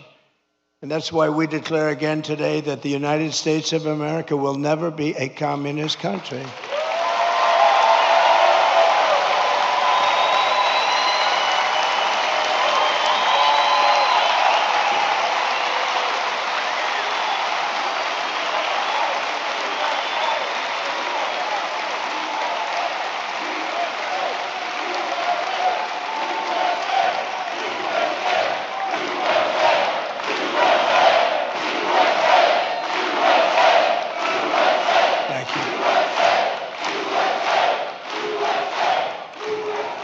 You know, remember during the State of the Union, I said that this country will never be a socialist country, remember?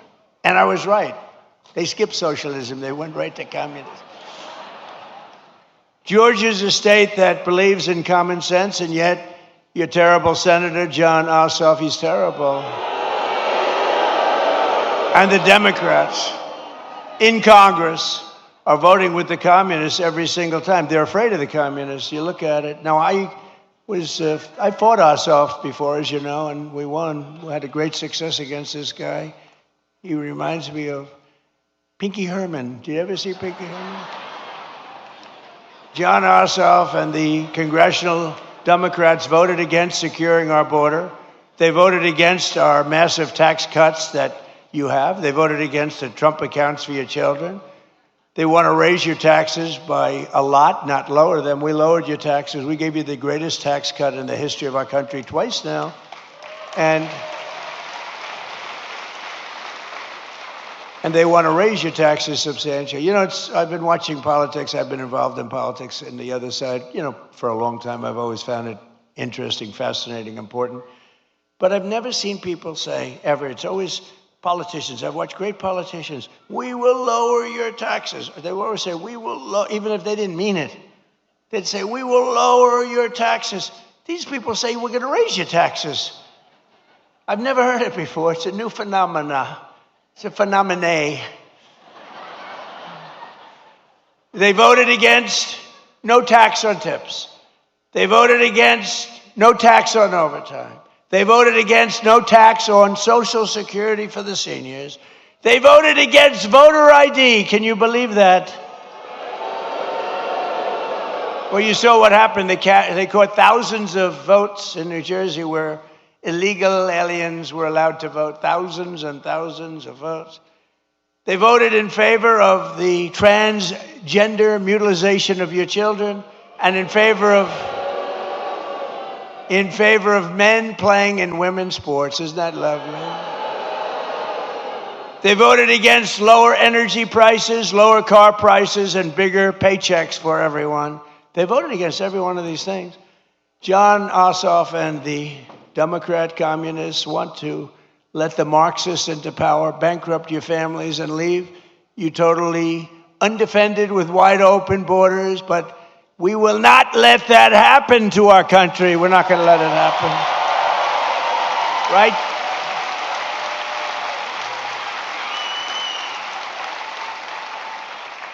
So it's a very appropriate thing because I watch this man run and he's really phenomenal, actually.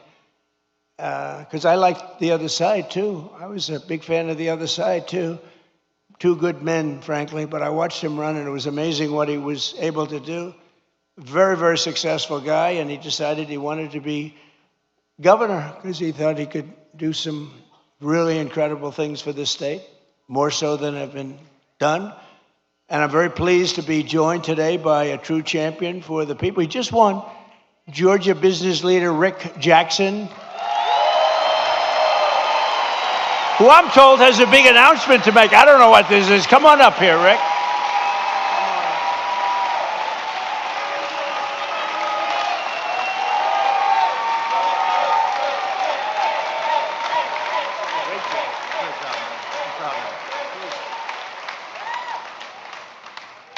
Well, thank you. Mr. President, what you're doing on the Trump accounts is for foster children will, change lives.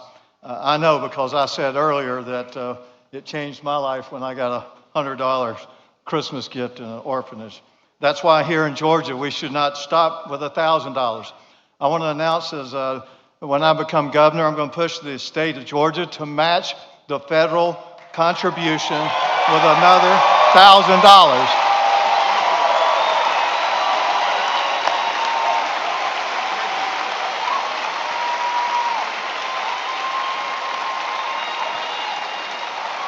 And I believe our legislature will approve that. If they don't, I will personally donate it myself.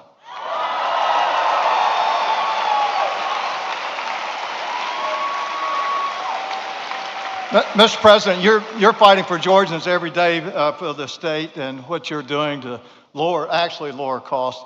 Media does not report this, but every day President Trump is bringing unbelievable amount of business solutions to government. Let me give you an example. Not long ago, I was meeting with Susie Wiles, who in my opinion is the best chief of staff in the modern history. But we were talking about America's antibiotics supply chain. And I told her we bought this last American plant in the United States in 21 because I didn't want China to leverage it on our president for trade. I told Susie something that every family should know. We produce one dose of amoxicillin for 7 cents. By the time it goes through all the middlemen, you pay $1. Susie looked at me and said, well, have you heard about Trump RX? And I said, she said, we're announcing it tomorrow to sell directly to from the manufacturer to the consumer. That's a business solution. That really brings down costs.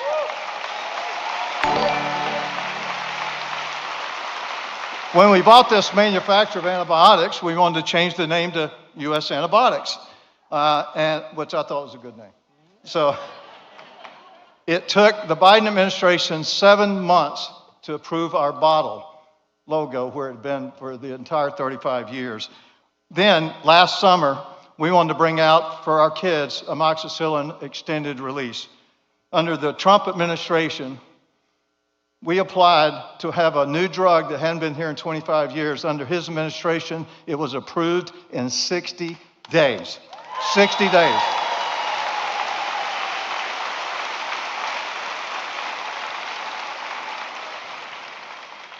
So, Mr. President, thanks for what you're doing. I wish the fake news would report all these great business things that you're doing, but that's what I'm going to be doing in Georgia. I'm going to bring business solutions to solve real problems. The other side talks about affordability as if that's a solution. Affordability is not a political problem.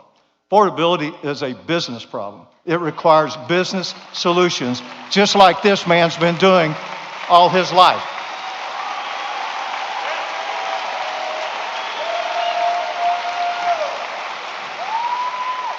My opponent wants to cut down businesses and cancel them just because I visited a restaurant. Well, that's just wrong. We are not going to do that. And I'm going to make sure that Georgia is the best place to do business and reduce affordability to the lowest it's ever been. And I'm going to be this man's favorite governor.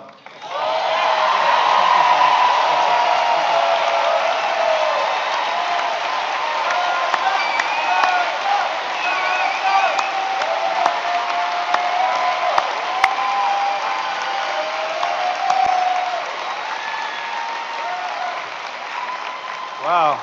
He's going to be a great governor. He will be great. Thank you very much, Rick. We also have some true warriors with us, including State Senator Brian Strickland, who is running for the job of Attorney General. That's an important one. Well, get out and vote, and he's going to be fantastic. You have my complete and total endorsement, as you know, okay?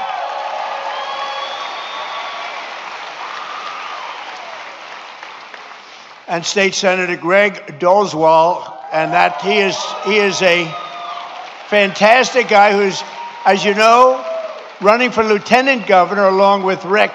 That's a pretty good. Where are you? There you are. Where are you? Oh, what a man he is. You have my complete endorsement. You know that. You had it before, but you have it now. Okay? Great luck. You won't need it. Yeah, everybody needs luck, but you're not going to need that much. Very talented people need luck too, but they don't need it that much. And State Representative Tim Fleming, who is running for Georgia Secretary of State. And they all have my complete and total endorsement. They're incredible people. Thank you very much. Thank you. Congratulations. I heard you had a great win. We also have State Representative Houston Gaines with us, who's a fantastic person. And he's running for Congress. And you already have my endorsement, and you already won your primary in record numbers, and now you have to go and beat a Democrat. Good luck. We'll be helping you, okay? Good luck. I want to thank as well, he was here, I didn't know he was going to be here, Treasury Secretary, I think he's going to go down as the best ever, Scott Bessent.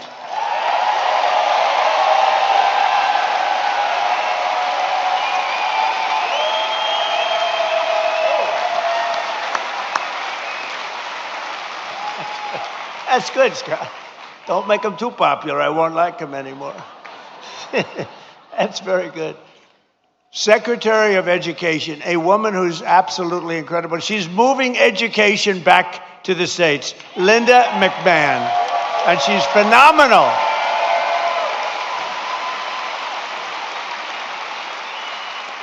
She's getting it back to the States so the parents can run the education. And I met your school board people. They were really great people, but you know, they want to work with the parents, and that's what we're doing. And Linda, you are doing some great job. She's moving it back.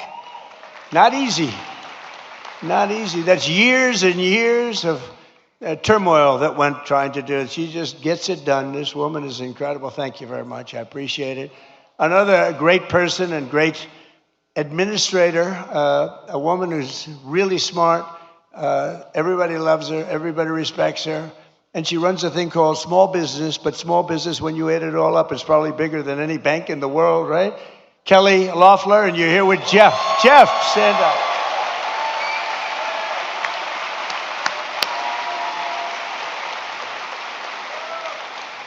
Thank you. Great job, Kel. Treasurer of the United States, a man who was a senator here, and he was so ahead of everybody. He was so great. I said, "You want to be treasurer?" And he said, "I'd like to be treasurer. That'd be good." He's a great man. He's a person that loves Georgia like a lot. And it was not easy for him to take the other job, but he gets here. I'm sure he gets here plenty, but he loves Georgia. Brandon Beach. Brandon. Cobb County School Superintendent Chris Ragsdale with a beautiful family. With a beautiful family. And we have a man named Ralph Reed. Have you heard of Ralph Reed? Ralph Reed. He is a man that, with his group, a great religious leader, maybe the greatest religious leader, but with his group, is it 10 million doorbells you hit? And this was certified stuff. 10 million doorbells. He pressed 10, not personally, but he pressed a lot of them himself. And they wanted to make sure we had a big victory it's almost a couple of years ago, 18 months. And I just want to thank Ralph Reed. Thank you very much, Ralph. Thank you. Great job. Great leader. And one of the best lawyers in the country, a friend of mine. He's really incredible, and he's really based out of Georgia. He spends a lot of his time in Atlanta. David Schoen. Where's David? There's David. Hi, David. He's a great lawyer. You got a problem, go to David. Thank you, David. And Alveda King. So Alveda was with me from day one. Where's Alveda? She was with me. She was with me from day one when it was not at all fashionable. She was taking more grief, Alveda, but she knew what she was doing, and now she's like the queen of the world, right? Look at her. Thank you, darling. We appreciated it.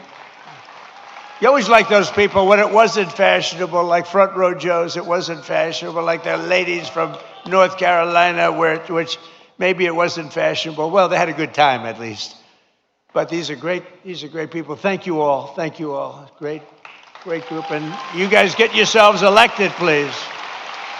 I also want to thank a man who had to stay back in Washington to vote for Making America Great Again. Maybe the most important man in this room right now is not here.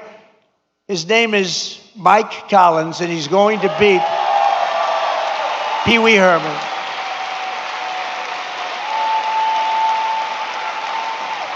And the reason he's not here is me. He wanted to be here. They wanted to change. I said, don't change. Mike's not here. And it is my fault because we have a very big vote coming up on the military, farming, and other important things in a little while. It's going to be a little while. And I got to have Mike in Congress because he's like maybe the most, but certainly one of the most highly respected congressmen, Republican or Democrat, in Washington. Mike Collins is an amazingly respected man. He got the look. He's got the whole deal. And I said, Mike, I'm sort of here because of you. I said, Mike, if you're here, I'm going to be extremely upset with you because he has to vote. And, you know, it's razor thin. We lose all the Democrat votes on all these things. Think of it, tax cuts, biggest tax cuts in history they vote against. They vote against everything because you know why? They have Trump derangement syndrome. That's why. But I hope you're going to vote for Mike, and you've got to vote for him because he's running against, I call him Pee Wee Herman. He's Pee Wee Herman lookalike.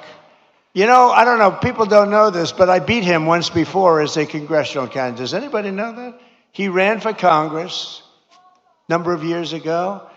I got involved in the race at the request of a friend of mine from Georgia because they didn't like him, and he was easily winning. He was winning by 25 points, and there were 5 people in the race, and he was way up. He was above 50. If you get above 50, you get it. And I backed a person, Karen, you probably remember. Didn't know her at all, but I thought anybody would be better than this guy. And he went from 70 to, believe it or not, 49.9. And that meant he was now in a runoff. So he thought he had it made. And he was in a runoff. And I got involved a little bit. I came here twice. I did a couple of rallies, and she ended up winning the race. He lost. But I have to hand it to him because instead of being a congressman, he later on became a senator. If he was a congressman, he probably wouldn't have run. Who knows? I gave him a little credit for that. But he was easy to beat.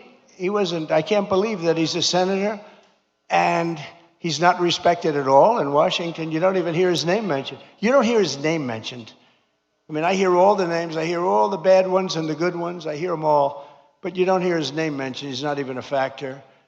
But you have a guy that is the most respected, just about one of the most respected people in Mike Collins, and I hope you're able to go out and really cast your vote for him. He will bring so much. They call it pork. We call it money. but he'll bring a lot of action back to your state. He's a great guy, and he loves your state, and he's worked hard. He's got the whole package. Mike Collins, vote for Mike. And he's hard at work. He's hard at work right now in Washington. And last but not least, we have the CEO of, so I like baseball. I like baseball. But this guy's done such a great job. You know, the Mets have the highest salary in baseball, and they lose all the time. I'm trying to, and I say, maybe we could steal this guy. But the team, the way the Atlanta Braves has been managed for years, right? For years and years. And he's the CEO of the Atlanta Braves, Mike Plant. He's been, you know, you don't realize how good he is, you know? When you have one of these guys, there are teams like that, you know, where they never go down. Then you have other teams, we're rebuilding. They've been rebuilding for years. I don't want to mention teams because I know all the owners are all friends of mine. I get myself in trouble. But they're always rebuilding. We're rebuilding. This guy never rebuilds. He just stays at the top. He's amazing. And then he loses the best player. He loses a great first baseman. I would say great first baseman. And they keep going along. And they get things for the first baseman. And he was really good. Dodgers got him. But I watched the Braves for years, and they've done such a great job. So along with one of the best managers in baseball, Braves legend Brian Snitker, who was recently inducted into the Baseball Hall of Fame. Brian, both of you come up. Would you both come up? Come on up here. They deserve a little credit. They deserve credit. I mean, I've suffered with teams for the years I've suffered. Oh, listen.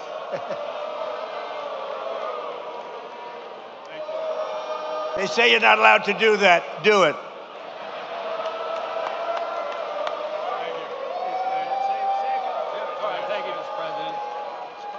Thank you, Mr. President. Welcome to Marietta. And as you can see, Braves country is a real thing. And you got a room full of Braves country right here. Mike and I presented President Trump with one of our 4th of July 250th anniversary jerseys that the team wore over that weekend. And I just wanted to tell President Trump that we're going to be back in Washington about a year from now. We're going to give him another World Championship jersey. So thank you.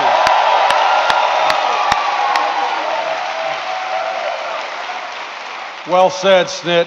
Mr. President, I just want to say when you're done throwing four-seam fastballs for the United States of America, come back and do it for the Atlanta Braves. Thank you.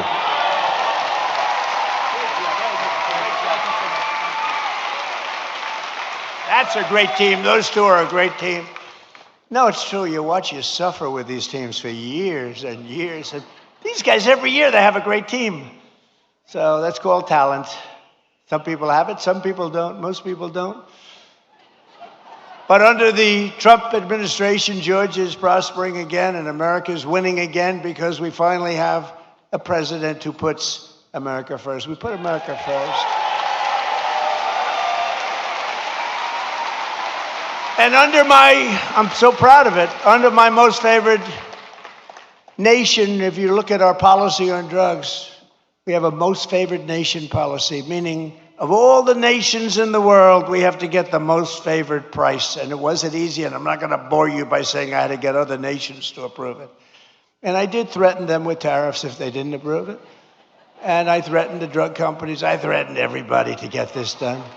And no other president even tried because they said it was impossible to do. But we're delivering the largest prescription drug price cuts in history by a difference of 400, 500, and 600% reduction.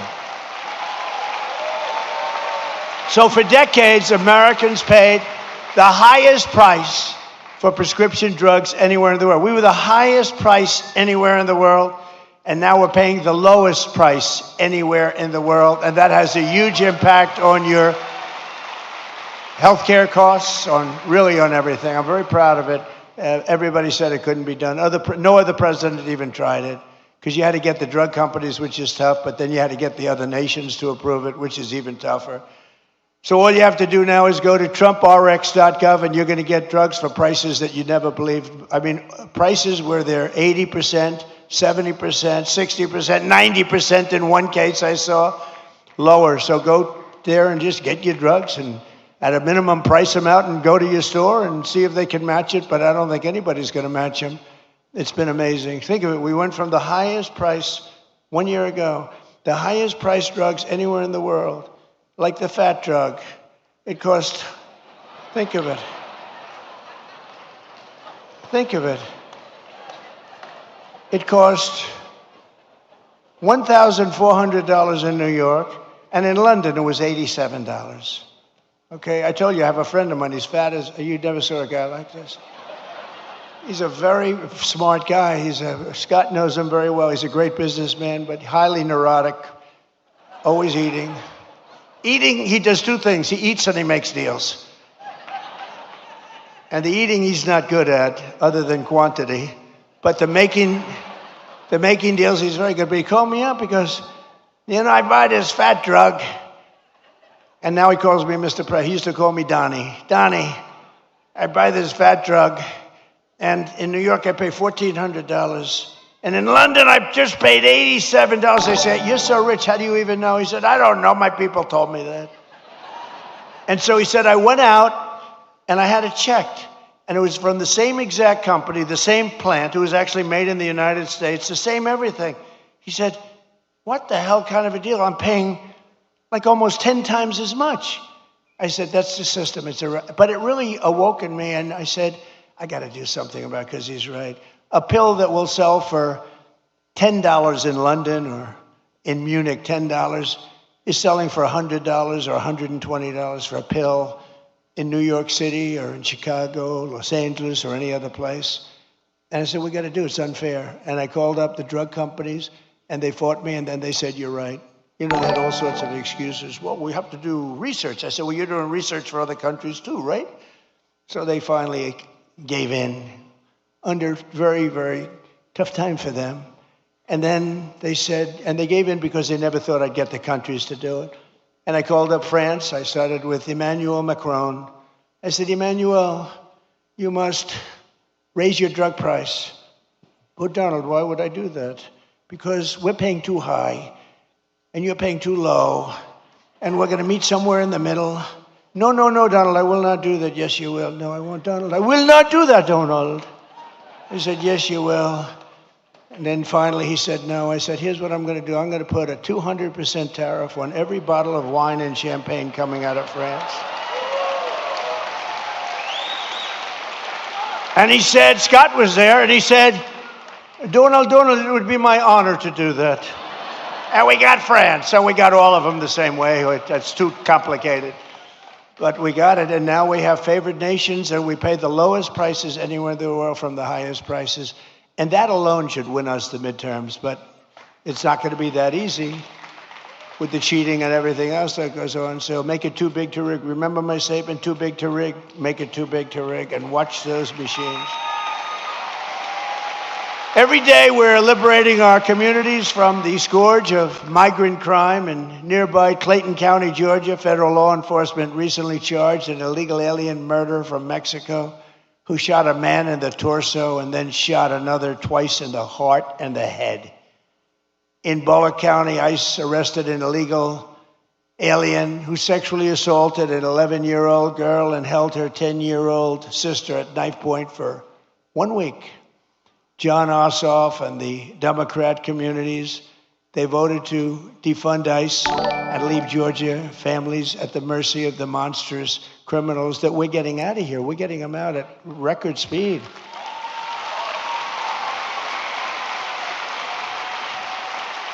And by the way, we always stand with the heroes, the patriots of ICE and Border Patrol. Always. They take such abuse, and they do their job.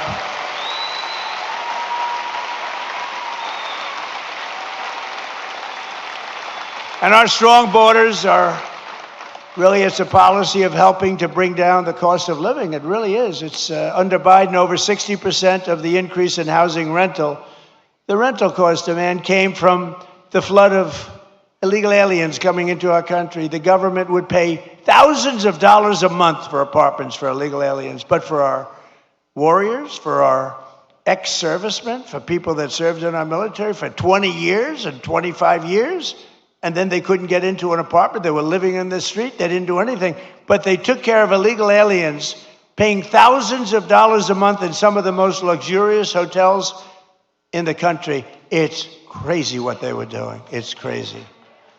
But thanks to our policies, the cost of rent is now down by more than 10% in a short period. And the Atlanta area, compared to the peak of the border invasion, I mean, these people were occupying all the apartments that the government was paying, and they were never going to be great. They were never going to be, remember the word I made up, the caravans. They came in thousands and thousands came by caravan, and many murders were in these caravans. To stop the massive theft of taxpayer dollars, including by the millions and millions, we have launched the war on fraud, led by Vice President J.D. Vance. He's doing a great job.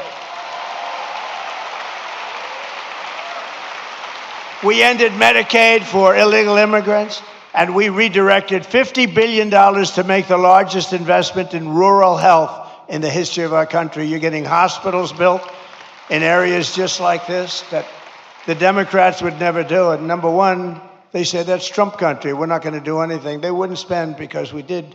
We got tremendous votes. In your whole state, we got tremendous. We won in a landslide. In just 18 months, we've turned this country around like nobody's ever seen before. Think of it. Our border is secure. Jobs are up. Inflation is way down. Factories are opening. Investment is pouring into our country. I told you, $19.2 trillion. Our military is more powerful than it has ever been before by far. You see that.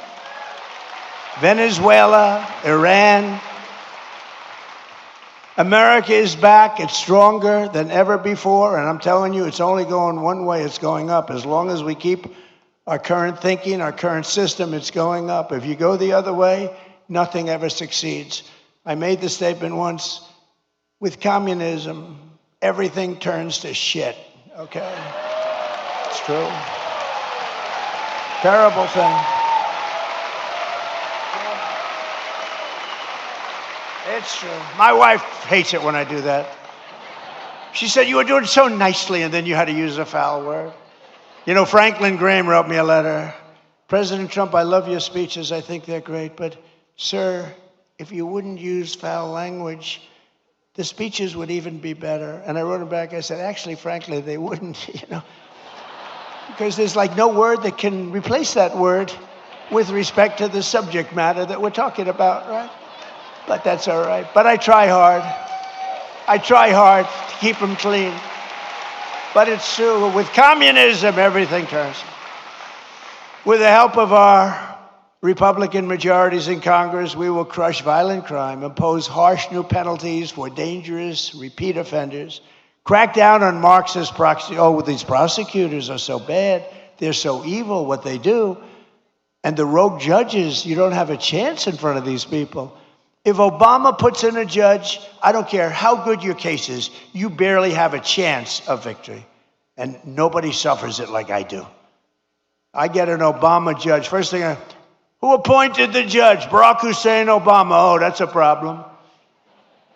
And we will end no cash bail. The real bad stuff, these guys, they get out, they kill somebody, they're let out, they kill somebody the same afternoon. We'll pass the Great Health Care Plan. It's called our Great Health Care Plan. That's the name of it, to stop all payments to big insurance companies and give the money directly to the people so they can buy their own health care, which will be much better, and you will save a lot of money.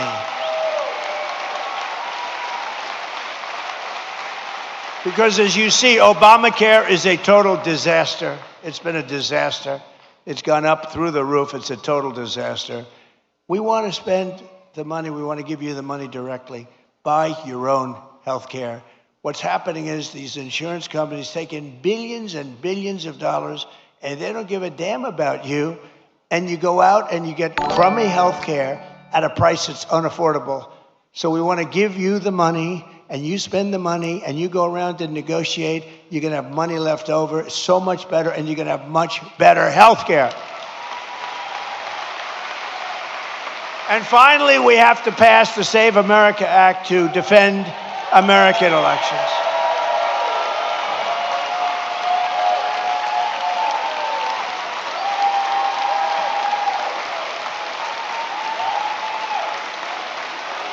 And I have to say, Mike Johnson and Congress have done a great job, but we're having a hard time in the Senate. The Senate, what they're doing is it's just not right. Congress is going to pass it again. They passed it 3 times. They're going to pass it again. It's like the Senate is a place that you send things when you want them to die. We can't do this, and we're not going to take this any longer. We're not going to take it. You know, I'm trying to be nice. Trying to be really nice. You saw we had a big victory last night in Arizona. I've had victories everywhere. But we're not going to be able to take it much longer. When they can't get past voter ID, proof of citizenship, no mail-in ballots because they're crooked as hell. So right now, Congress is working to get as much of our plan as possible into the budget bill to identify and really terminate. Look, what they should do, very simple. A lot of you don't know about filibuster. They should terminate the filibuster and approve everything. Because the Democrats are going to do it. The Democrats are going to terminate the filibuster as soon as they have a chance. And then they're going to approve Puerto Rico and D.C. as a state. They got 4 more senators. They're going to end up with 12 more congressmen. They're going to get at like 40 electoral votes. If they are allowed to do that, by that time I'll be sitting home. And I'm not a big crier. I don't think you want to see me cry, you know? There are some people, they do very well when they cry. But you don't want to see me cry. But I may be crying when I'll be sitting home and I'll say I told them. They got to really terminate the filibuster, get everything approved right away. Because you're going to have a stoppage. You're going to have a stoppage in September. The Democrats won't approve everything. They become deranged, like deranged Jack Smith. Remember that deranged sick puppy? They're deranged, and they won't approve. You're going to have a shutdown in September. And in 2 years later, you have the debt ceiling bill. They would love it. I call it the 1929. You know what 1929 means? That was not a good year. And there's no reason for it. They should terminate the filibuster. Everybody call John Thune at the Senate. He's the leader of the Republican Party, and tell him to get this stuff approved.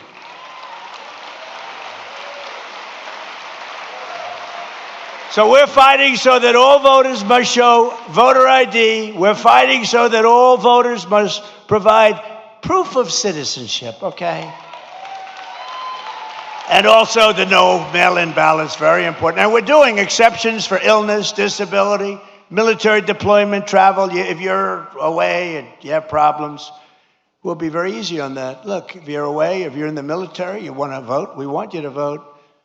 But we'll also enshrine in permanent law no men in women's sports and no transgender surgery for your children.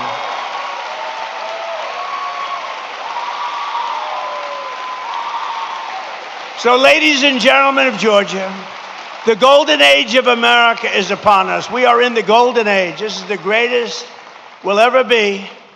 And together, with your help and the patriots all across this magnificent land, we love our country. We will make America powerful again. We will make America wealthy again. We will make America healthy again. We will make America strong again. We will make America proud again. We will make America safe again. And we will make America great again. Thank you very much. Thank you, Georgia. Thank you.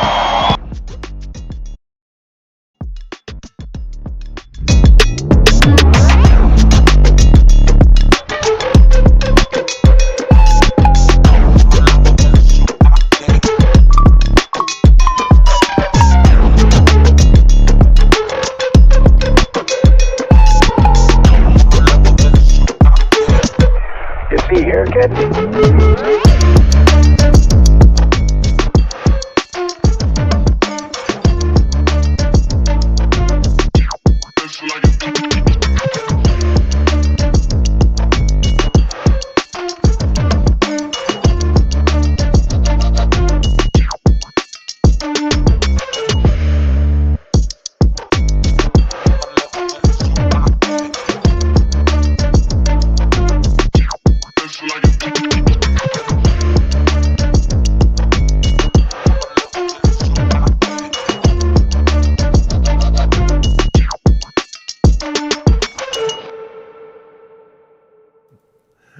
Man, I love doing the Dennis Herrera show, but I love it even more when President Trump, actually comes on and do a campaign. You know, we're not going to see these kind of campaigns anymore in a very, very long time after we lose President Trump.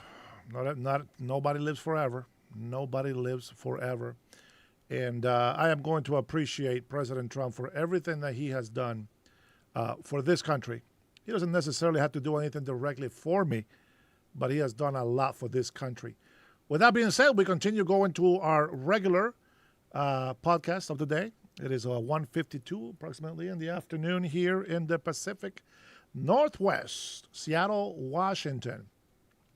Now, I got a clip here from The Five. And they're going to give us an insight on what's going on with Mamdani, exploring whether New York City has a legal authority to put Netanyahu in jail. What the hell is that about? Let's find out.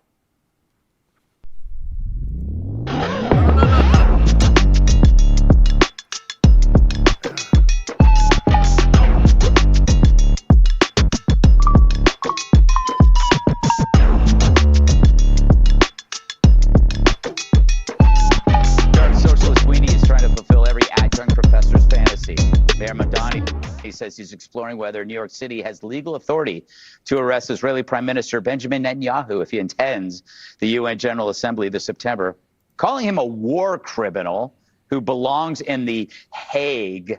Roll it, Seymour. He's the architect of the genocide against Palestinians in Gaza as Israel's prime minister. These are not facts of my personal assessment. They are facts of public record. And I believe that when someone is charged with an international criminal court warrant, it's something that should be taken seriously, whether it's Benjamin Netanyahu or it's Vladimir Putin or whomever else. What I've also made clear is that my administration will follow all applicable local laws. What I know is that he hasn't said that about Putin. He hasn't said that about anybody else that has war crimes. He only says that about Bibi Netanyahu. Isn't that interesting? Interesting.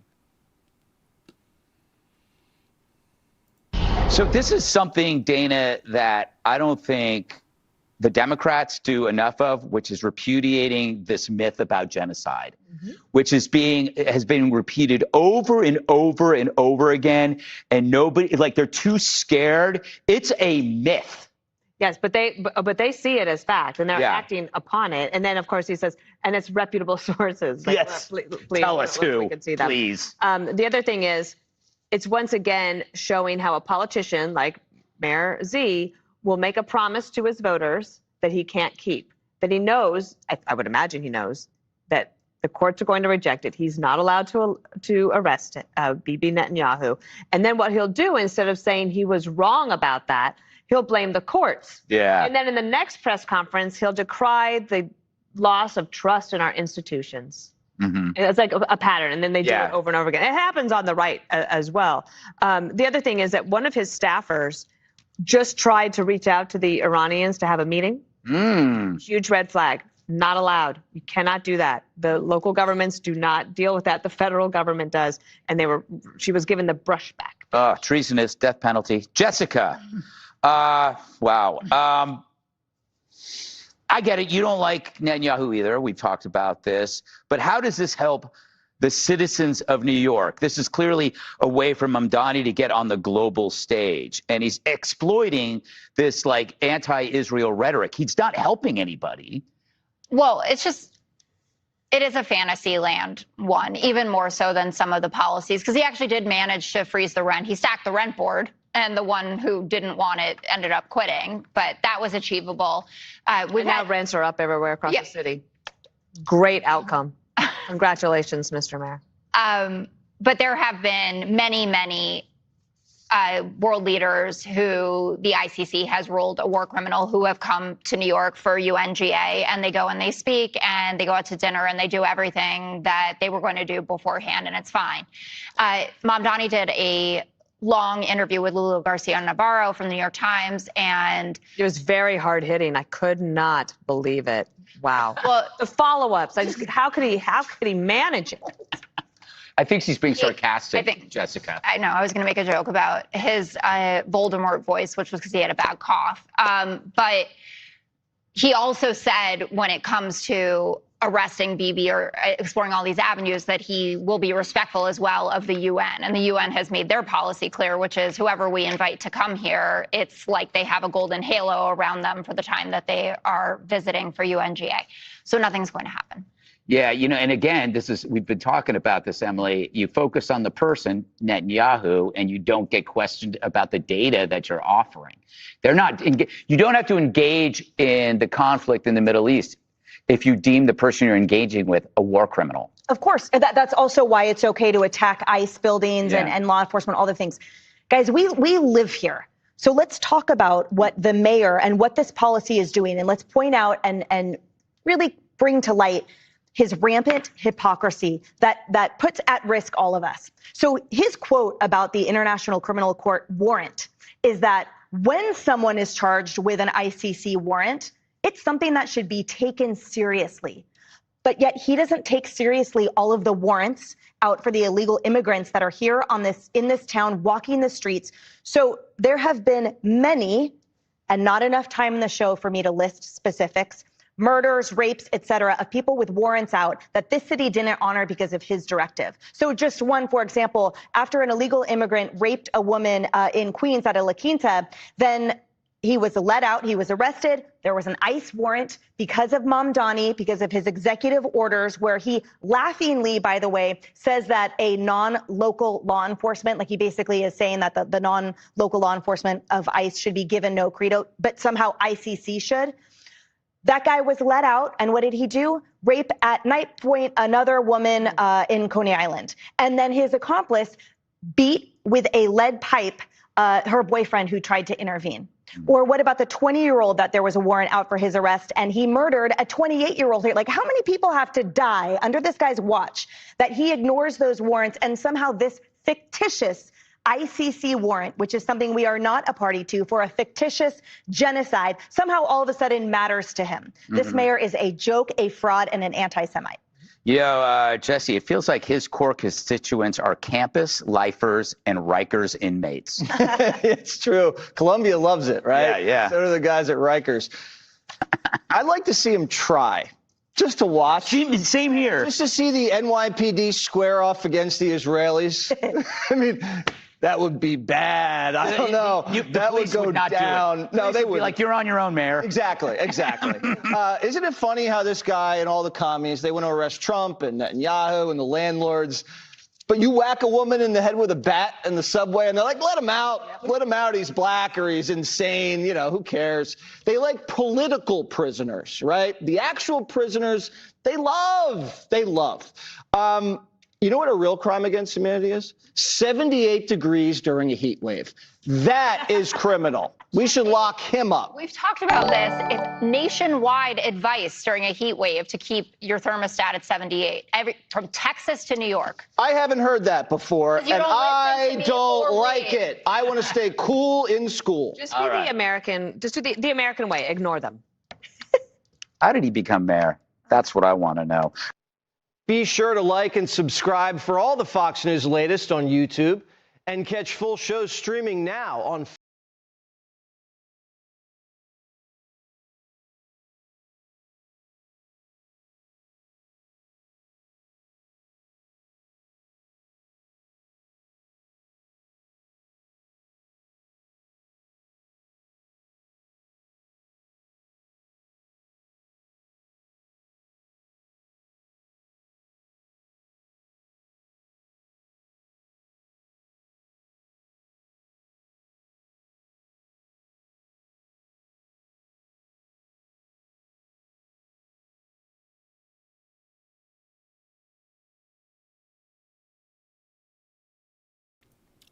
Thank you very much. I appreciate that.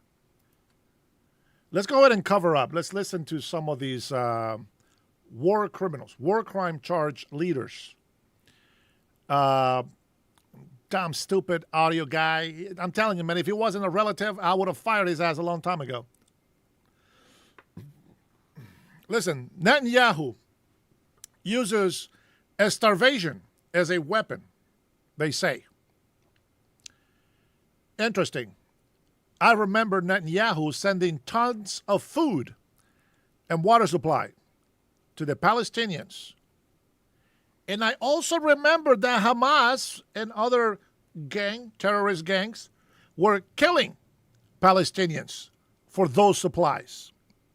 I also remember Israeli soldiers dying trying to bring humanitarian help into Gaza. So, there's that. Murder of who? Terrorist leaders? Fuck them. I want to tell you something. And I said this before. The biggest mistake that Israel has ever done is to give Gaza to Palestinians who don't deserve it. Palestine doesn't exist. Never has. Never has. Directing attacks against civilians in Gaza. Interesting. Tell me, if your enemy makes their command center under a hospital, what would you do? What will you do? I'll tell you what Israel did. I will tell you what Israel did. But what would you do? Show me. Show me that he's a war criminal.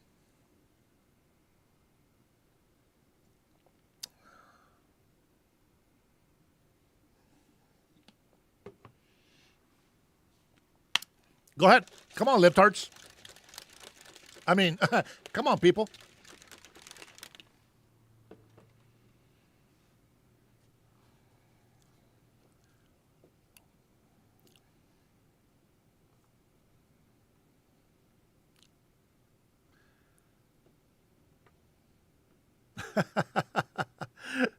That's right, Bud.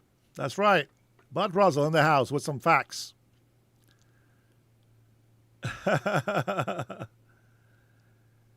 Come on, people now. Smile on your brother. Everybody come together. Gotta love one another right now. Right now. Come on. Tell me, what would you do? There is a terrorist organization.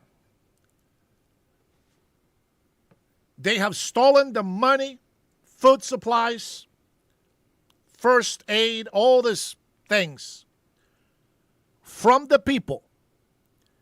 And they built their command center under a hospital. What would you do?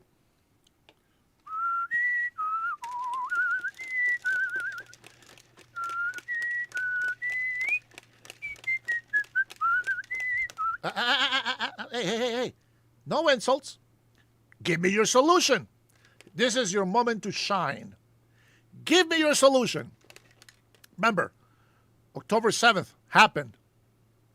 They fucked your families, your sons and daughters, all these innocent women and children, dead. What would you do? Don't be shy now. No insult. Just go ahead. Put it on there. Refresh the app.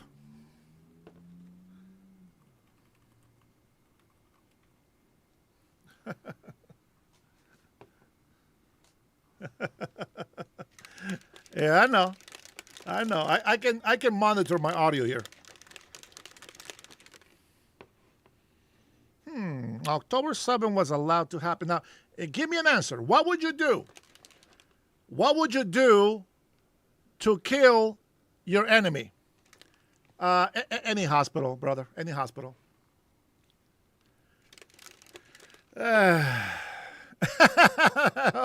Of course you're going to bomb them, but what would you do? I wanted the libtards to say it, but listen, it is inevitable. We are going to bomb the shit out of that hospital, but what would you do?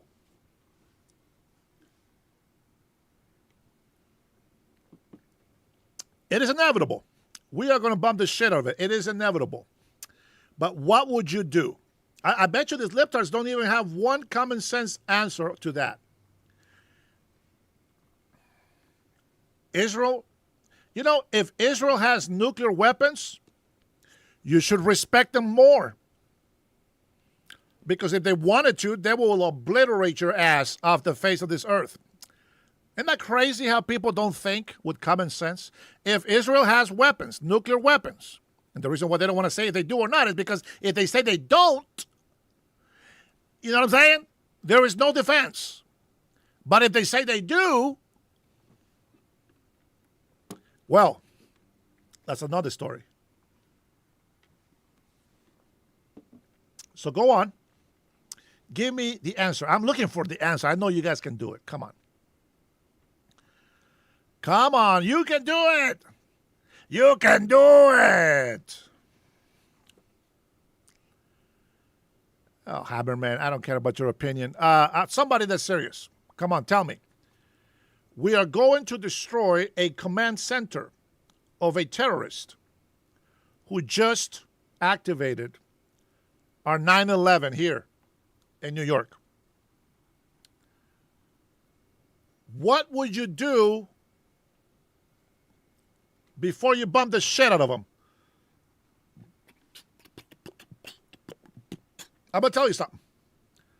The news, the legacy media, won't air this out, but ask yourself a question. Listen, do you just listen to the news? Or do you actually watch live press conferences, NATO hearings, world leaders talking? Do you listen to those kind of things? Yes or no? That's right, Cheney. That's right. So let me tell you what Israel did. That's right, evil. Evil. Evolve. You like that? Nobody loves you the way that I do. You guys should appreciate that. Okay, so Israel, see, none of these libtards would do anything. But Israel actually sent text messages. They use beepers, cell phones, papers, social media. They even send Israeli soldiers to get people out of the bombing areas. They don't tell you that on the news, right? But if you do your research, you know that what I'm telling you is true. It is true. The other thing that they don't tell you is Bibi Netanyahu says, we want peace.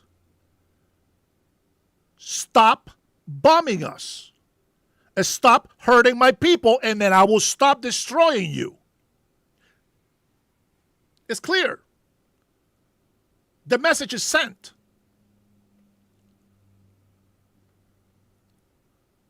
But these cowards, these terrorist cowards,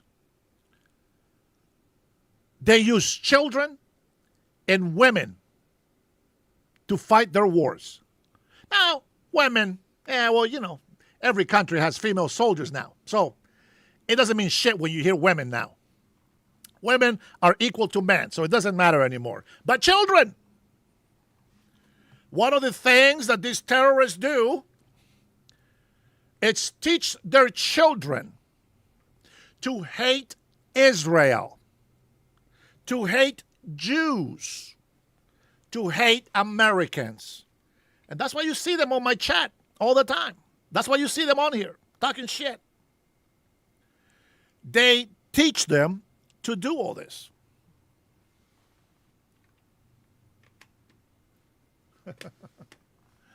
They teach them to hate America and Israel. 7 years old, already have an AK-47 in their arms. So tell me, how innocent is a child in Gaza? How innocent are they? Hamas and these terrorist Islams, they have stolen the innocence of their children.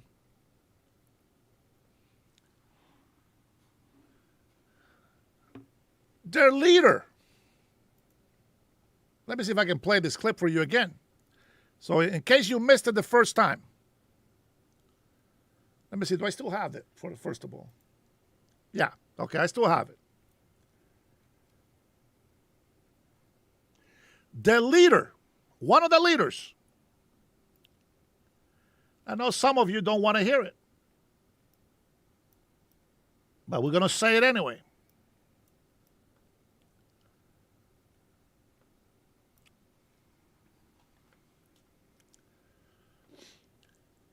You people on the left, everybody that goes against the United States of America, you're a leftist, period. You can choose to come to our side or stay in the dark. It's up to you. Whatever you want, it's up to you. They tell you, how many of you in here, did you know about the food supplies that Israel sent to Palestinians in Gaza? Who knew about that? Who knew about the food and the water supplies? Who knew about that?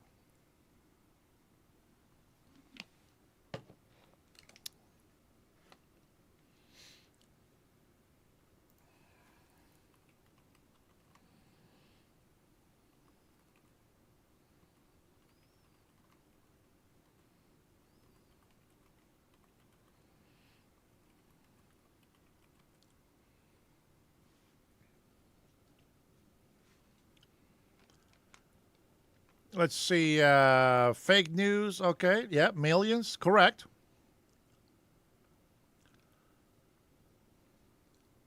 And let's see, wait, do you not like Muslims now? I like the people, not the religion. Yeah, I like the people, not the religion. They have a fake God. As a matter of fact, who they call God is Satan. Only Satan allows for sexual perversion, allows for pedophiles to be called holy prophets like Muhammad. So Allah does not mean Yahweh, does not mean Jehovah. Allah is not the God of Abraham, Isaac, and Jacob. Allah is Satan. Muhammad, his beast, his servant. That's a big difference. So I love the people, and I hope that they will denounce the political movement they call a spiritual religion of peace, which is bullshit, and become Christians. And then we can all live in peace. With that being said, Israel has facilitated the entry of significant food supplies into Gaza, with approximately 1.78 million tons entering through United Nations and international channels. Independent studies indicate that between January and July 2024 alone, a net total of 478,229 metric tons of food entered the territory. The aid is designed to meet minimum nutritional standards and has helped lower the prices of staple foods in the region. However, the distribution of these supplies varies, as aid agencies often face operational challenges, including restricted convoy movements and localized security issues. Tell me that Israel, who is being charged with a criminal war crime of starving, you can fucking make this up, man. You can't make this shit up.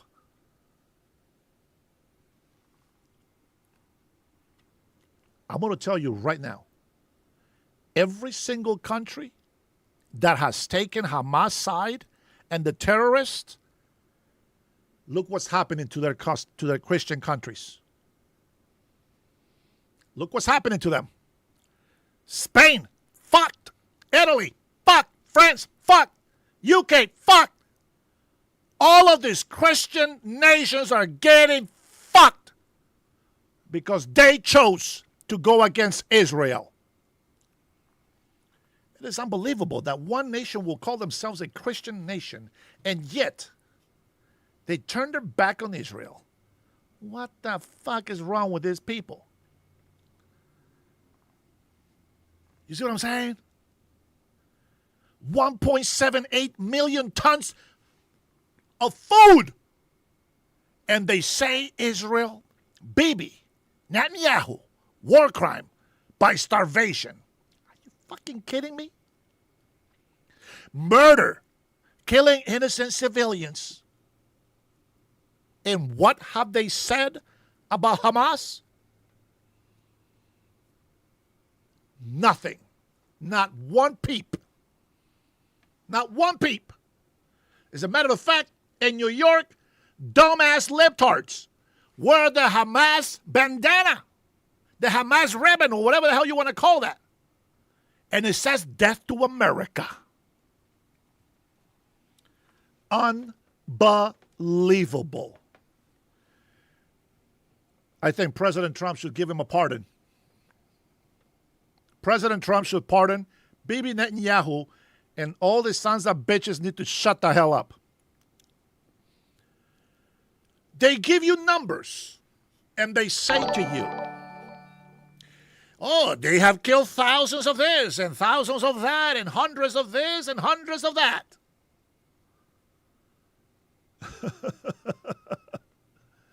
Oh, man, I wish more patriots would have stuck around for this one.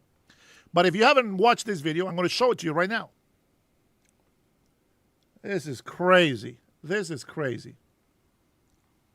That some bodies that Israel released is missing organs or skin. We hear about these things. We need you to clarify them for us. About 30,000 people were killed. There are about 13,000 are children, 10,000 women. They killed about 127. You know why I laugh at you fucktards? At all you libtards? All your fake-ass spiritual men and women? All you fucking sexually depraved Muslims? Is that you fucking sit here and insult my intelligence and accuse me of being a liar, and you fucking retards are actually believing the lies of Iran. How is that for fucking hypocrisy and irony? How is that? You hate Israel and you love Iran? Get the fuck out of here with that shit. This is your leader. Fuck you. You don't have to call me a Christian. Don't call me a Christian. I don't give a shit about your approval. Fuck you very much for even thinking that I'm a Christian. With that being said, it doesn't change the fact that you hate Israel and call me a liar, but yet you support the sons of bitches who put innocent children in harm's way, and they fucking lie about their information, and I'm going to show you one of them, so fucking pay attention.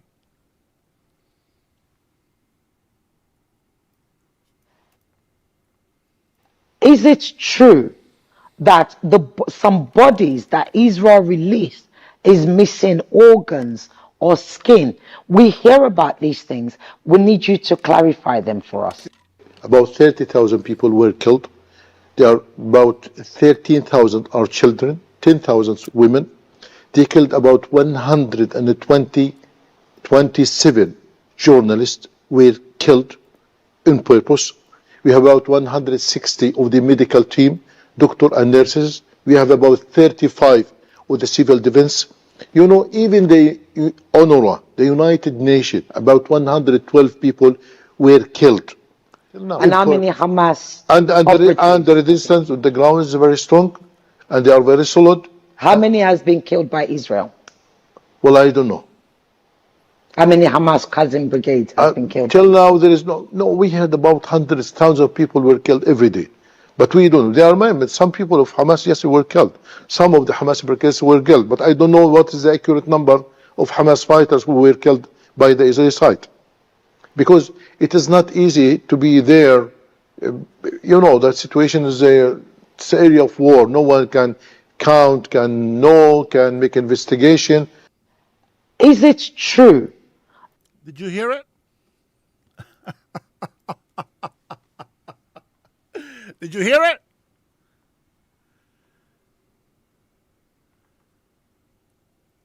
As a Christian, we should not curse at the Mohammedans. Fuck Mohammedans. Fuck those pedophiles. Fuck those Satan worshippers. A 55-year-old marrying a 7-year-old, that's enough for me to know who they are. Read Sharia law. Go ahead. Don't take my word. Go read it. Go read it. Go listen to the defense of these Muslims in the European countries. Oh, we rape these white women because they're not Muslim women. It is allowed in the Quran. It is allowed by Sharia law. Get your head out of your ass and stop being politically correct and say the truth as it is. Direct. Don't cover it. Don't hide it.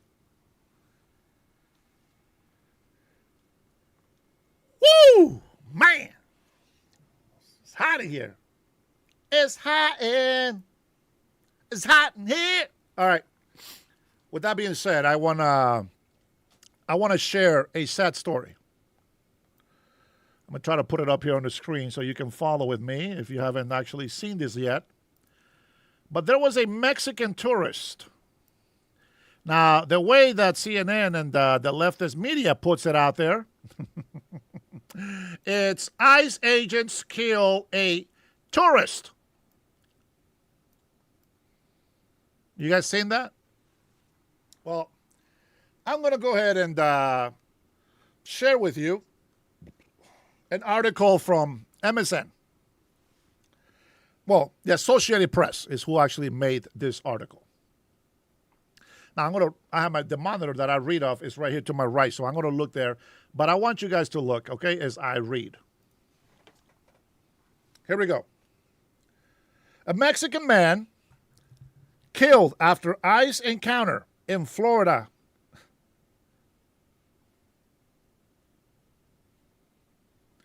You read that? You read that right there? Mexican man killed after ICE encounter in Florida. Was on vacation, officials say. Well, okay, that's the title of the story. And this is where 95% of the libtards stop.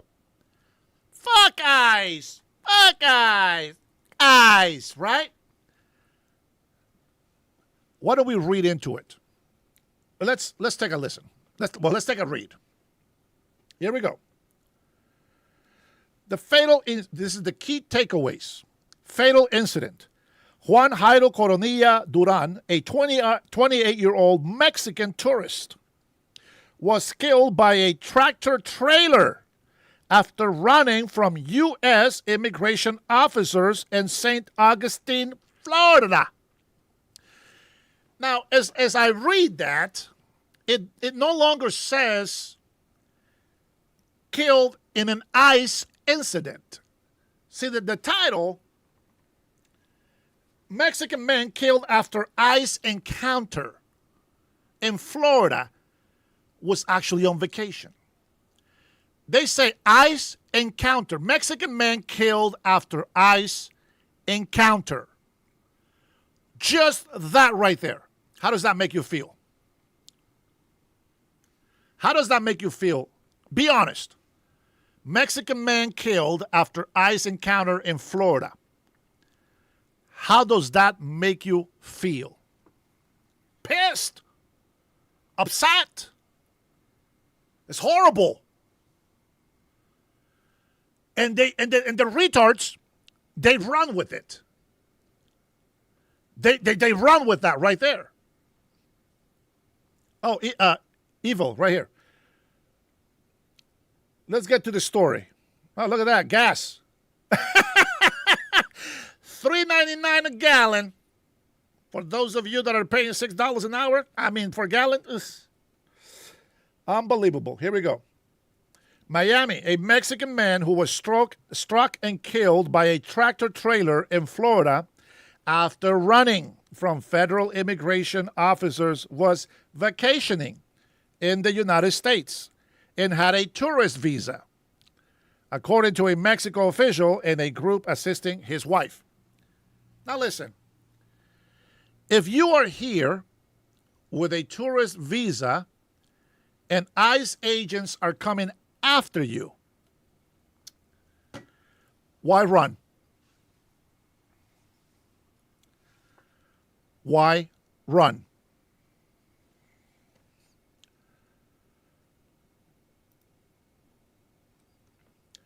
Juan Jairo Coronilla Duran, 28, died July 14th after authorities said he darted across a busy road in San...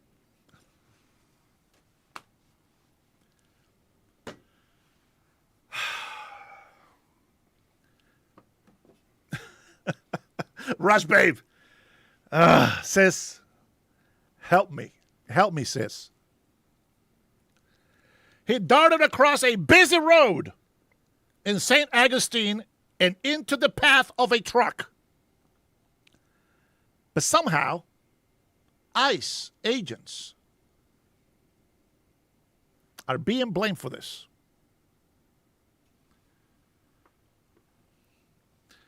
You run because the media lies and tells them to be scared. That's true.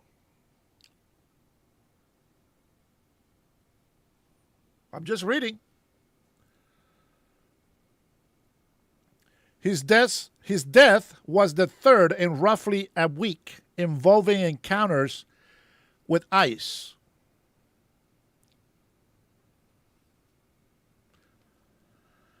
You know what I see in common in all of this, and I don't care what you say about it. You know what I see in common from all these deaths? They ran from ICE. Whether they got shot, they were out there creating havoc on the neighborhoods. Here's the number one thing that you learn. The number one thing that you learn when a police officer, even if it's not ICE, when a police officer pulls you over, you cooperate. You show your license, registration, and proof of insurance. Right? You cooperate. What is the number one takeaway right away when somebody runs from the police? Number one takeaway, first of all, now you're going to be charged. Now you're going to be charged with a felony crime. Not only that, but you're putting other people in danger. So now you're going to be charged with that as well. I blame the leftist media. The leftist media and all the retards on the Communist Party for fear-mongering everybody. Now listen, I don't care how many fucking beaners in here try to insult me. I am better than you, whether you like it or not. So fuck you very much. Ahora a la chingada, cabrones. A ver si ya puso la pinche vaca, cabrones. For those of you who don't know what that means, I just said go see if the cow lay eggs already. Coronilla Duran traveled from his hometown of San Luis de la Paz in the central Mexican state of Guanajuato to Atlanta to visit his family and friends, according to Isaret Jeffers, founder of the Colectivo Arbol, a farm workers advocacy group. He has stayed in Georgia for 3 weeks before traveling to Florida's East Coast to enjoy the beaches, Jeffers said on Tuesday. Democracy dies in science. I don't know what the hell that means. What the fuck that means? Bernie, how are you, man? I'm getting these mosquitoes are biting all over the place, bro. All these lip-tar mosquitoes. U.S. authorities have not publicly identified the man, but a Mexico official confirmed his name. Jeffer said Jessica Alamia, the man's wife, told them he had been visiting the United States on a tourist visa. The Department of Homeland Security did not immediately respond to an email seeking comment Tuesday about whether Coronilla Duran had a valid visa. Authorities say he ran from immigration officers. There's a picture of the road. Apparently it was busy. He decided to go across it. Most likely an illegal immigrant with a fake license ran him over as he ran across. But that's just, hearsay. We don't know the facts on that.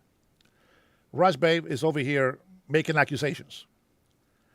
Coronilla Duran was one of 4 people in a vehicle that stopped in a gas station parking lot before 7 a.m. on the day he died.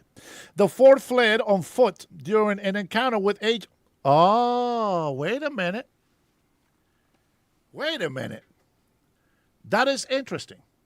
Wait a minute. Hold on.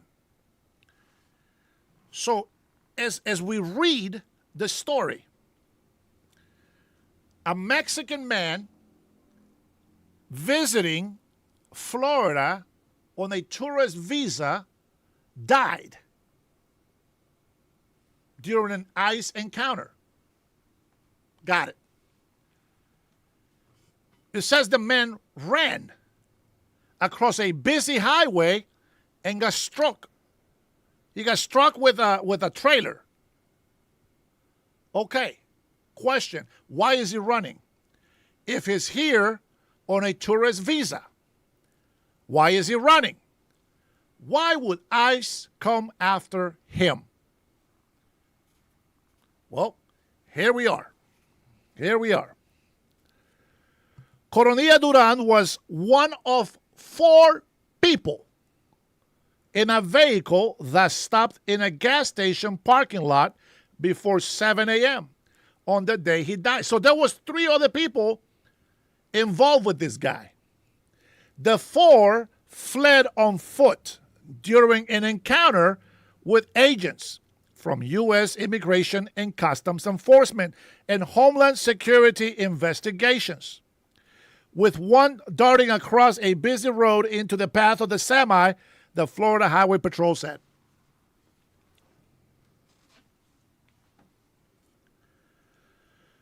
So ICE had nothing to do with it. Yet, they're being held responsible for it. Here is the kicker. It made it sound like it was just him. Like ICE just came after him because he was Mexican. For no reason. ICE just came after him and they were following the wrong guy.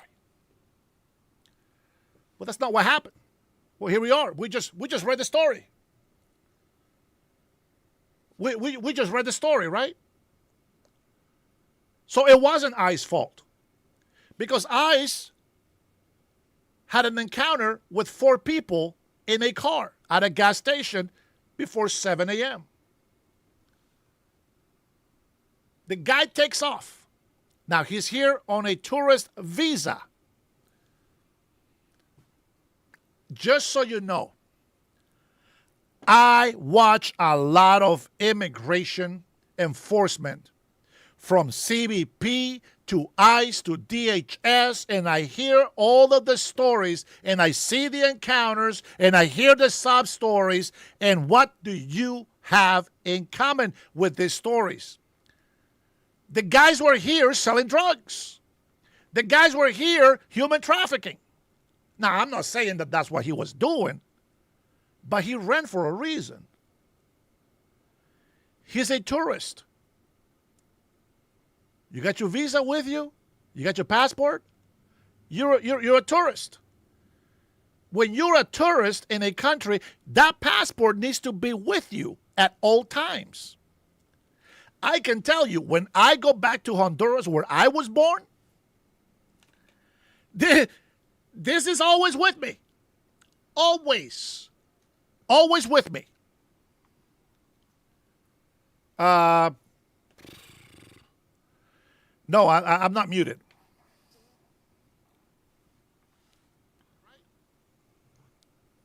So it wasn't ICE's fault.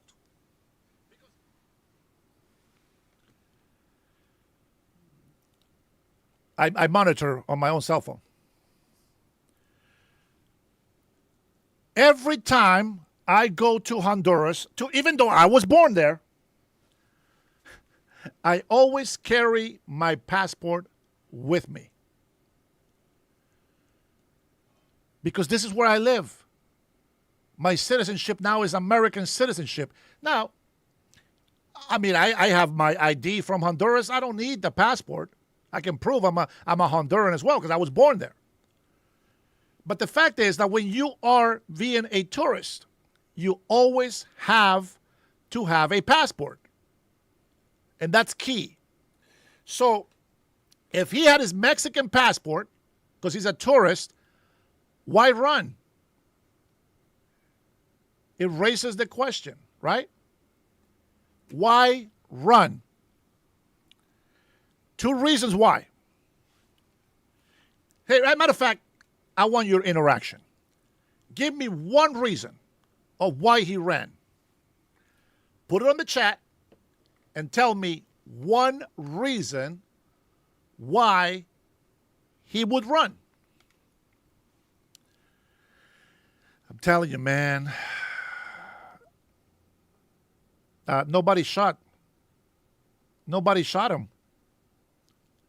Andy, are you fucking paying attention? Come on, catch up. Catch up with the program. Legally enter. Yep. Legally enter. Yep. Warrants. That could be one. Had a SIN number. Guilty of something. And that's right, Cheney. They didn't. I don't know what the fuck these people are talking about. He was breaking the law. Maybe expire visa. Well, you know, if he flew into the country, we'll give him the benefit of that and say that it was a valid visa. Maybe moot. Okay, so there is a point. See, he probably thought or knew that they were going to kill him. Why would they kill him? Unless the leftist is giving them some fear-mongering information. You see what I'm saying? Yeah, that's right, Jason. He got hit by a truck. Israel gave a warning. Yeah, so the story is that ICE agents pulled over or were investigating 4 people in a car at a gas station right before 7 a.m. And the guy ran from them, ran through a busy street and got hit by a truck with a trailer. ICE agents didn't shoot him. Let's make that clear. So here's a few reasons why. I don't believe the visa was fake. I don't believe it was expired. I'm going to give it the benefit of doubt because if they crossed the border legally, they would check the papers. If he flew in, they would check the papers. If he was doing something illegal with those other 3 people, he knows his ass is going to jail. Now, they're going to cancel his visa, and his ass is going to jail. That's one reason. The second reason, maybe he was just there, and he knew that the 3 guys were bad. So he ran, so he doesn't look guilty. Unfortunately, when you run, you look guilty. Fear is what made him run. Fear made him run.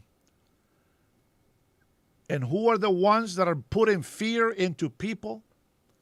The ICE agents are the Gestapo, Nazis, all the fucking retards on the left. I mean, the question is rhetorical. Or the libtards on the left. But what I find interesting is that you're going to hear the story, but probably right now, you're going to hear the story and say ICE agents killed another illegal immigrant, except this one had a tourist visa. I guarantee you, right? Even Andy, because Andy came in, he goes, oh, they shot him, right? He don't know shit. But think about it. It could be human trafficking. Yeah, sure. A lot of people cross the border with minors with them in the car. Now, you don't see them on the street because, well, they deport them back to their country. But it happens. Hey, sweetheart. But it happens. It's just, guys, you cannot support illegal immigration. If you support illegal immigration or illegal immigrants and say it's okay to be in this country, you're part of the problem. I'm telling you that right now. You're part of the problem. This is what happens when you vote Democrats. Absolutely. Absolutely. This is exactly what happens when you vote Democrat. Are you not entertained? Richard, acknowledge me. Never gets old. Oh, boy. All right, here we go. The next story here is Trump flexes power in the Arizona governor's race. Let's check this out. What was it the Democrats love to say? Blue tsunami. Blue tsunami coming in the midterm elections. Blue tsunami. I've been waiting for a girl like you to come into my life. But not a white socialist Democrat Karen. That's when you get the other song. American woman, get away from me. You know what I'm saying? Woo-wee. Yeah, let's go ahead and debunk this blue tsunami wave coming in. Here we go. President Trump's endorsement power holding strong in Arizona, with Congressman Andy Biggs winning the state's Republican primary for governor. And winning big wasn't close. Maddie Rivera live in D.C. with the results still coming in this morning. Hey, Maddie. Good morning, Ashley and Todd. That's right. Congressman Andy Biggs easily won the Republican nomination for Arizona governor. He clinched more than 72% of the vote, boasting a huge margin over his other opponents, including Congressman David Schweikert. His victory now sets up what could be one of the most competitive races for governor in November. He'll be facing Democratic Governor Katie Hobbs, who is running for another term, but Republicans feel bullish about their chances of picking up this seat in a state that President Trump won back in 2024. It is a toss-up territory, though, as voters had picked a Democratic governor 2 years before that. Still, Biggs feels optimistic.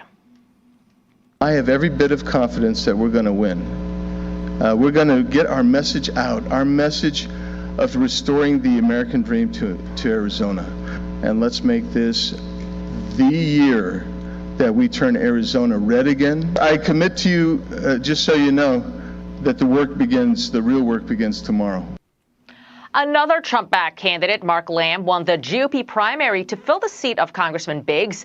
Lamb, a sheriff, is on a trajectory to win in November as the state's 5th congressional district heavily leans Republican. And in the 1st congressional district, former NFL kicker Jay Feely won the Republican nomination to replace Schweikert. Feely had Trump's endorsement as well. On the Democratic side, former state representative Amish Shah and former local news anchor Marlene Gallan Woods are both running in the primary again. The two ran for the nomination in the crowded 2024 field, with Shah winning the Democratic nomination but ultimately losing in the general. As of now, the race is too close to call. Ashley and Todd. Madeline Rivera live for us, Maddie. Thank you. With that, let us bring in voter registration activist and Early Vote Action founder, Scott Presler. Scott, big question.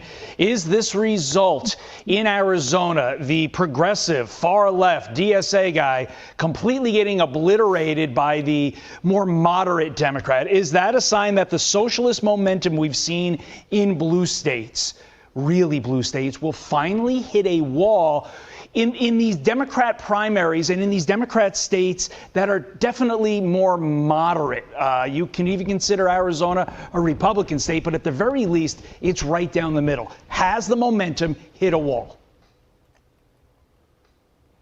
Well, I think the momentum has hit a wall because what we saw in this primary, and thank you for having me back, is a united Republican front that with Andy Biggs receiving 72% of the vote, that sends a message that we are going into November with cash on hand. We are going into November united behind a candidate. And this was a great night, not only for President Trump, but this was an even better night for the grassroots. And the fact that we have the results of all of our statewide candidates, even as early as this morning, shows us that we have the potential for a very good November. Okay, so if I'm hearing you correctly, you think the Biggs result and the fact that MAGA won so big, pun intended here, is really an indication that in these battleground states, in these tight contests, that MAGA, in the end, and the momentum that still exists for MAGA, is going to defeat any momentum that is building on the socialist front. Is that what you're saying? Well, I'm a numbers guy. Let's go over the data. The governorship 4 years ago was decided by just a mere 17,000 votes. That is a drop in the bucket. And what has happened since 4 years? We have added tens of thousands of new Republican voters to the voter rolls. And those voters, I believe, are going to show up because they are tired of Governor Katie Hobbs and they are seeking change. And I think that this is going to be a change election this year in 2026 in the great state 48. Let's broaden this out to the better part of the country. If these results, like we saw in the Stanton, who's the Democrat there who won his primary in Arizona, if those results hold, should Republicans take a step back and say, like, okay, look, we can breathe a little easier just for our nation on the whole, that socialism has its limits? Or should they be somewhat concerned if the more moderate Democrat keeps winning, because that's going to be a tougher challenge come November when, you have some centrists who may go over and vote for the Democrat as opposed to voting Republican? What say you? Well, this is the Democrat playbook. I would argue that Mark Kelly purported himself as a moderate. Ruben Gallego purports himself as a moderate. But we know that they are cut from the same bolt of cloth as Alexandria Ocasio-Cortez, of Bernie Sanders. They're no different in their policies. They're just different in how they present themselves, even Katie Hobbs. And they know that going far left in a state like Arizona isn't going to play well to the voters. And so it's our job to show that their policies are far left, are extremist, and are no different than what we would see from people like Hakeem Jeffries in New York. And so this is our opportunity. We turn out the base this November. We show that we are prepared to lead on the economy and making sure that people are coming and staying in the great state 48. And that is what we must do this November to win. I'm still bitter that Jay Feely missed all those field goals in that game in the mid-2000s against the Seahawks, being a Giants fan. No indication if that's going to matter in this race, but AZ1 is certainly one to watch. It's expected to be close. Jay Feely pulling out the win, making all of his kicks last night. Scott Presler, is always a pleasure. We appreciate you. We appreciate Scott Presler, which I still don't know why Thune didn't like him to go inside that meeting. Sounds like a traitor move to me, but this song is dedicated to Rush Babe's Little Princesses. It's raining tacos from out of the sky. Tacos, no need to ask why. Just open your mouth and close your eyes. It's raining tacos. Yum, yum, yum, yum, yum, yum, yum, yum. Get some sour cream.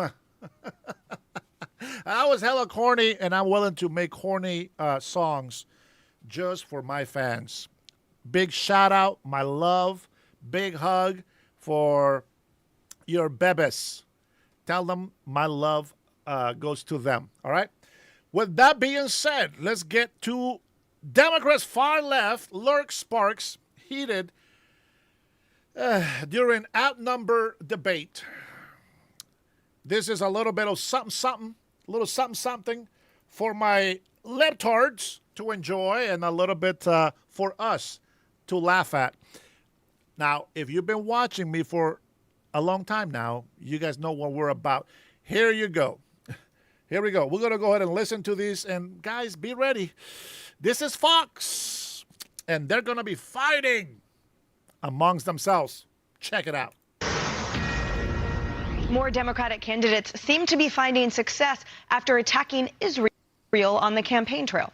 All three candidates endorsed by Democratic Socialist Mayor Zoran Mamdani made their anti-Israel stance a centerpiece of their campaigns.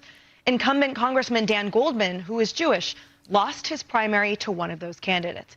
And he says his opponent's message wasn't just anti-Israel, but anti-Semitic. Watch. Outright anti-Semitism, which is on the rise, something I certainly felt during this campaign, and is something that the entire Democratic Party, not just Jews, are going to have to grapple with. It cannot just be on the Jewish community itself to defend against anti-Semitism. It is going to have to be a unified effort from everyone who believes in equal rights and civil rights and social justice to band together and to acknowledge that this is a form of hate. And it's not just New York. Far-left candidates with similar platforms are running in state and federal races all across the country, many of them on your screen. And they're gaining traction in races against more moderate Democrats. Opposing Israel is just one part of the socialist platform that's dividing Democrats. Some establishment lawmakers have spoken out against the far left's anti-cop, anti-capitalist rhetoric.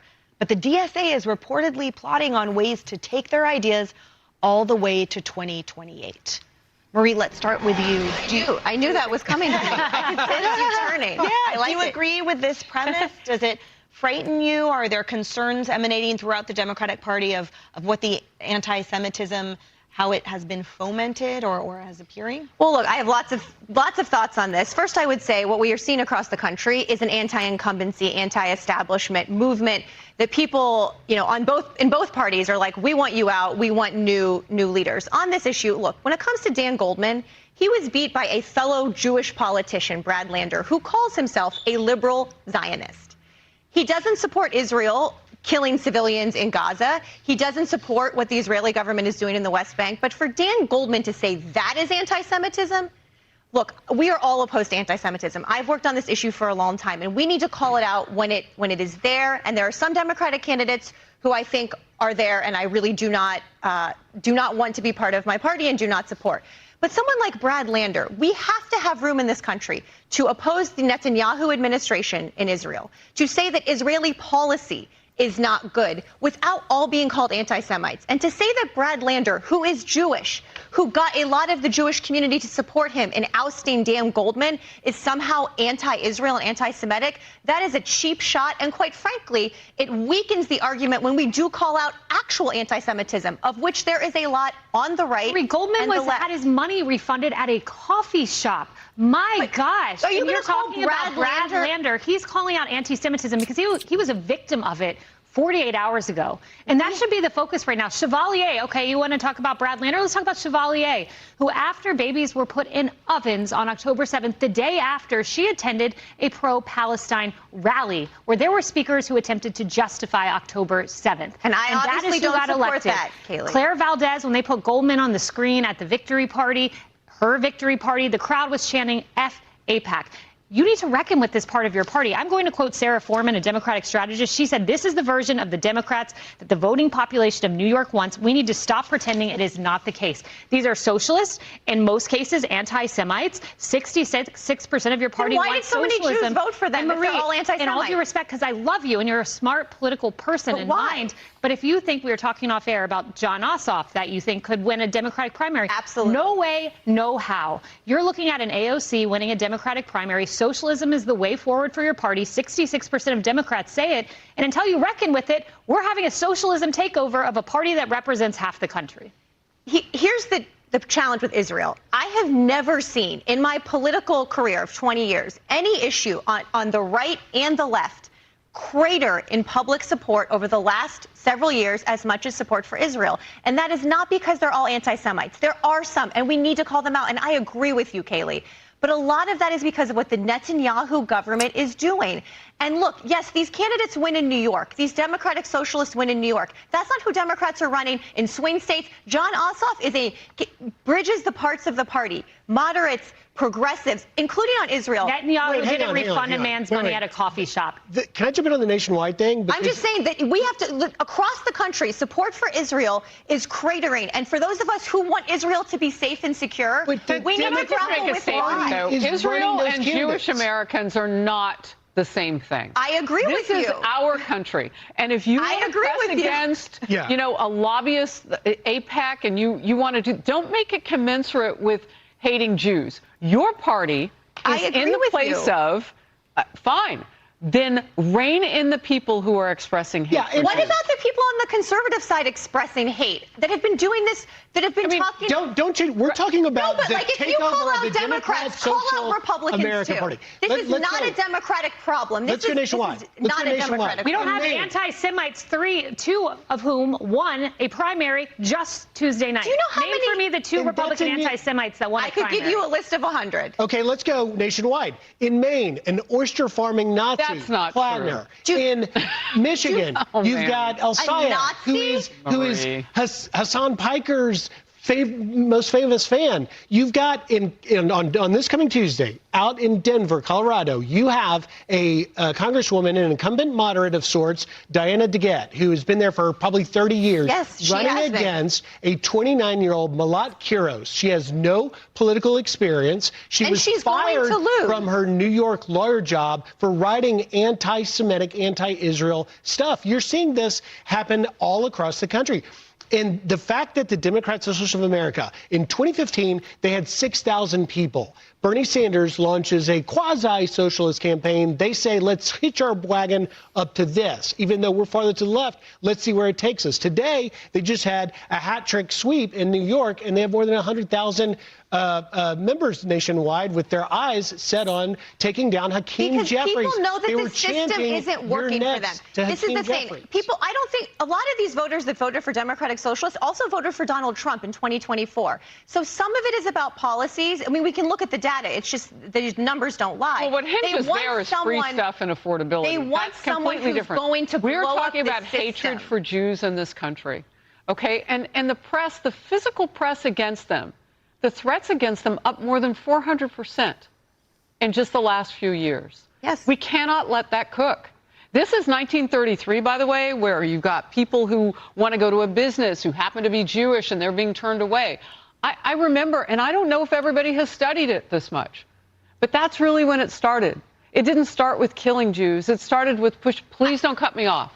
Because I'm going to require that you know more than what you're saying about what they're going through right now. I have studied this my entire life, and when Donald Trump... What are they going through now? This is our moment not to let this happen again. Then call out anyone who does it. And when Donald Trump says Chuck Schumer is a Palestinian, I'm calling out on this couch today, the topic that we're on is in your party. And instead of you taking responsibility for that with any kind of idea of how to stop it Goldman even was against Trump. But look what happened to him. It happened because he's Jewish. No, it didn't. It did not happen because he's Jewish. It happened because he gave a blank check to a right-wing Netanyahu government that is committing genocide in Gaza. The cafe that is why. Because he's Jewish. Kamala Harris said Josh Shapiro, governor of Pennsylvania, didn't.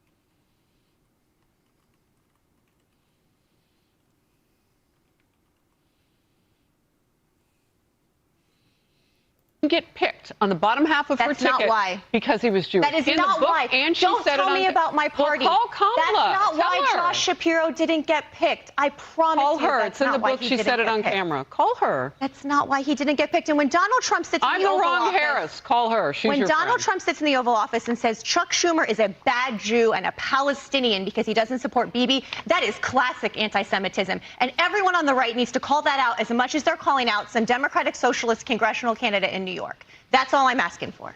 But that's it. Can you answer for your own party? I will answer for it all day. But you didn't. I just did for 10 minutes. All right, sorry, Emily's trying to jump.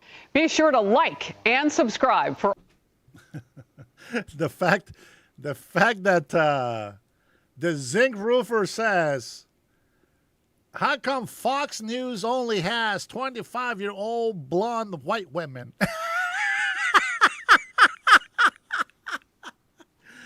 You can't make this shit up, man. You can't make this shit up. Now, let me tell you what the problem is, and it's like the same thing that the libtards do to us on the conservative channels. Listen, it's if Iran, do you hear me talking about Qatar? Do you hear me talking bad about other Arabs? They all have their hands in these terrorist groups. All of them. All of the Arabs. Do you hear me talking about the Turks? Lebanon? You hear me talking about any of those? No, you don't. We only call out those who are hateful, who are warring against us. And somehow they look like the victims and the libtards. The very retarded people on the left side continues to defend them. You know, people say, don't support Israel. Okay, let's say I don't support Israel. Why do you support Hamas?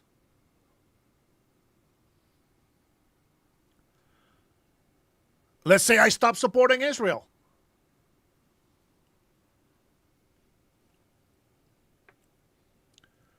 Why do you support Hamas? Why do you support the Hezbollah? The Houthis? If you support Iran right now, you're supporting the Iranian regime of terrorists. The fuck you want me to say, nah, don't help Israel? Why? That is the argument. The fact that they deceive you, not just the American people, but throughout the world. They have taken advantage of Christian values, of Christian nations. They come in here and tell us, the Muslims is such a peaceful religion. We got a freedom of religion in the United States of America. Everybody has to shut the hell up. These motherfuckers are out there raping our women. They're pedophiles. They are marrying prepubescent little girls. And they're my age or older. They're fucking perverts. Call it for what it is. Call it for what it is. Stop being afraid of being politically correct. That's what pisses me off. And so, if you want to continue to do that, well, I can't stop doing what I'm doing. It's a fact. I'm not making things up. It is the truth. Look at the crime levels in the UK. Look at Spain. Hundreds of thousands. Bruh, you gotta be kidding me. Release the files. Absolutely, release all of them. And also, release the contents of the laptop. Fuck you, Liquid Sky. Don't tell me what to do. Fuck out of here. Oh, yeah, I get it. That's what you want me to say. I got you. You got me on that one. You got me on that one. Sometimes I aim to please. I aim to please. Now, I want to go ahead and get a little update here. Go switch gears a little bit. Go ahead, put it on the chat. Tell everybody why I'm a hypocrite. Go on. Tell it. Tell it like it is. Tell it like it is. Tell the truth on Dennis. Tell everybody, how is Dennis Herrera is a hypocrite? Put it on the chat. Put it on the chat. I can't wait to hear this one. Put it on the chat. Why am I a hypocrite? Put it on the chat. Just put it on the chat. Put it on the chat. You can't beat me, man. You can't beat me. That's just the way it is, man. I'm too much for you. You know what I'm going to do, Liquid? Check this out. Wait. I want you to look. Okay, so, bye, Felicia. Oh, man. Here is some interesting. Now, I was going to show you guys this yesterday, but I ran out of time. Today, I actually have a little extra time. So, we're going to go ahead and do this, some cartel crackdown. We're going to do some cartel crackdown on this next video. Thank you, Harris. Border crossings may be down, cartels getting creative. Border Patrol agents now say that smugglers are using rideshare apps to arrange pickups for illegals. And they're warning that unsuspecting drivers could be held responsible whether you know it or not. Brooke Taylor's on that. You talked to some agents. What'd you find out, Brooke? Good morning. Hi, Bill. Well, we know that illegal crossings are at historic lows, but Border Patrol has an urgent warning. They're saying that they're seeing an increase in smugglers and cartels using these rideshare services to move illegal migrants deeper into the U.S. So we spoke exclusively with Border Patrol agents in El Paso about this. They say criminal organizations are using legitimate drivers to keep cartel members away from law enforcement.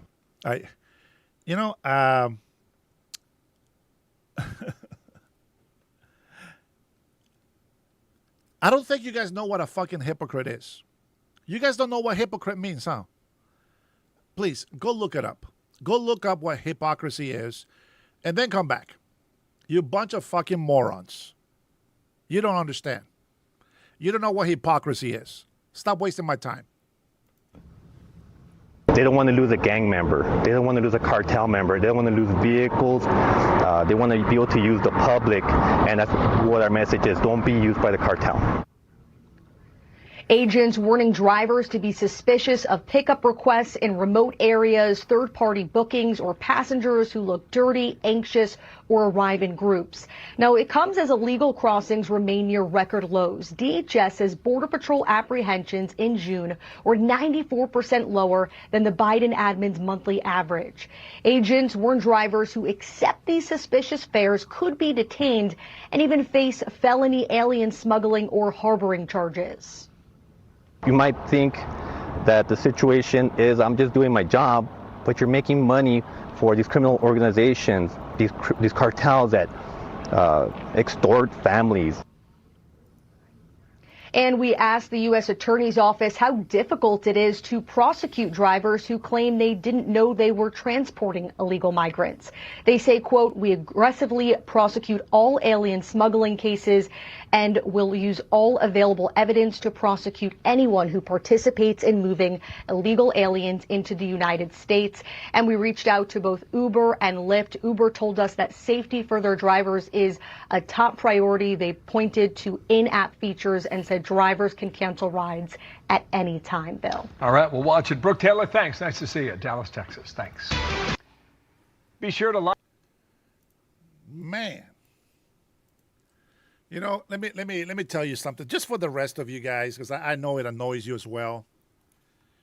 These libtards that come in here, see, when I say libtard, when I say retard or anything like that, okay, I earn my right to say those things, and it's just out there in general. But they're so retarded that they react to it and they put the comments on the chats as to say they are retards. And they call themselves that. They call themselves that.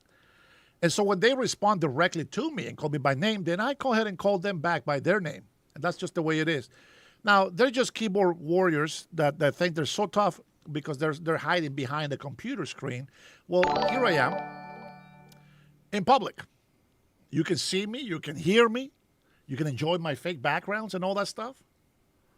This is what I do. I entertain you. I give you news. I give you my opinion. We have fun, but we also have common sense, and we speak the truth every single time. Now, let's see. Why did Ghislaine get moved to a low-security jail? A better question is this. Is she trying to escape? Is she still in jail? Okay, answer those questions, and hopefully that gives you peace. Why did Trump ban lawfully purchased bump stocks? I don't know about that one. I haven't looked into that. But you know what? But thank you for putting a chat with the questions.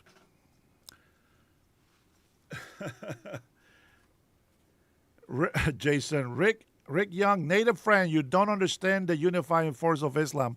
The message has not changed since the 7th century. Different locals and different people same yearnings. Let me, you know what? Thank you, Jason, 14. Let me tell you why that is accurate. Throughout history, we know about the Spanish Inquisition. We know about some of the things that power-hungry and greedy people have done. They have used religion as a means of oppressing people. Here's the thing. If you still believe those things today, there's nothing I can do to help you. All I can tell you is I am not going to say all Christians are good. There's a lot of gay bishops. They're not Christians. There's a gay worshipers. They're not Christian. I don't care what they call themselves. They're not Christians. They can call themselves that, but they're not Christians. And we will never say it's okay to do what Muslims do. We will never say it's okay to marry a 7-year-old kid. We will never tell you that it's okay to go and rape other people who are not Christians. We will never say that. Just two things that I learned from the Quran, and there's nothing else I need to know about it to know that that is an evil, demonic religion. It's very simple. Don't call me a Christian so you can insult me. Don't call me a Christian if you're just going to use that to insult me. You don't need to know what it is. What you need to know is that I abide by the laws of this country. I respect this country. I believe in freedom of religion, but I will never support a religion that tells me that it's okay to kill Christians. I will never tell you that it's okay to kill non-believers. I don't support that religion, and nobody should. But that is the point.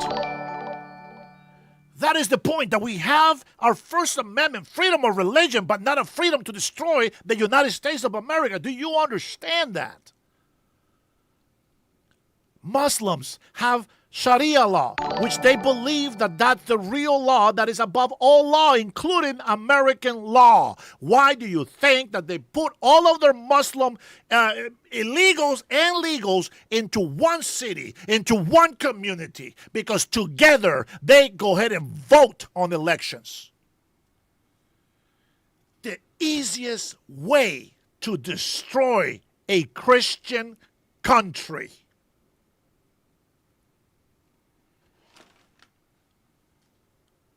You can't handle the truth. You can't handle the truth.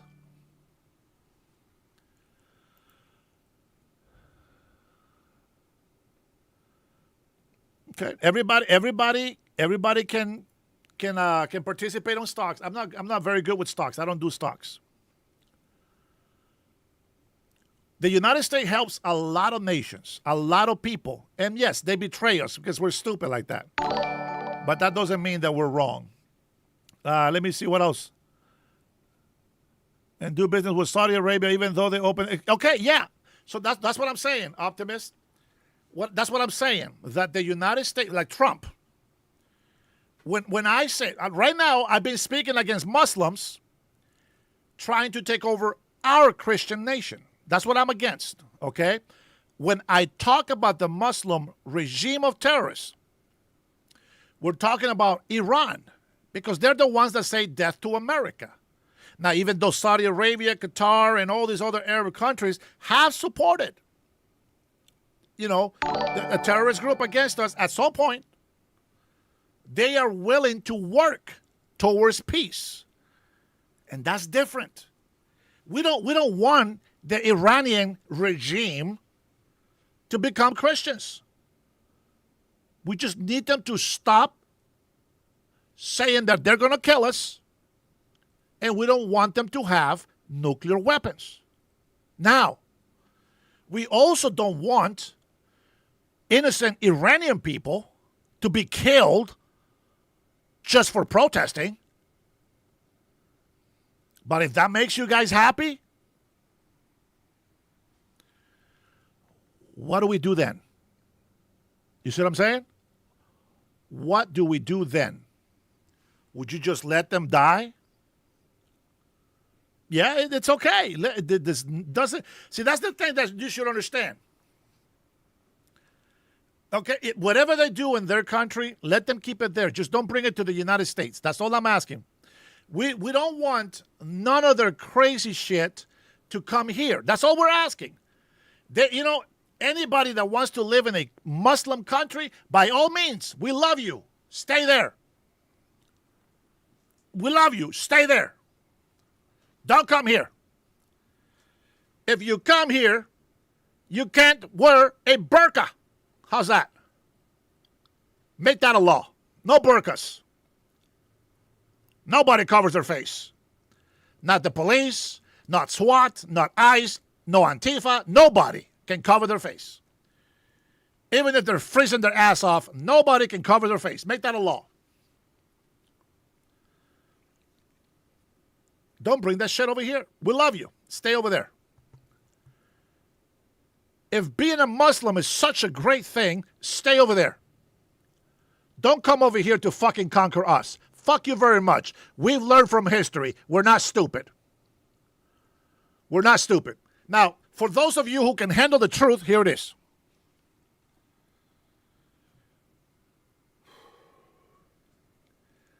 The easiest way to destroy the United States of America has already started.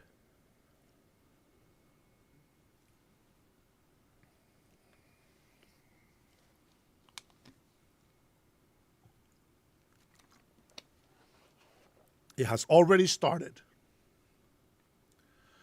You see, I'm not afraid of people who are atheists.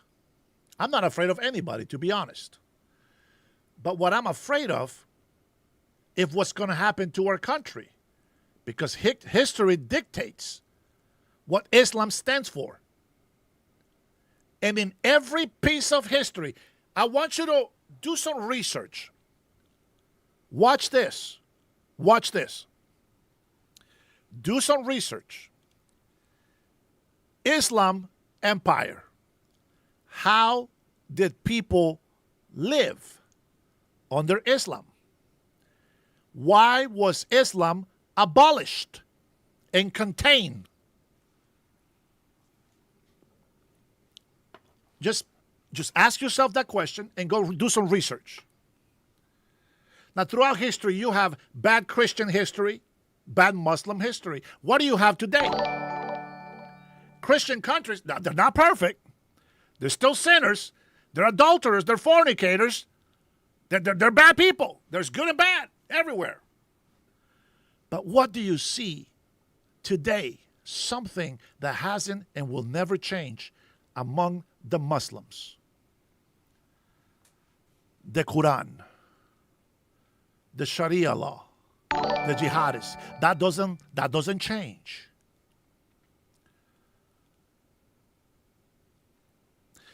Islam, just to be clear, Islam is a political movement adopted from the Bible. Why the Bible? Because the Bible is the truth. The Bible is power. And yes, in the wrong hands, like anything else that is powerful, it can be hurtful. It can be damaged. But the truth is, the Quran does not give you a freedom. We're not Jews. Remember that. We're not Jews.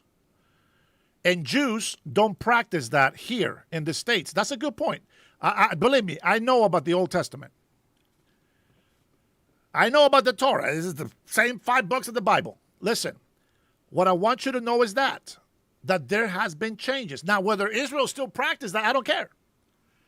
Let them do that in their country. Don't bring that shit over here. That's the difference. You see what I'm saying? I'm not a hypocrite. I'm just not an idiot to go with the lies of the enemy. What I don't want is to have them change our culture. We have a culture. This country is 250 years Christian, whether people like it or not. Over 60% has been Christian dominant. And in 250 years, we have beaten every single Muslim country who is thousands of years old. Now, what? That's the truth. That is the truth. This country was never made great. It was never made great under Islam. Judeo-Christianism. Judeo-Christian. Success. 250 years. Success.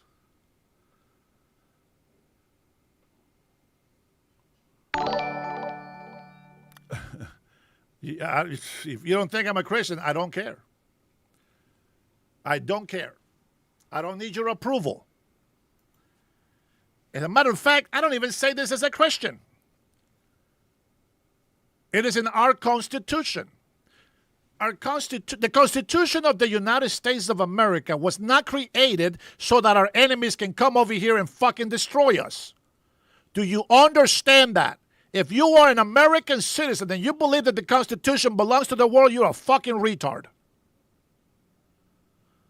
Who the hell creates a constitution so that our enemies can destroy them? It's retarded.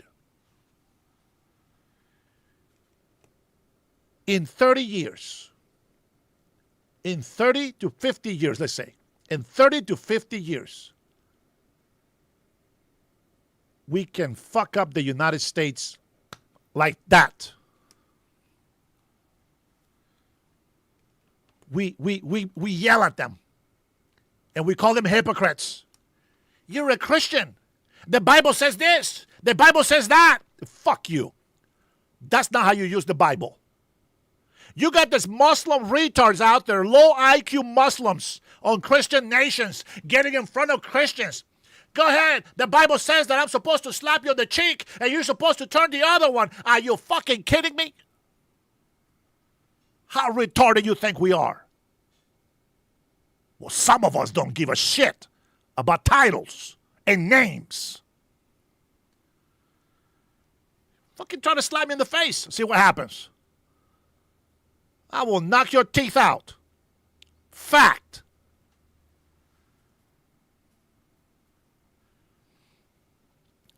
Stone, shut the hell up. You're not even American. Fuck you little retards and all the libtards that are un-American. Fuck you guys. I only care about American citizens who love this country. The rest of you guys, go get a hot dog. The Constitution of the United States, listen to me, Americans. Our enemies want to convince you, because it's their benefit, not yours. It is the enemy's benefit that everybody in the world believes that the Constitution of the United States of America allows for illegal immigrants and tourists to come over here, make citizens so that they can fucking destroy this country later on. Where's the love? What the fuck? Is because I love this country that I speak the way that I speak. What the fuck is your love? How do you protect your people? Love? Don't fucking talk to me about love. When you come here to destroy this country, where's your love? Oh, these people don't even know where the hell they don't even know what channel they just came into. No, this is not how it works. That's not how any of this works.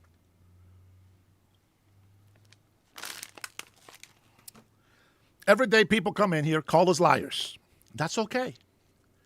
Call us liars. We tell you about there's fraud going on. There's scams. And illegal immigrants are getting benefits. Liar. And illegal immigrants are getting this. Liar. And illegal immigrants not liar. Liar. Liar, they say. I say there's a multi-million-dollar fraud going on. Leering centers everywhere. They call us liars. Nick Shirley Act. Stop investigating fraud. No scams, no fraud, nothing to see. Move along, move along. And I say bullshit. Our elections are fragile.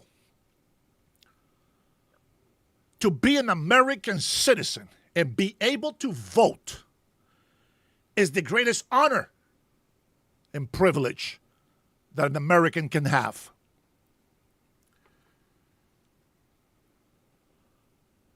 We call fraud in unemployment. The leftist says lies, lies, lies. Well, fucking A. Today, we are going to watch a video on $1 million unemployment fraud scheme. How about that? You know what? You can hate on Fox Joining me now, all the you U.S. want. Attorney for the District of Columbia. But here is some more Fox for you.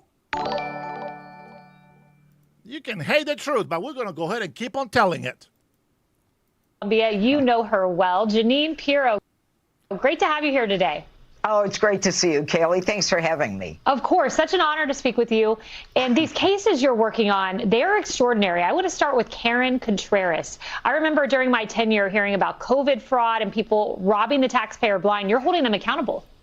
Yeah, you know, it's interesting. Although COVID was a while ago, we still have the ability to identify fraud. And we're now at the point where cases where defendants insisted on going to trial are finally going to trial in D.C. I won't comment on that, but let me tell you about Contreras. Now, this woman is a resident of the Dominican Republic. So she is a national, a Dominican Republic national. We, the United States, gave her lawful permanent residency. And she repays that by trying to steal almost $1 million in public funds during COVID. So she, her brother, her ex-husband, her new boyfriend, and another Contreras all get together and they decide that they're going to conspire and they're going to get this money from the government. So what does the government do? The government, because we are so gracious and our largesse is so generous, we were giving out prepaid unemployment insurance cards. So they would go to an ATM, take out $1,000 a day on each of 12 cards where they took the identities of other people and they would take out, 12 times whatever it is for whatever period of time that got them up to about $600,000 that they pulled out in cash. Their cards had about another $400,000 left before we identified them. But this is a classic example of the president saying what we're going to do right now is we're going to make them accountable. This is American taxpayer money. These people are not only not entitled to it, but it's even more outrageous when we've got a Dominican Republic national that we give lawful permanent residency to, and she repays us by trying to steal $1 million with her pals. So in that particular case, this woman is going to face, and she has just pled guilty. She will face a significant period of time in prison, and I can guarantee you she's going to wish she never left the Dominican Republic. So guilty plea there. Well done on fraud. Our viewers really care about that. Also, this has been interesting to see government employees acting in a nefarious way. I was shocked when I heard about John Rogers. Yeah. You also secured a pretty long sentence here. This guy was a senior advisor for the Federal Reserves and working with China? Yeah, this guy was a senior advisor since 2017, working for the Federal Reserve Board of Governors. And as you know, I've had my issues with them. But this guy in particular, for many years, was able to take sensitive, restricted information, forward it to his own email, take off the restricted labels, and then forward that information to a Chinese operative by the name of Hu Min Lee. And what he did in a lot of cases was he actually went went to China with the excuse that he was actually teaching at a university. And what he did was he gave the Chinese the ability to be able to identify whenever there was going to be a rate change so that they could obviously cash in on that information. And he says during this period of time he met a Chinese woman that he married, but he says he owes everything to that Human Lee, who gave him the ability in the end to be a spy against the United States for China. He has now been sentenced to 38 months in prison, which is one of the highest prison sentences ever gotten for giving a small false statement. He gave the false statement to the Inspector General, and then he went to trial and he looked at those jurors and lied to them as well. The judge took it very seriously, as she should have, because that was a kind of case that where, you know, we've got to send a message that you cannot work for the United States government, get restricted non-public information, and parlay. He got a professorship at a university. He met his new wife. She got all kinds of benefits. This is really a very sad commentary on someone who should have been a very proud member of the Federal Reserve. And instead, he's working for the Chinese Communist Party. But well done in securing that massive sentence.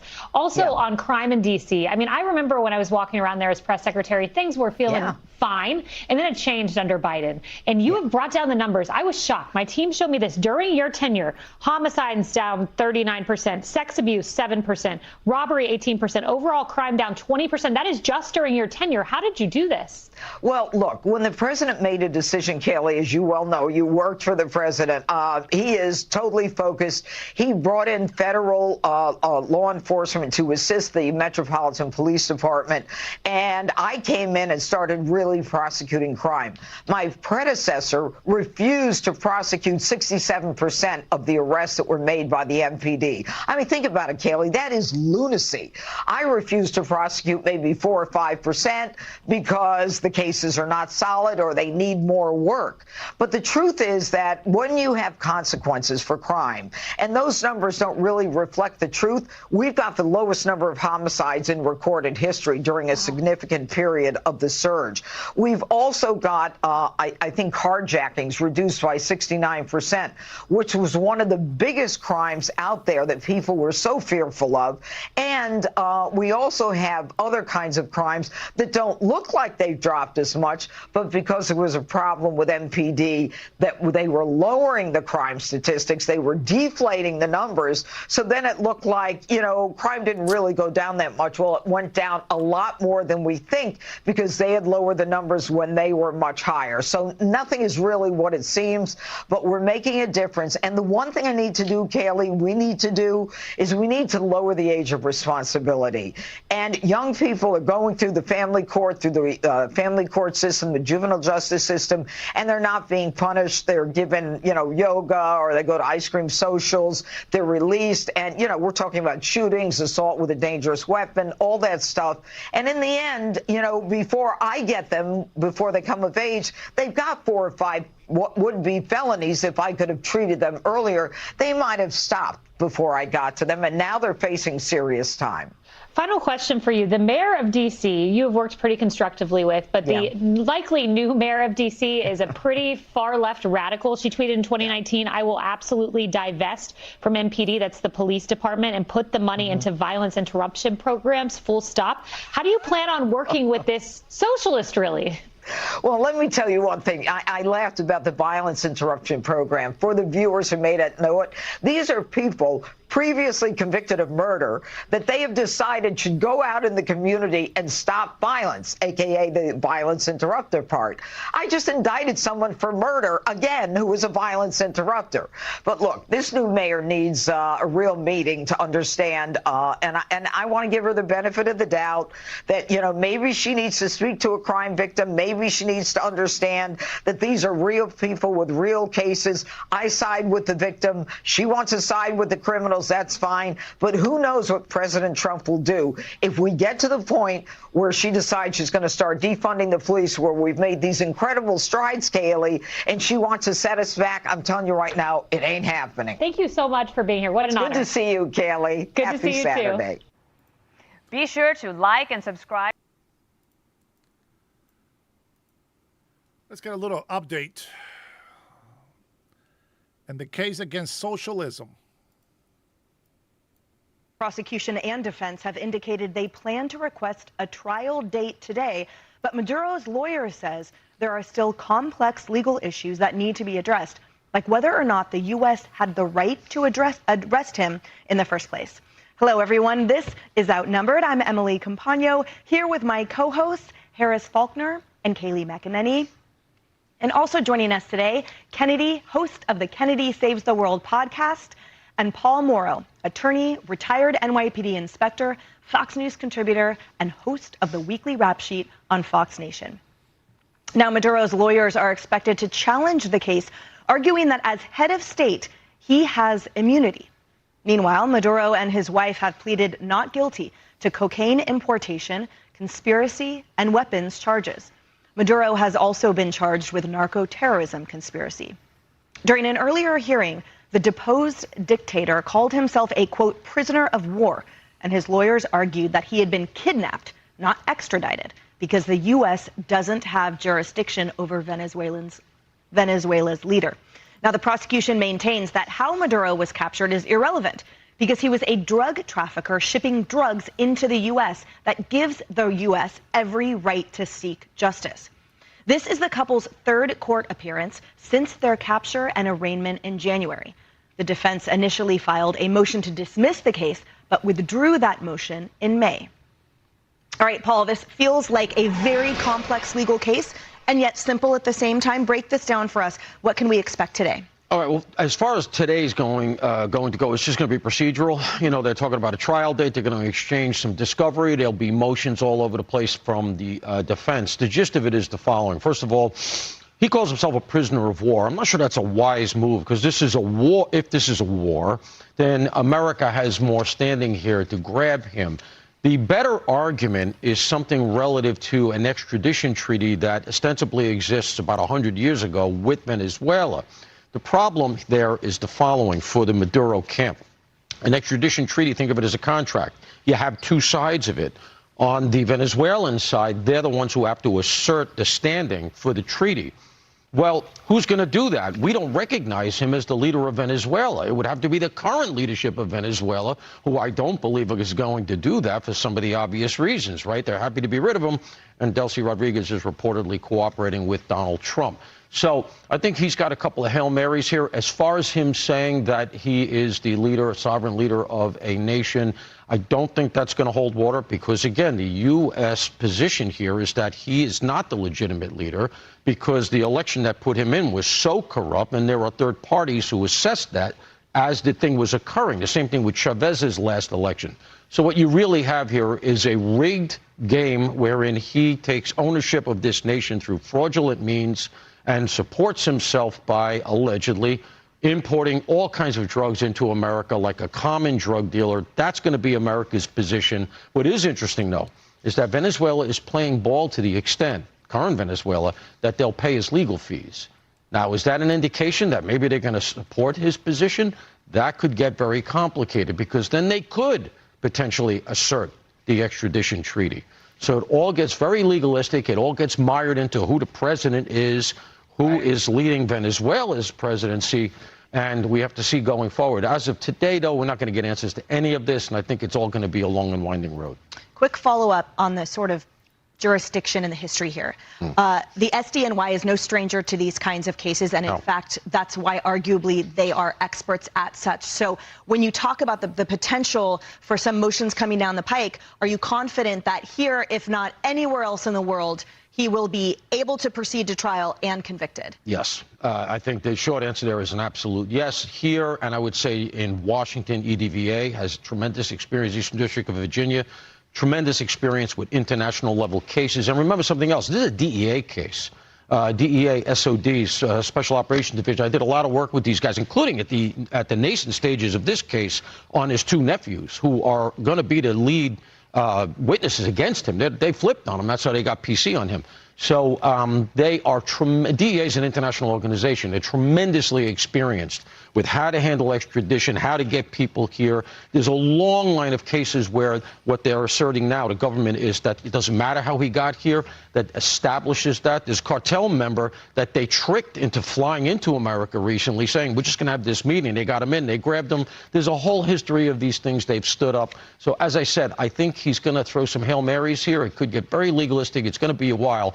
But if I were him, I wouldn't be thinking about his retirement someplace out of Caracas now. I think that he'll be here for a while. Right, he can ask for cokes, continue to ask for cokes here, which he's been doing.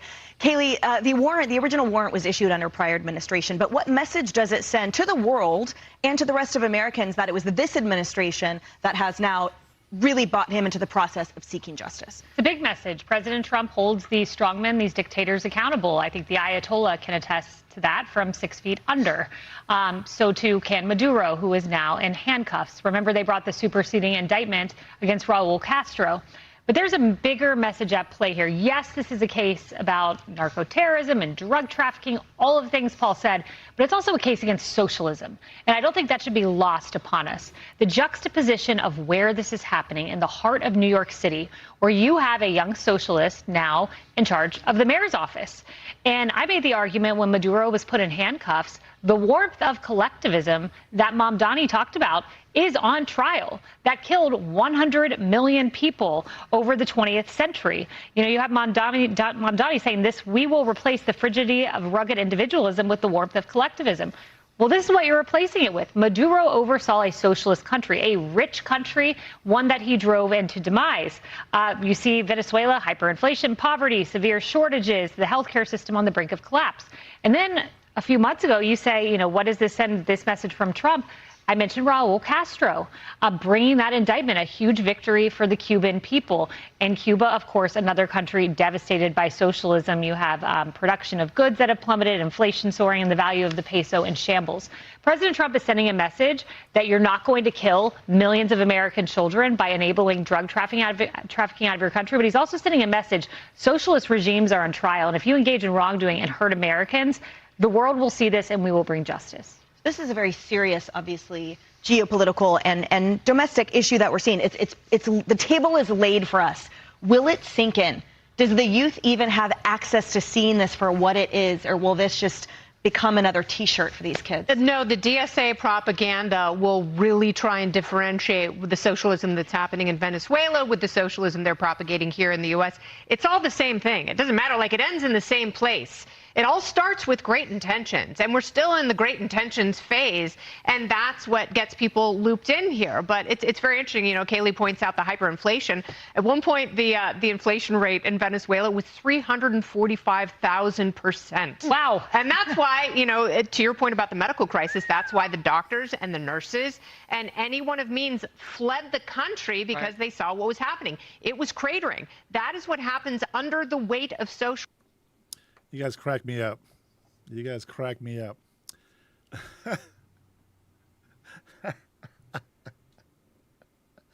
Zig Roofer is a crackhead. Zig Roofer, stop doing crack, bro.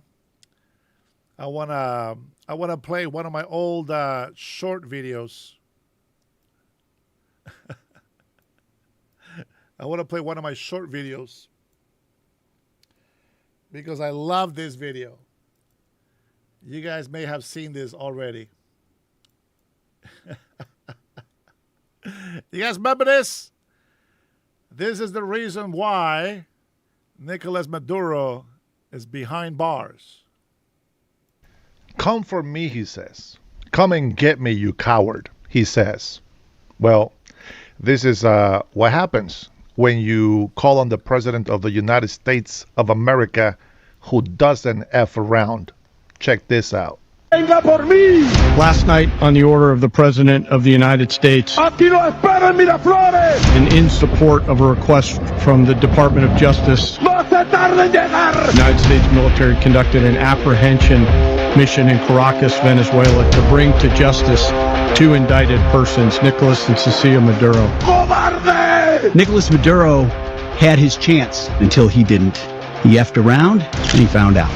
This was one of the most stunning, effective, and powerful displays of American military might and competence in American history.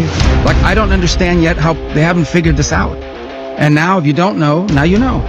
Because this is the way it's going to play out. And I think people need to understand that this is not a president that just talks and does letters and press conferences. And, you know, if he says he's serious about something, he means it. But don't play games. Don't play games with this president's in office, because it's not going to turn out well. Come for me, he says. Come and get me, you coward, he says. Well, this is what happens when you call on the President of the United States of America, who doesn't F around. Check this out. Venga por mí. I like how I try to censor my words back then. We don't censor anymore. Now we have a disclosure. You got to be able to handle the language.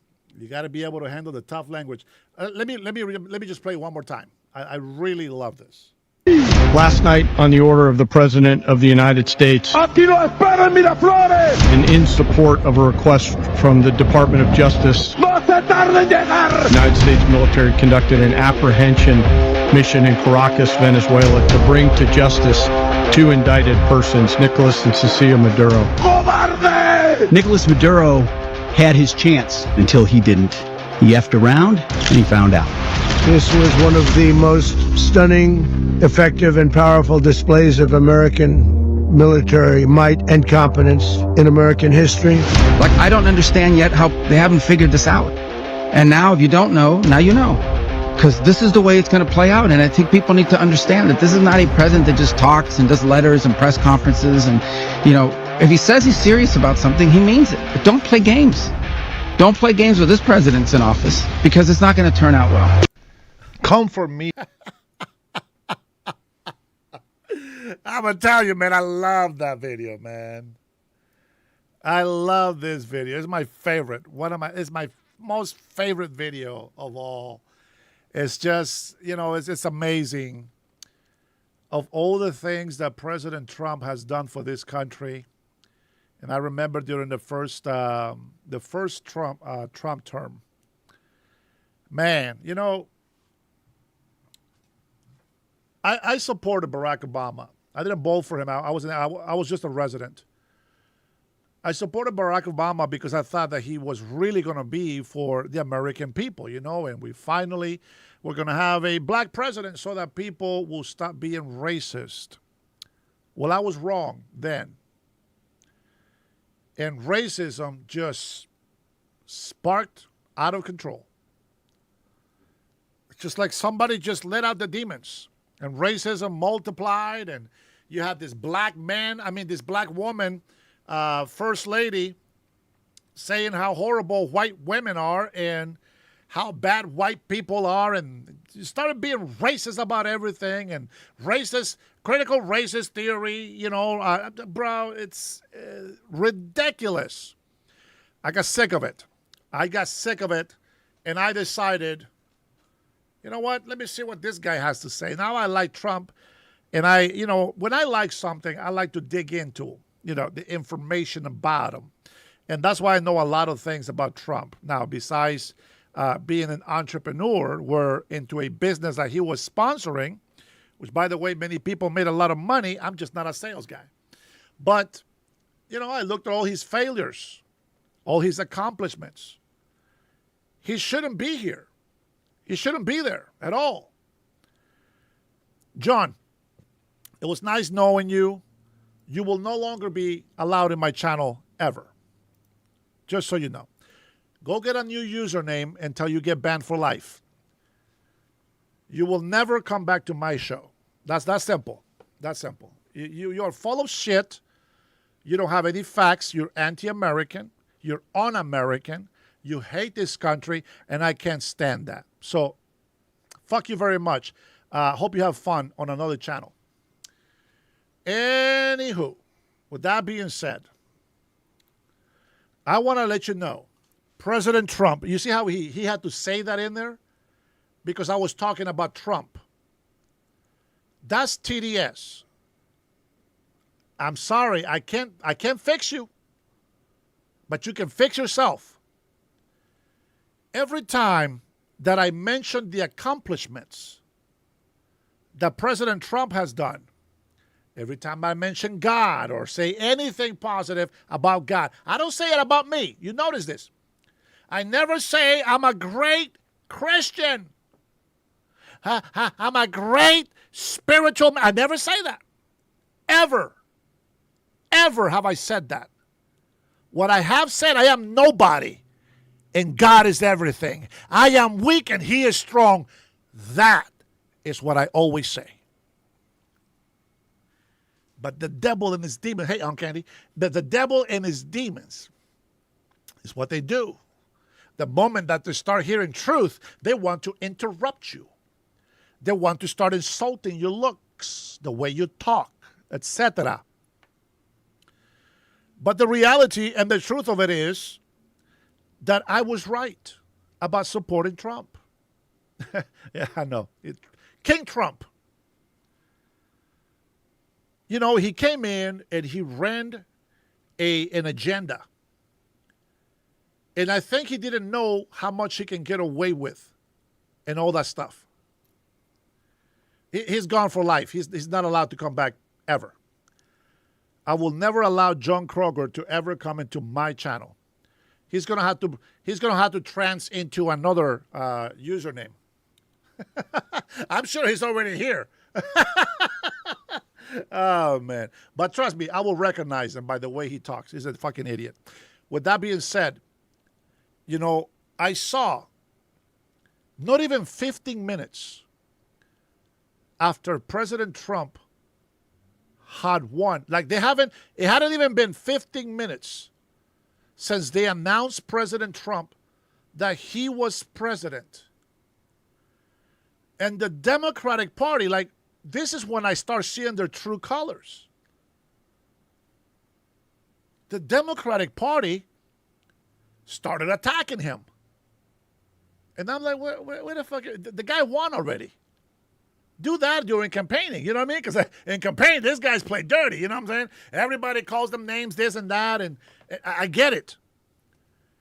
And, John Kroger, here you go. Thanks for stopping that. I love it when people show their true colors. Okay, bye-bye. What is it? Tea? Thank you, babe. Uh-oh. My wife brought one of my favorite mugs for the libtards to enjoy.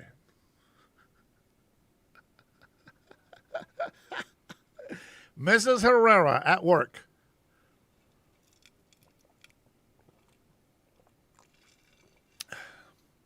Since 9 a.m., you probably don't notice. But my face, man, it's hot in here. You have no idea. You can tell by how oily my face got.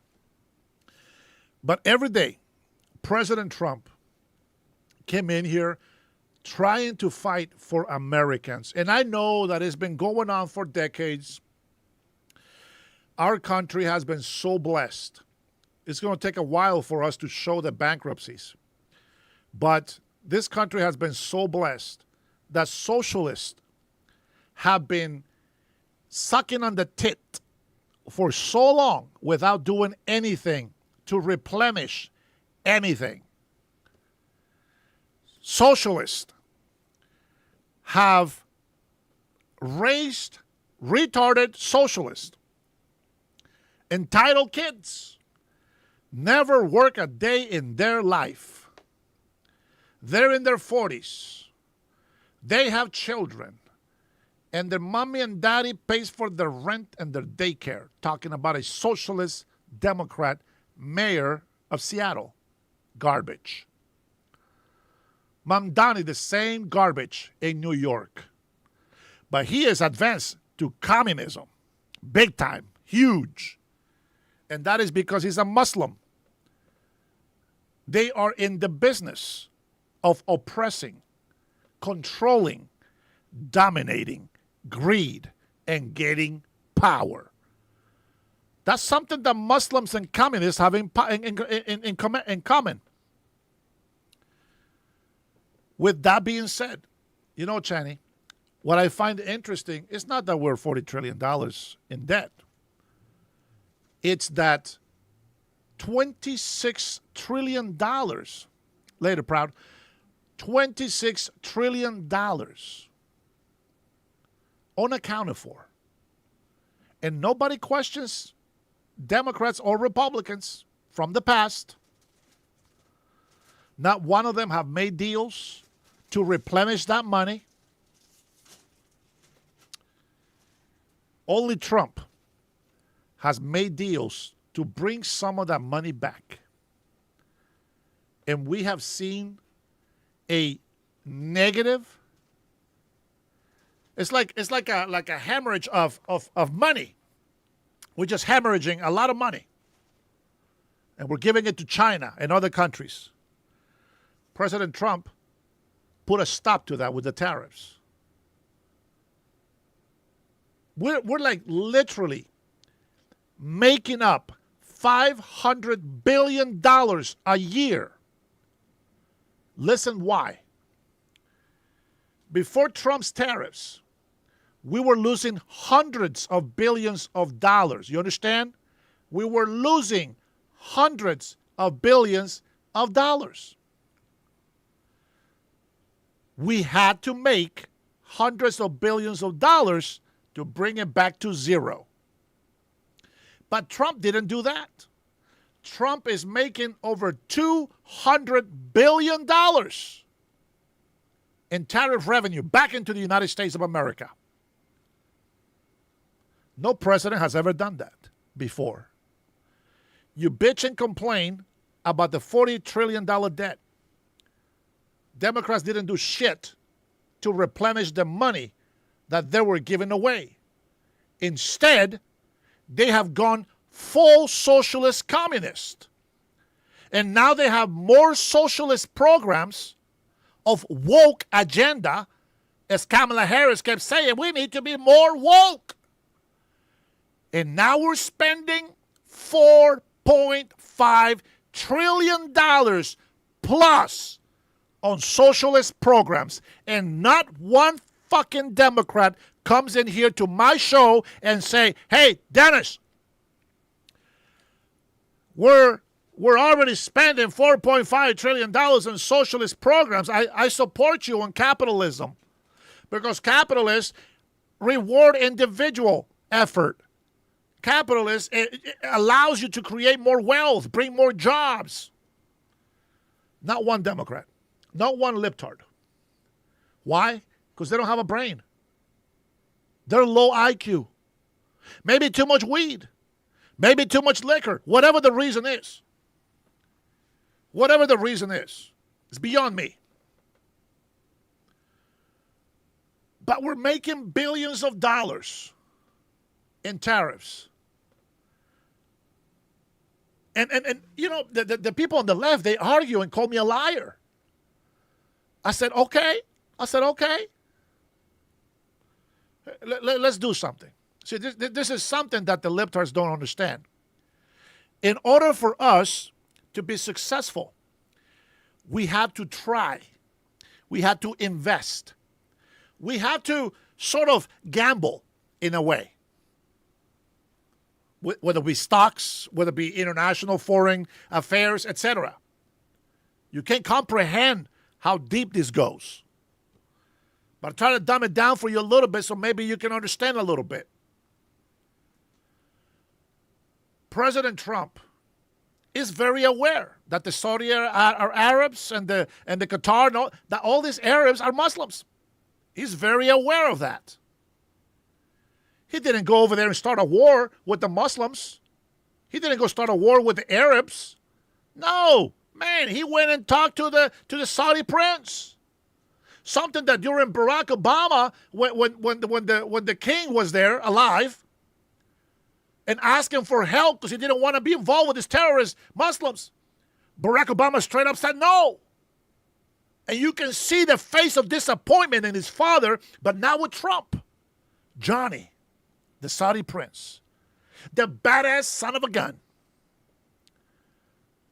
Fucking Saudi prince. I don't agree with his religion, but there's something I love about the guy. Maybe a little gayish. There's something I love about the guy. There's something innocent in him. I don't know what it is. But President Trump has gone and negotiated with all of these people who are our enemies. He goes to China. They're our enemy. Oh, I have a great relationship with President Xi. Bullshit. We know the truth.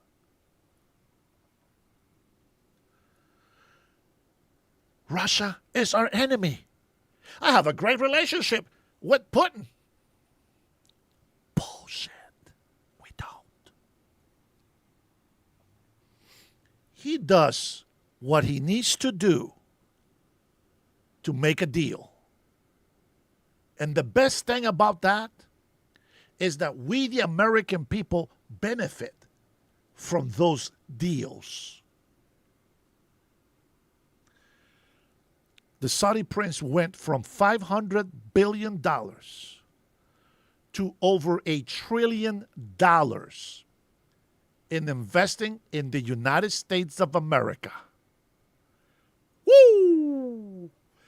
Tell me, in 8 years of Barack Obama, did you hear of one deal where we had a commitment from any leader in the world of $1 trillion plus dollars? None. Zero. And if there is somebody, please let me be aware. Let me be aware. But not only that, the guy got COVID-19. His best doctors treated him, gave him this medicine. He announced it to the public. And they crucified him for that information.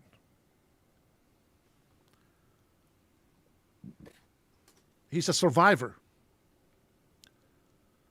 3 now.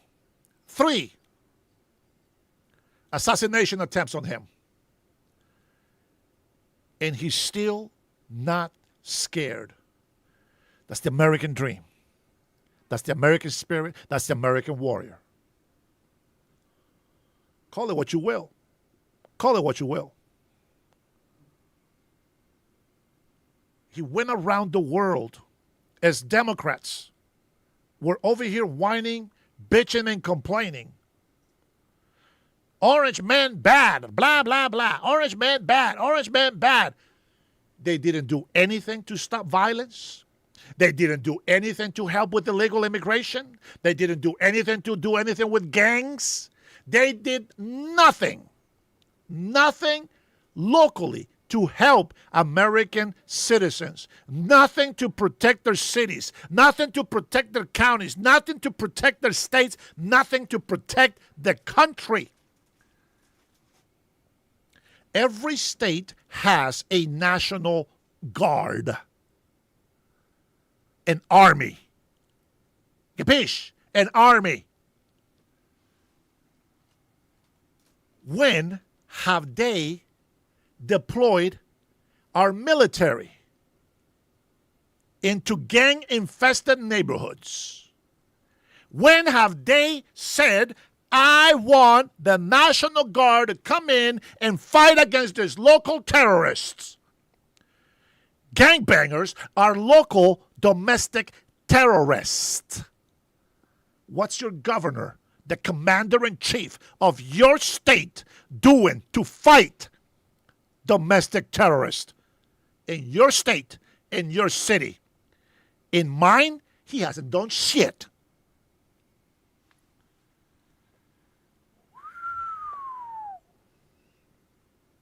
Facts. Facts. I said it before. If I run for governor, I want to be best friends. I want to be best pals with the federal government. Because even though I will be commander-in-chief of Washington State, that military is mine. You understand? And the best thing about it is that I am one of you American citizens. We are going to fight together. We're going to fight together. There is a message in Hawaii. I love this. I love this message. They have made a big, huge campaign in Hawaii with this. Now, I don't agree with, with the little police, but the message is this. Call it what you will, doesn't matter. The message is this. See something, say something.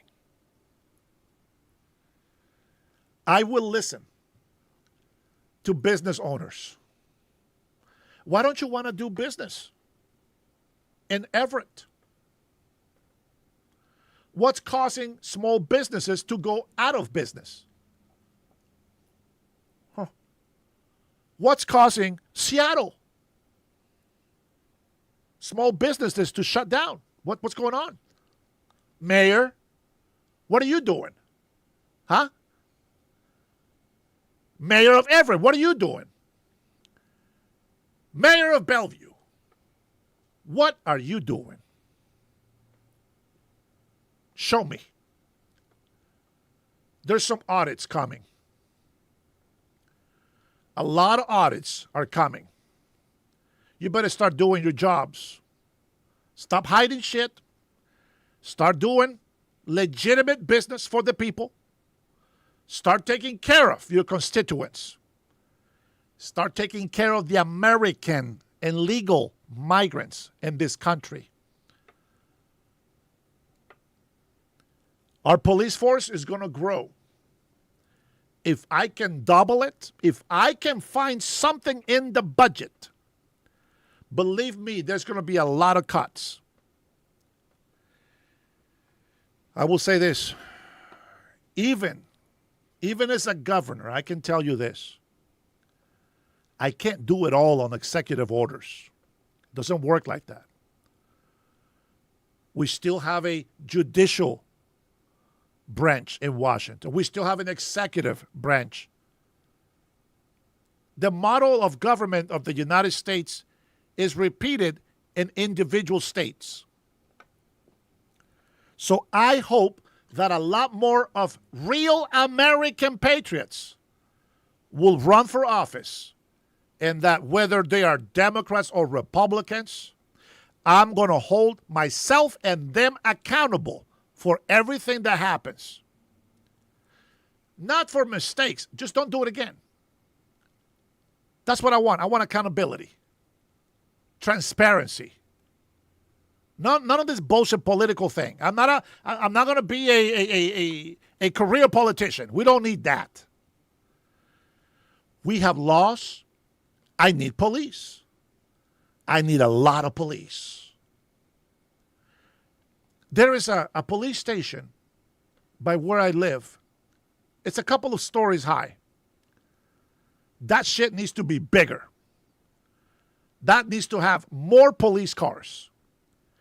Every city will find out what the crimes. Man, you know what?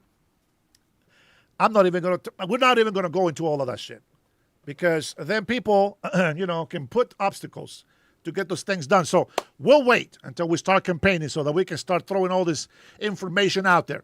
But I'm telling you, I want to be a leader who listens to the people, not to just any people, that only listens to the people who want what's best for this country. In my case, my state. I attempt to see myself as a fair person. You see, I can talk shit about libtards, but that's because I will take care of them. I will make sure that every fucking libtard is taken care of. There's no question about it. Social Security is got to be supported. No illegal immigrant will get money anymore from the state. No more sanctuary cities. Social Security needs to be preserved for Americans retiring. That is one of the benefits of being an American citizen. We'll take care of you when you're retired. No more excuses for veterans being homeless. And I will tell you this. There is nothing that you can do to help somebody if they don't want to be helped. For example, look at a retarded friend here, the zinc roofer. He's been in my channel for how long? He doesn't want help.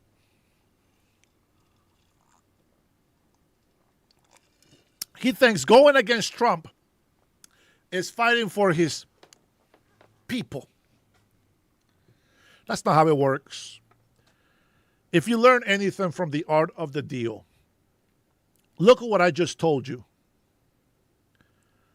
President Trump goes and makes a deal with China. I love President Xi. Great relationship, great friendship with President Xi. Enemy. Fuck President Xi. But President Trump respects him because he's going to make a deal. He needs him to make a deal. And he knows China needs to make a deal. Just like Iran, we can destroy this regime. However many people are involved in this regime, we can wipe them out completely. Ask any military, active military, any Marine, any D-Force. Bro, these people, the soldiers, the warriors that we have, ask any of them. Go ask the ones with the beards. Yeah.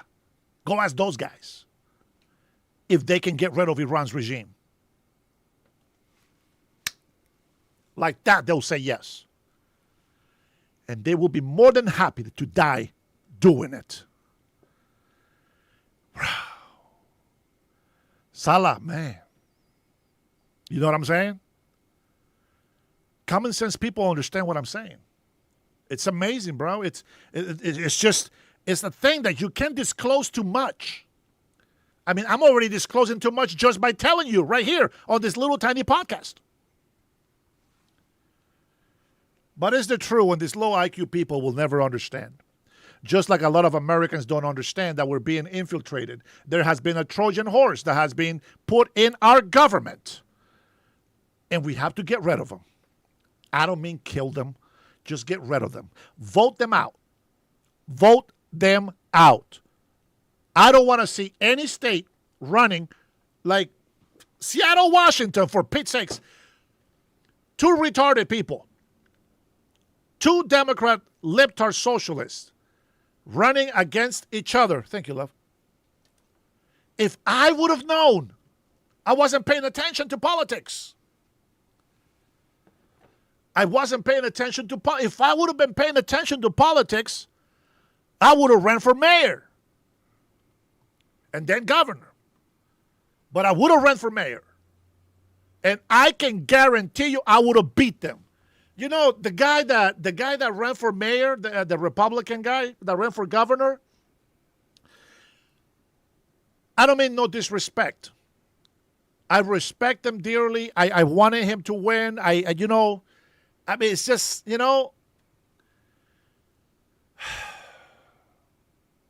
when I saw him on debating, he forgot. He forgot to fight for the truth. He forgot to fight for the people. Vicious, what can we do, bro? What can we do? I support the Save America Act. I support, go get your passport. Go get your birth certificate. $10, $15. Go get your birth certificate. Get your birth certificate and your license. If you can't afford an enhanced license, get your regular license, get your birth certificate, get your marriage certificate, and then go vote. Prove it. Make it safer, more secure. Do your part as an American citizen. Support the Save America Act. It's for our own good. You understand? It's the least that we can do as American citizens to secure our elections.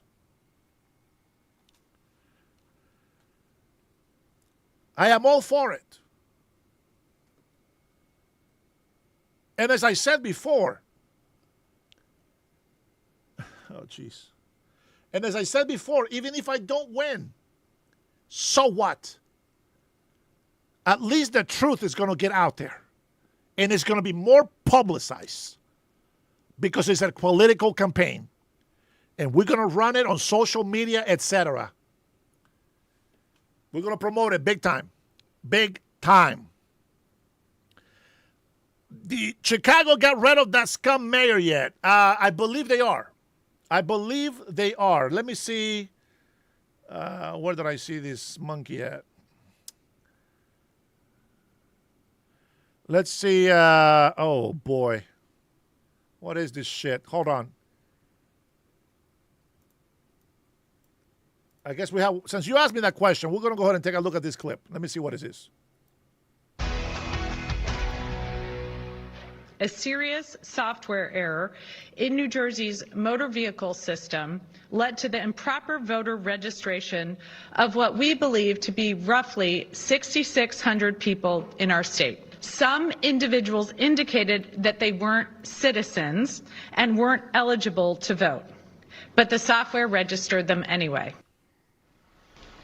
That's New Jersey Governor Mikey Sherrill. She says that a software error resulted in 400 non-citizens voting after thousands were given an improper registration. The White House says the incident underscores the urgency of that Save America Act. Let's bring in Jonathan Turley, George Washington University law professor and Fox News contributor. Good morning, Jonathan. What does this say about voter ID? Good morning, Lucas. Good morning. Well, it says a great deal. You know, this is a Hamlet moment that the lady doth protest too much. I mean, the question is, why would you oppose a final fail-safe measure like voter identification at the polls? This is enormously popular among citizens, including Democrats. Most people don't understand why the Democrats are opposed to people showing an ID when they vote. Consider this particular situation. You have a computer glitch that allows thousands of people to potentially vote. Hundreds did. Now, prosecuting those people is going to be difficult because they're going to say, well, it was your glitch. But if you actually had voter identification at the polling place, they would have had to have shown a false ID, committed yet another crime in order to vote. You could prosecute them. That all is lost when you remove that final fail-safe measure. And what we've seen in past elections is that the Democratic narrative that voter identification really suppresses particularly minority voting is simply not true. That when they made those types of objections in Georgia, Georgia had record showings in terms of voting. So none of this fits very well with the Democratic narrative. And do you think the Save America Act could have prevented this glitch in this instance? Well, it would have created, Lucas, one last fail-safe measure, you know, requiring that identification. And also, in terms of mail-in, you know, the effort is to maximize the number of people voting. I understand that. That's not a bad objective. But the result of sending out just millions of ballots, as we've seen that dead people get them, ineligible people get them, it increases the chance of this type of error, even without intentional fraud. What that act does is it still allows you to vote not in person if you're traveling or you're ill. It basically goes back to the system we had before COVID. And Democrats make that system sound like in order to vote, you had to have some odyssey out of the Iliad. You know, that, you know, people, you know, can you imagine not being able to vote by mail? Well, yeah, most of us did that our whole lives. And how important politically is it to get this right? How widespread do you think this happened, or is this an isolated case in New Jersey? Everywhere. Well, look, we don't have any evidence of systemic fraud. We don't have evidence in New Jersey that this actually changed the outcome of an election. So I'm not disagreeing with the governor in that sense. The question is, why wouldn't you want the added assurance, for example, of voter identification at the polls? A very significant portion of this country has a real question of trust in the integrity of elections. Now, you can disagree with that, but we need that trust. We need to reinforce it. So the question is, why not do that? Why not assure that very sizable number of Americans that are uneasy about this? Because if they think that foreigners and unqualified people can vote, they're less likely to vote. Well, thank you, Professor Turley. Thank you very much, Lucas. See, they call me a liar. Oh, my goodness. This is a story from a couple days ago. Check this out. Family identifies teen found dead inside of home owned by husband of the pencil lady, Representative Ayanna Pressley. Well, well, well. What do we have here? Friends and family are identifying an 8-year-old woman found dead from a gunshot wound in a Mattapan home. The home is owned by the husband of Congresswoman Ayanna Pressley. Boston 25 News reporter Kelly Sullivan on scene in Mattapan with the questions investigators are still trying to get answered this morning. Homicide investigators were here all weekend, and the candles, they are still burning from last night's vigil. Now, police are not releasing a lot of details at this time, but we do know this two-family home was owned by Conan Harris, the husband of Congresswoman Ayanna Pressley. Police responded to 25 Malta Street in Mattapan Saturday to find a woman who was pronounced dead on scene. Property records show this is a two-family home with the current owner listed as Conan Harris. Harris and his wife don't live here but offer their condolences over the weekend. A spokesperson for Congresswoman Pressley's office says neither Pressley nor her family were involved in the incident, and Pressley offers her deepest condolences to the family impacted. We talked to neighbors who were surprised to see this unfold on their street. We got home and there were police coming down the street. They'd blocked off like crime tape over there. And neighbors gathered around. Yeah, I mean, it's sad. It's really sad. This neighborhood is a wonderful place to be. Family and friends held a vigil last night for the victim. They say she was just 18 years old. Police have not released the victim's name. We do know this house is currently listed for sale. Again, all of this still remains under investigation. Reporting in Mattapan, Kelly Sullivan for your local station, Boston 25 News. Any other questions? Zinc roofer? Oh my goodness. Well. Let's see. What else do we got here? What else do we have here? Here we go. Be patient. Be patient. What else do we have here?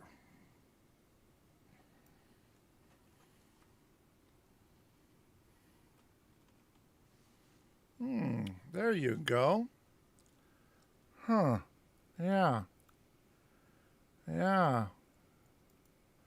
What else do we have here? Well. Any other questions, Mr. Roofer? Huh?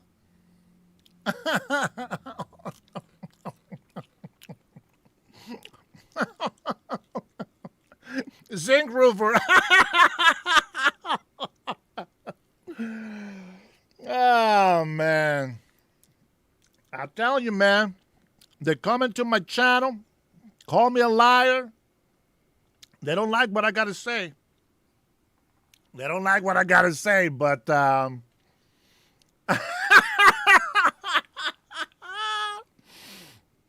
Kyle 007.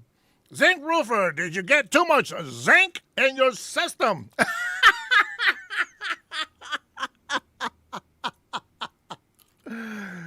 Folks, you can't make this shit up. You can't make this shit up. You know what I'm saying? This is why the zinc roofer likes to come into the Dennis Herrera show. You know what I'm saying? Man, we put in 7 hours, 3 days, straight up, 7 hours, just for you, my American patriots. I'm so happy to see more and more common sense people joining my channel. Don't worry about the low numbers. We got over 100,000 views today. Fantastic. Thank you so much for being here with me. I really mean it. And if the information that I give you sounds redundant, it's because the issue keeps coming on and the issue hasn't been solved. We will continue to tell the truth every single day. So every single day I say to you, my patrons, my supporters, thank you so much for your support. Thank you for the love.